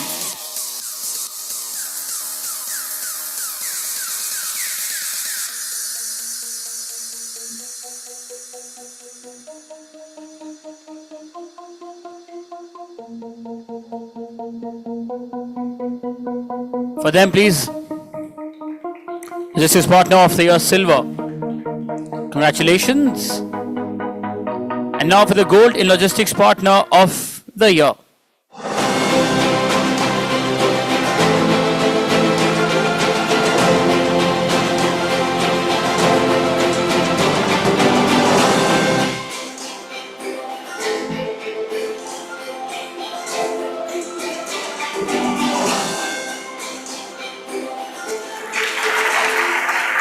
Visual Logistics and Travels.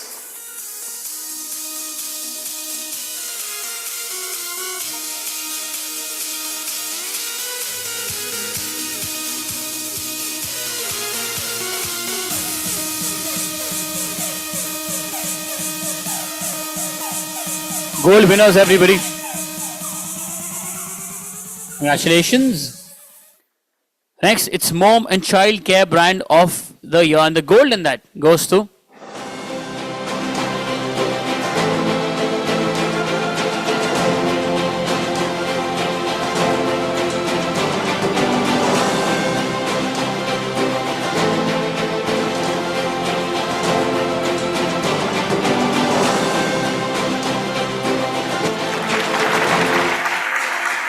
Tigitoro.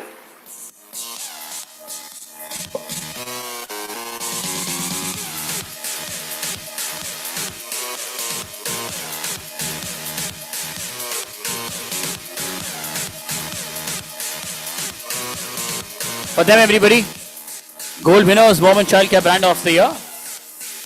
Congratulations. Next, it's omni-channel brands, and the gold in that goes to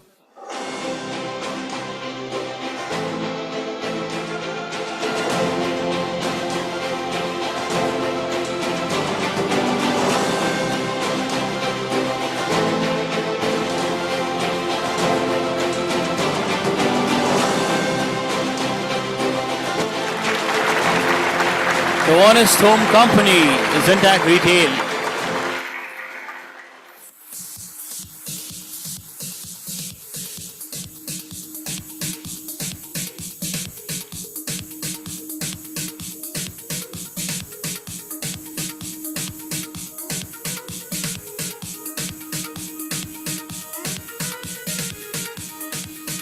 For them, please, the gold winners.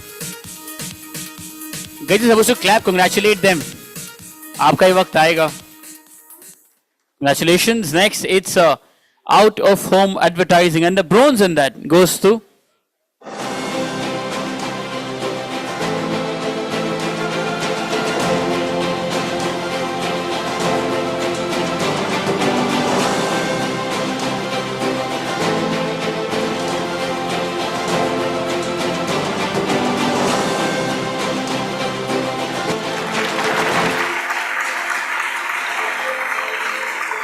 Marks and Spencer, Cashier Drive of Marketing.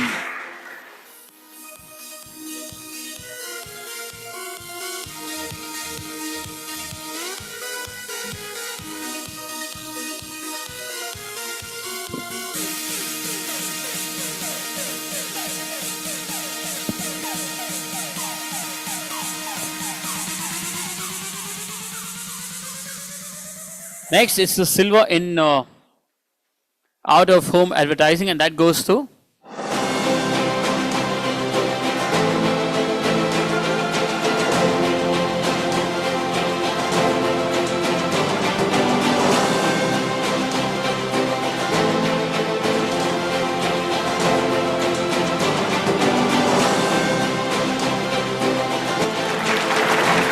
Netflix, Sashis. It's again Cash or Drive marketing.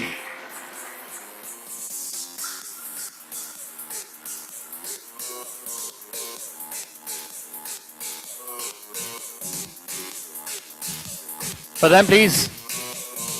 Cash or Drive marketing for Netflix, Sashis. And now for the gold in out-of-home advertising, and that goes to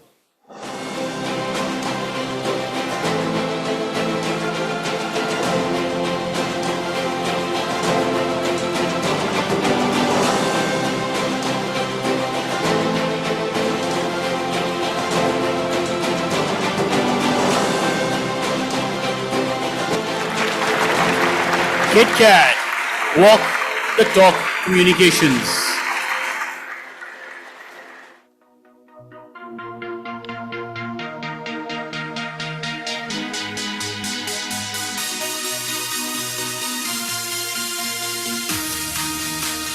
For them, please.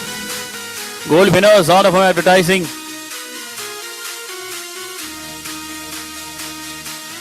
Congratulations.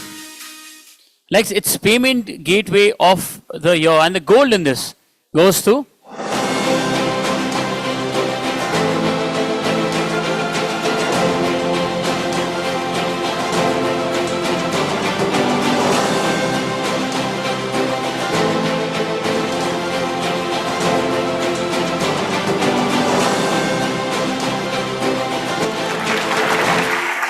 AirPay Payment Services.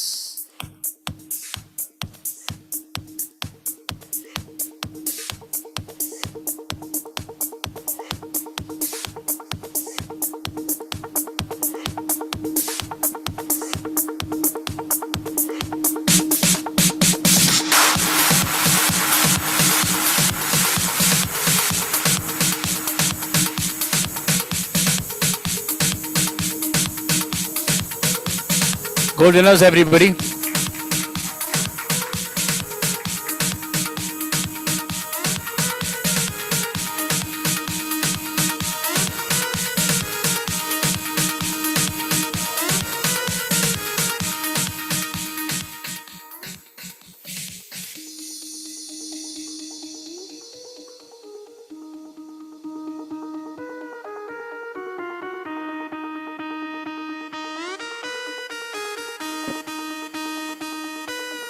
Congratulations. And the next category, it's Restaurant Brand of the Year.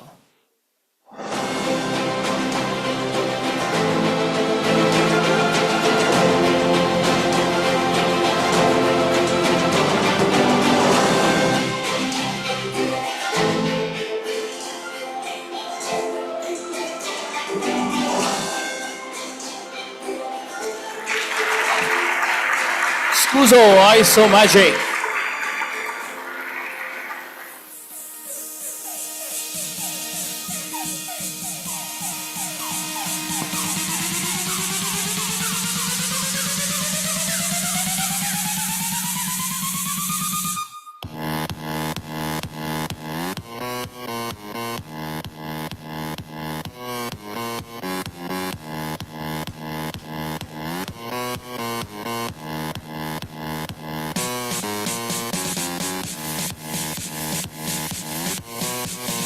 Congratulations. Next, it's a retail technology partner of the year, and the silver in that.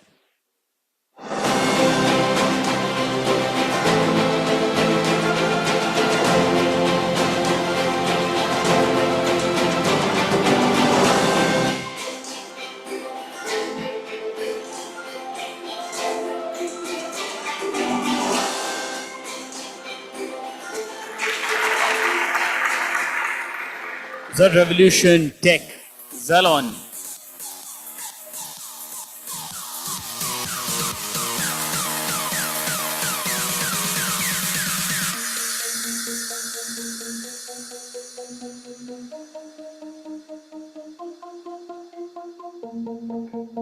For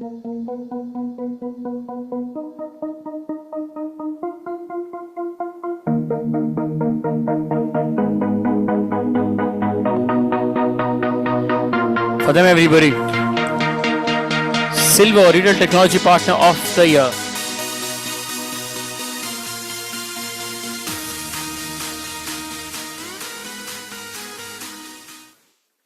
And the gold in this category goes to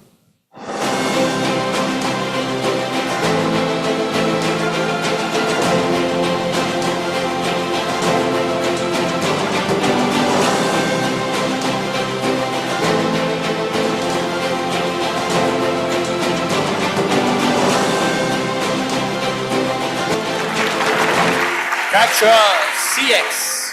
Column inches.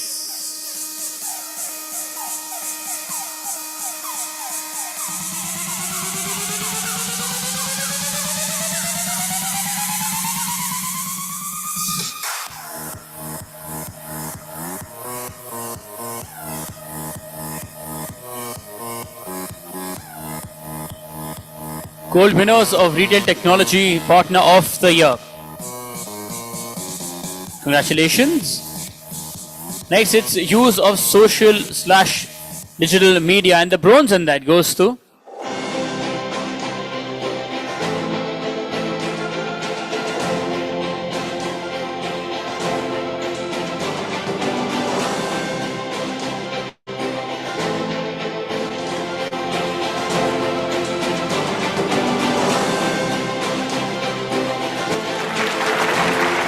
Tata Motors, Freighter.ai.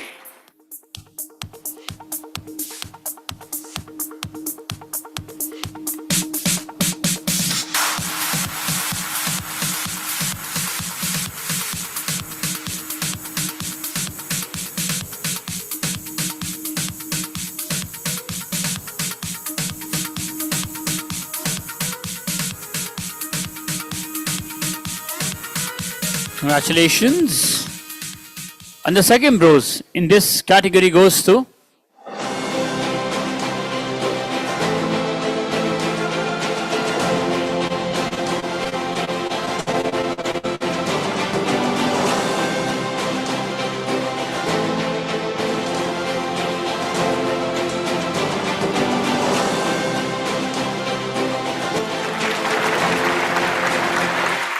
silver JCB Yap Digital.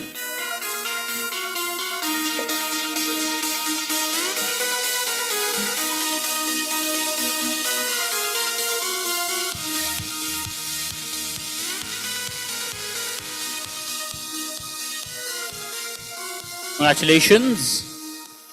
And the next one, please.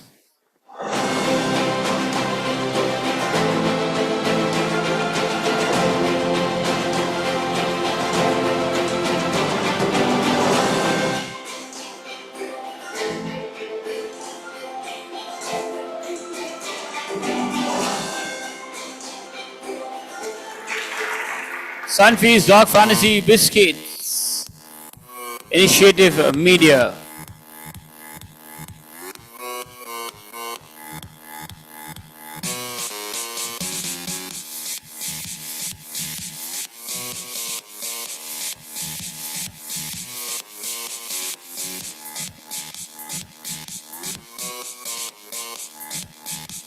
Thank you so much, Kamalji ji.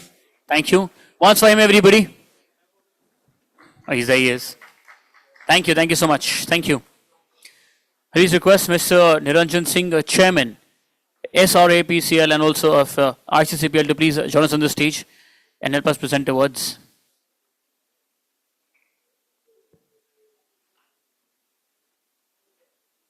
And the next one, please.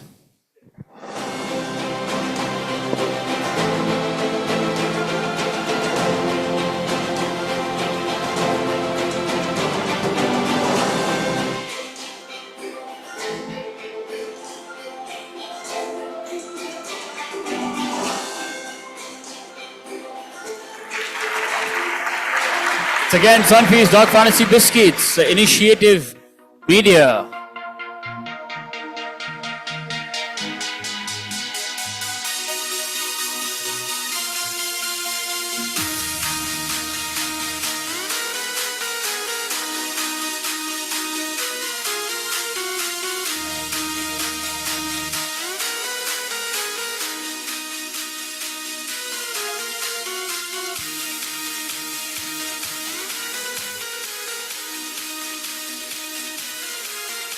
Congratulations. And the silver in this category, please.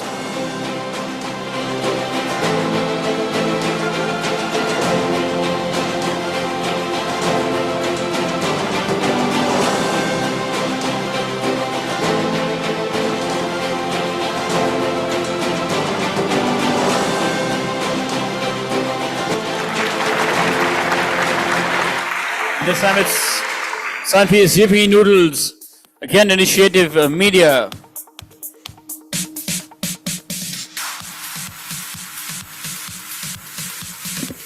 Winners, please also stay back with the group picture.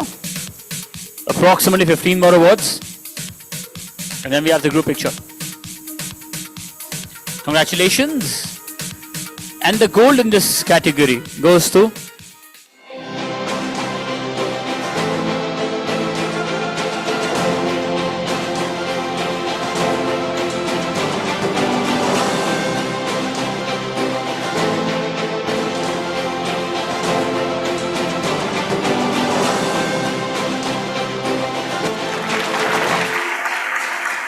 Govardhan, the gold winners.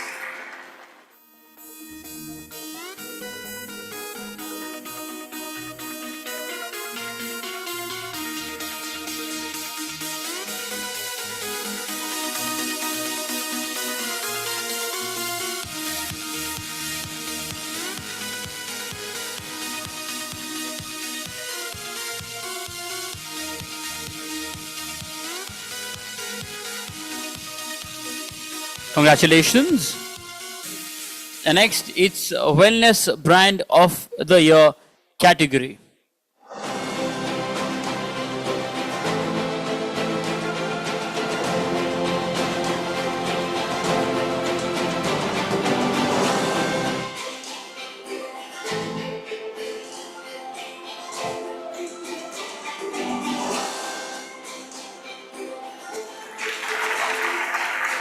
Sanctum Wellness and Healing, the bronze.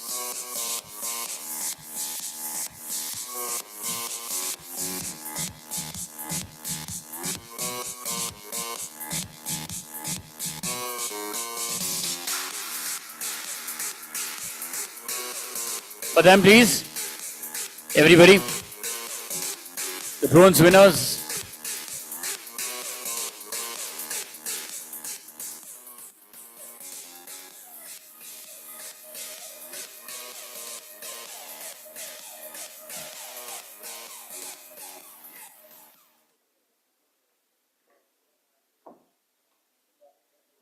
And now for the silver.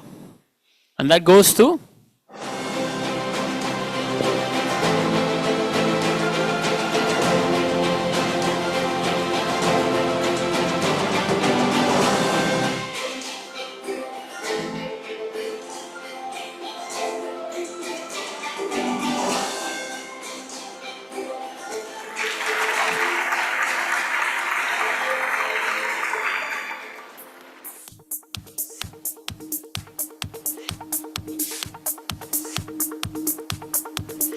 okay. This is the e-retail leader of the year bronze, and this one goes to Dheeraj Bansal, Recode Studios, PR Entertainment Media and Communications.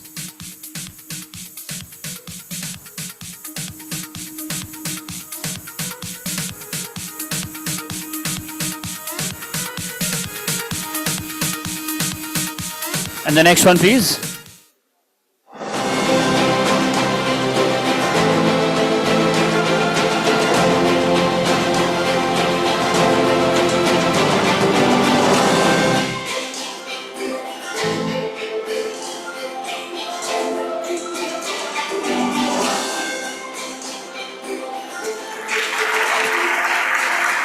Silver goes to Go Nature, Wellness Brand of the Year.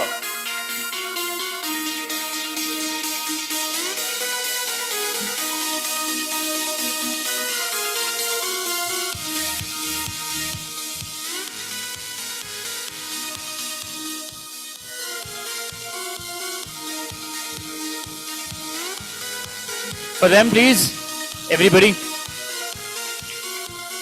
Silver, one last brand of the year.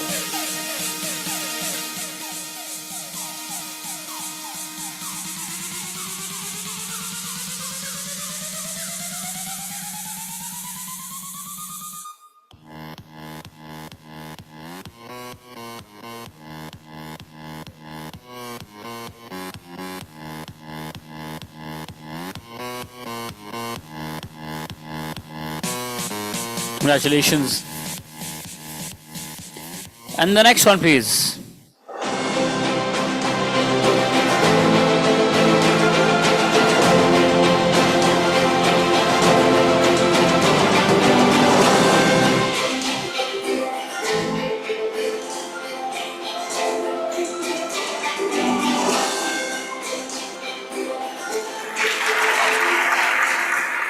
Night Wellness, Yap Digital.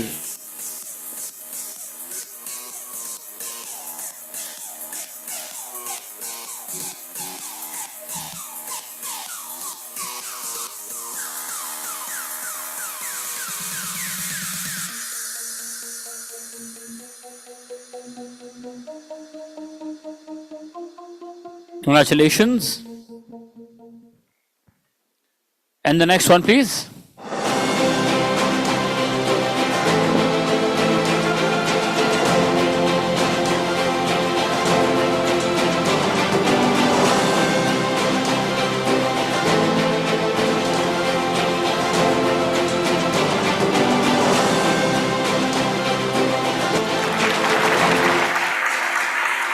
The bronze e-retail leader of the year, Akshay Oswal for Osai Glow.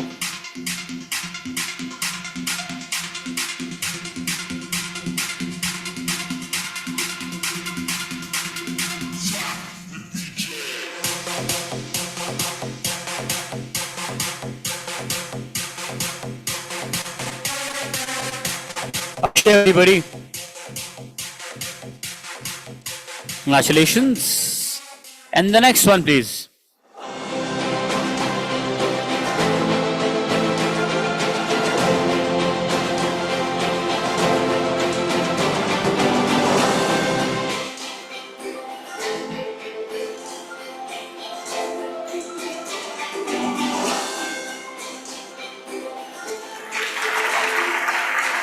Rahul Dayama Silva, e-retail leader of the year, Banik, the Communication Council.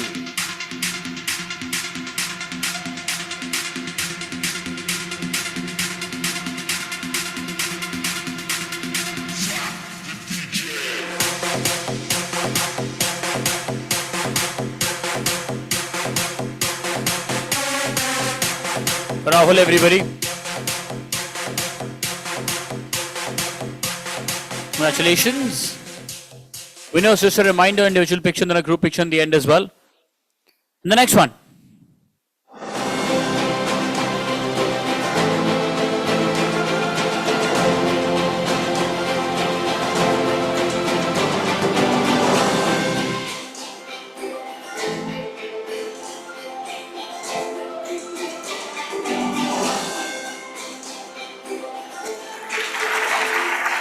Abhishek Raj Pandey said Revolution Tech Zalon, emerging e-retailer of the year, bronze.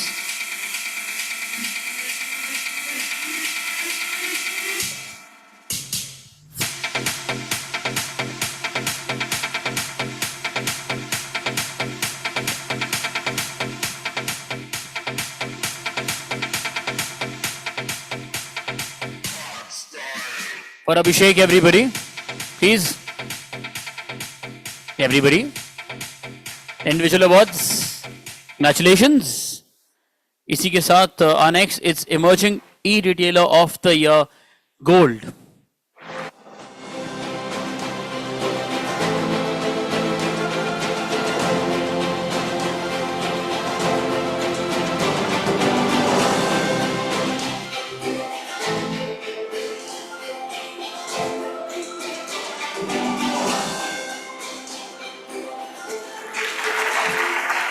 Yogesh Agarwal Savana, again the Communication Council.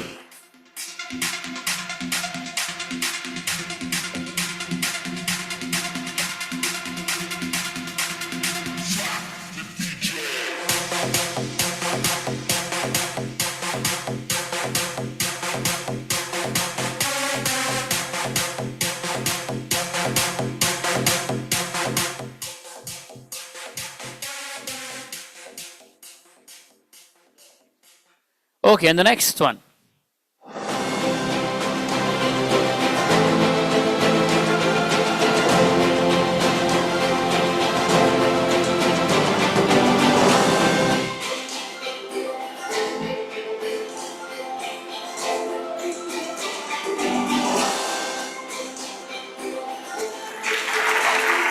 Emerging Leader of the Year on Retail Bronze, Himanshu Adlakha Winston.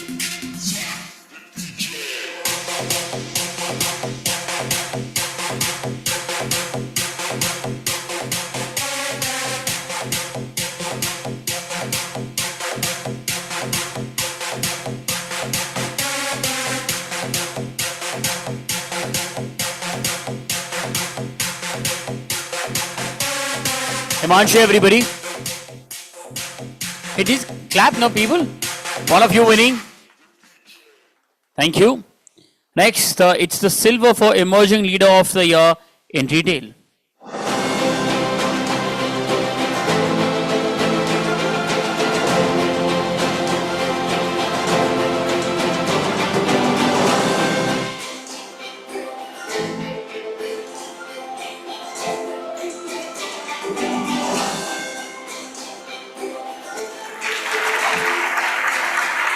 Gagan Ananda Skuzo, Why So Magic?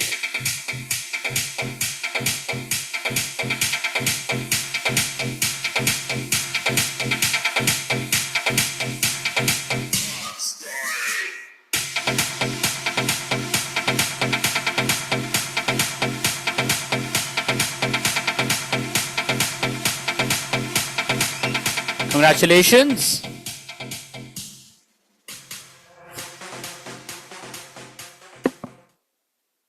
Congratulations. Next, it's Retail SaaS Enabler of the Year, and the gold goes to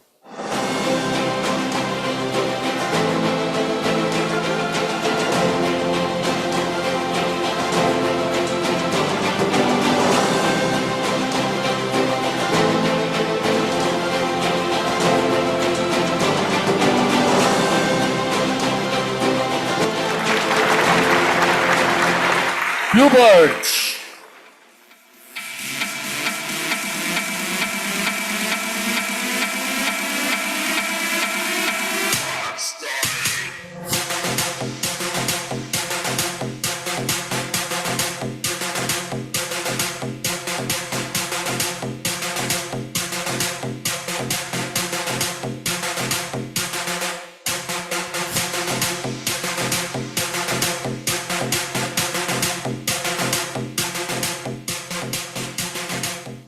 Congratulations.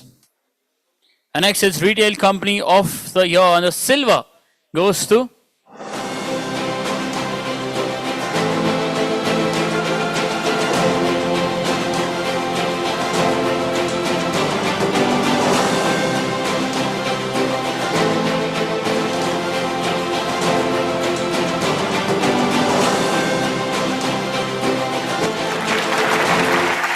Rosso Brunello Leathers.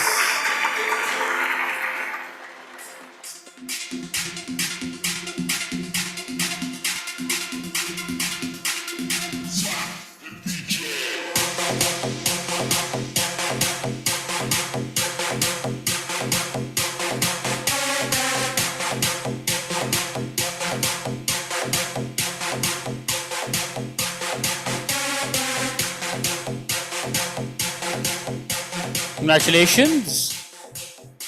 And the next one, please.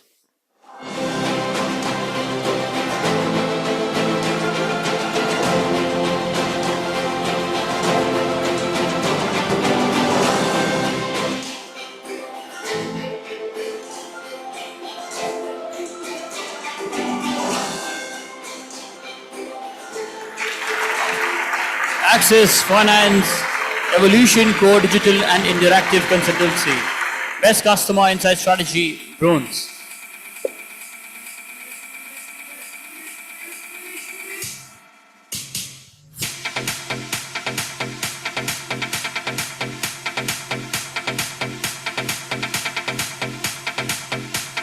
Congratulations.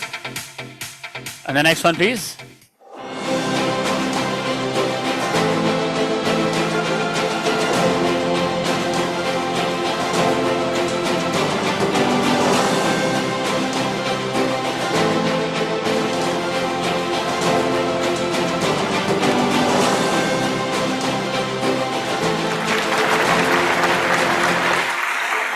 Edge Electronics, Evolution Core Digital and Interactive Consultancy.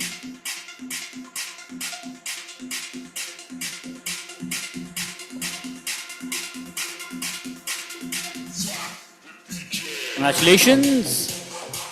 And the next one, Best Use of Video, bronze.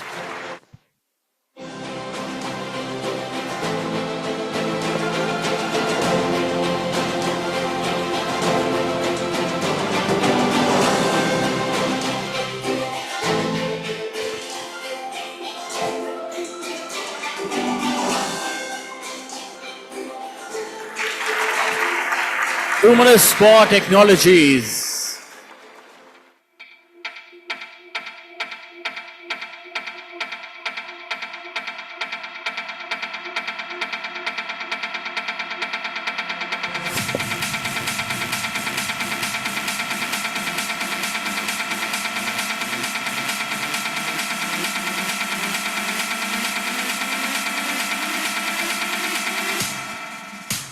For them, everybody, the best use of video.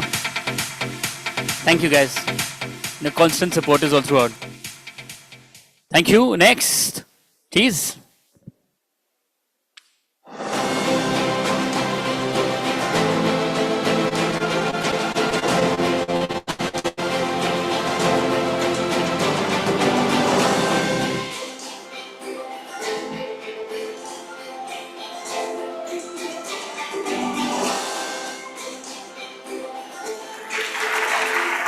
Rexel, Evolution Core Digital and Interactive Consultancy.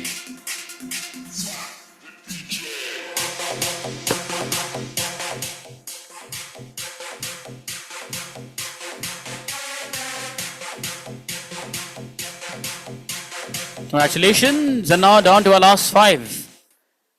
The next one, please.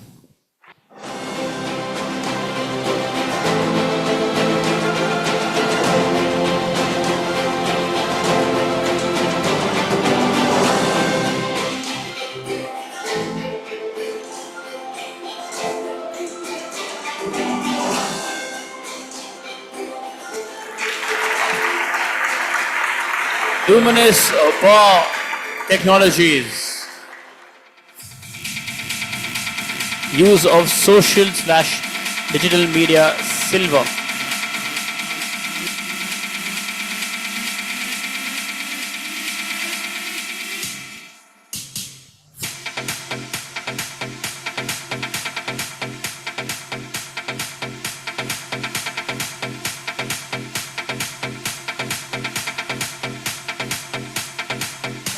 Congratulations. The next, it's Retail Company of the Year, Gold.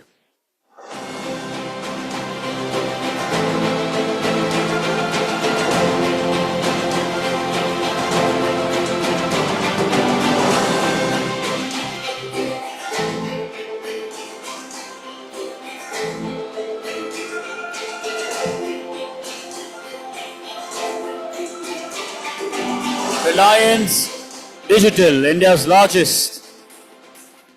And the screen changed.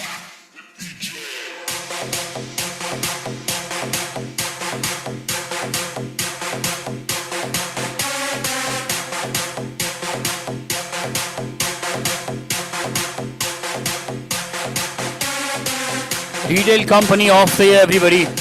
Reliance Digital. Congratulations. And the next, it's Super Retailers of the Year. And the gold winners, please.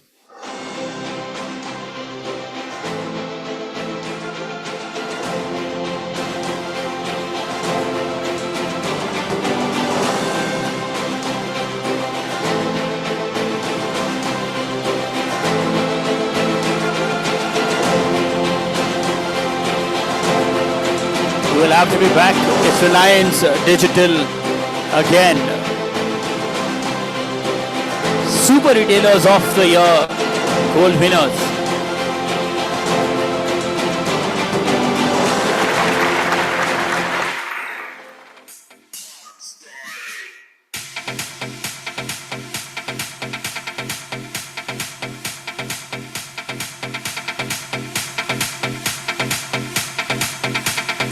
Congratulations.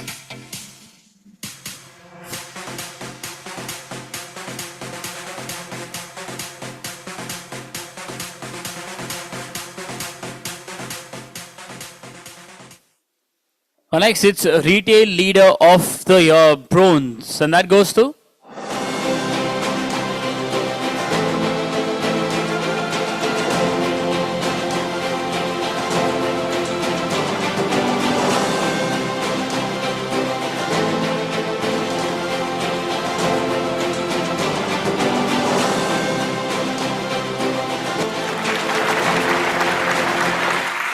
Krishna Kumar Sinha, Vision, Stove Rough.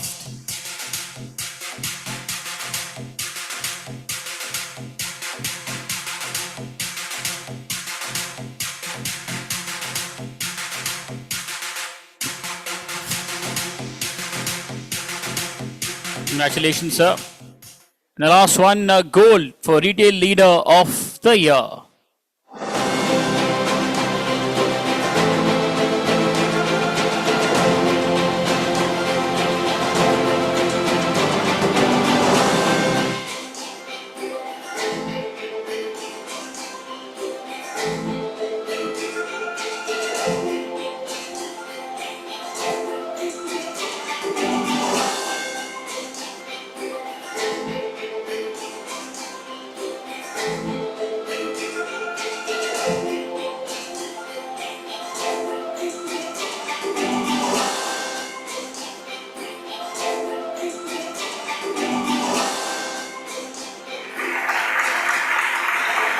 Siddharth, Quandal, XYXX, Apples, El Sol Strategic Consultants.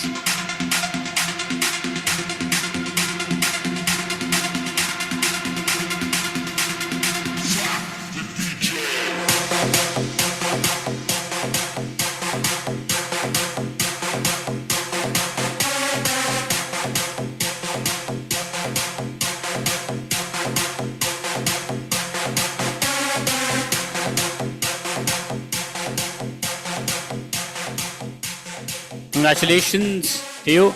Thank you, Ved and Niranjan sir. Thank you so much. Thank you. Thank you. Thank you, Ved sir. Thank you. With that, we come to an end of the awards ceremony. May I please request all the winners to join us with their trophies on the stage for a group picture. All the winners, please, with your trophies. Aye.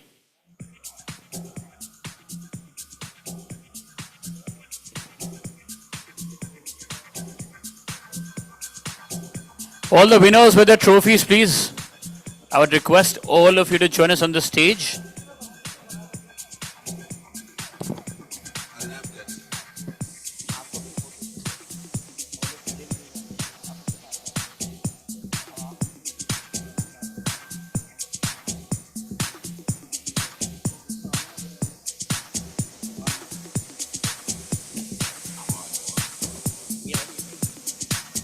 Winners, please. Aye.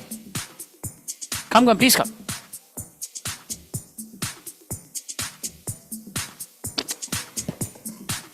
All the winners with their trophies, please. If any of your team members outside and you want them in the picture, then now is the time you call them.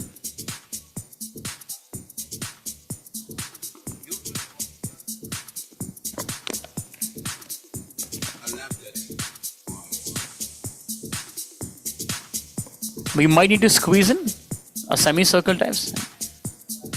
You can come closer, front, back. You can also sit here if you want. A couple, you can also sit in the front if you're okay with that. You can also sit. आप चाहे तो आगे. You can also sit here, sir. आप यहाँ ही बैठ सकते हैं. This is better. Any other winners left? Last call.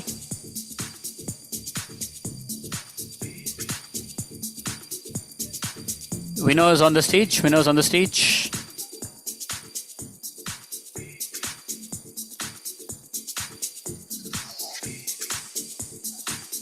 We can first do your mobile phones first. एक बार वो कर लेते हैं. Yeah, done. Mobile phones done.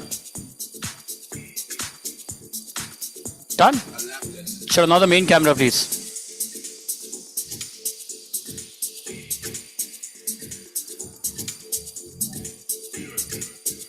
The center frame.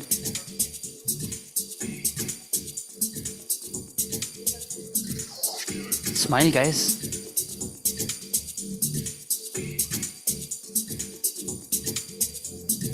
And thank you. Congratulations. Thank you.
Thank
you.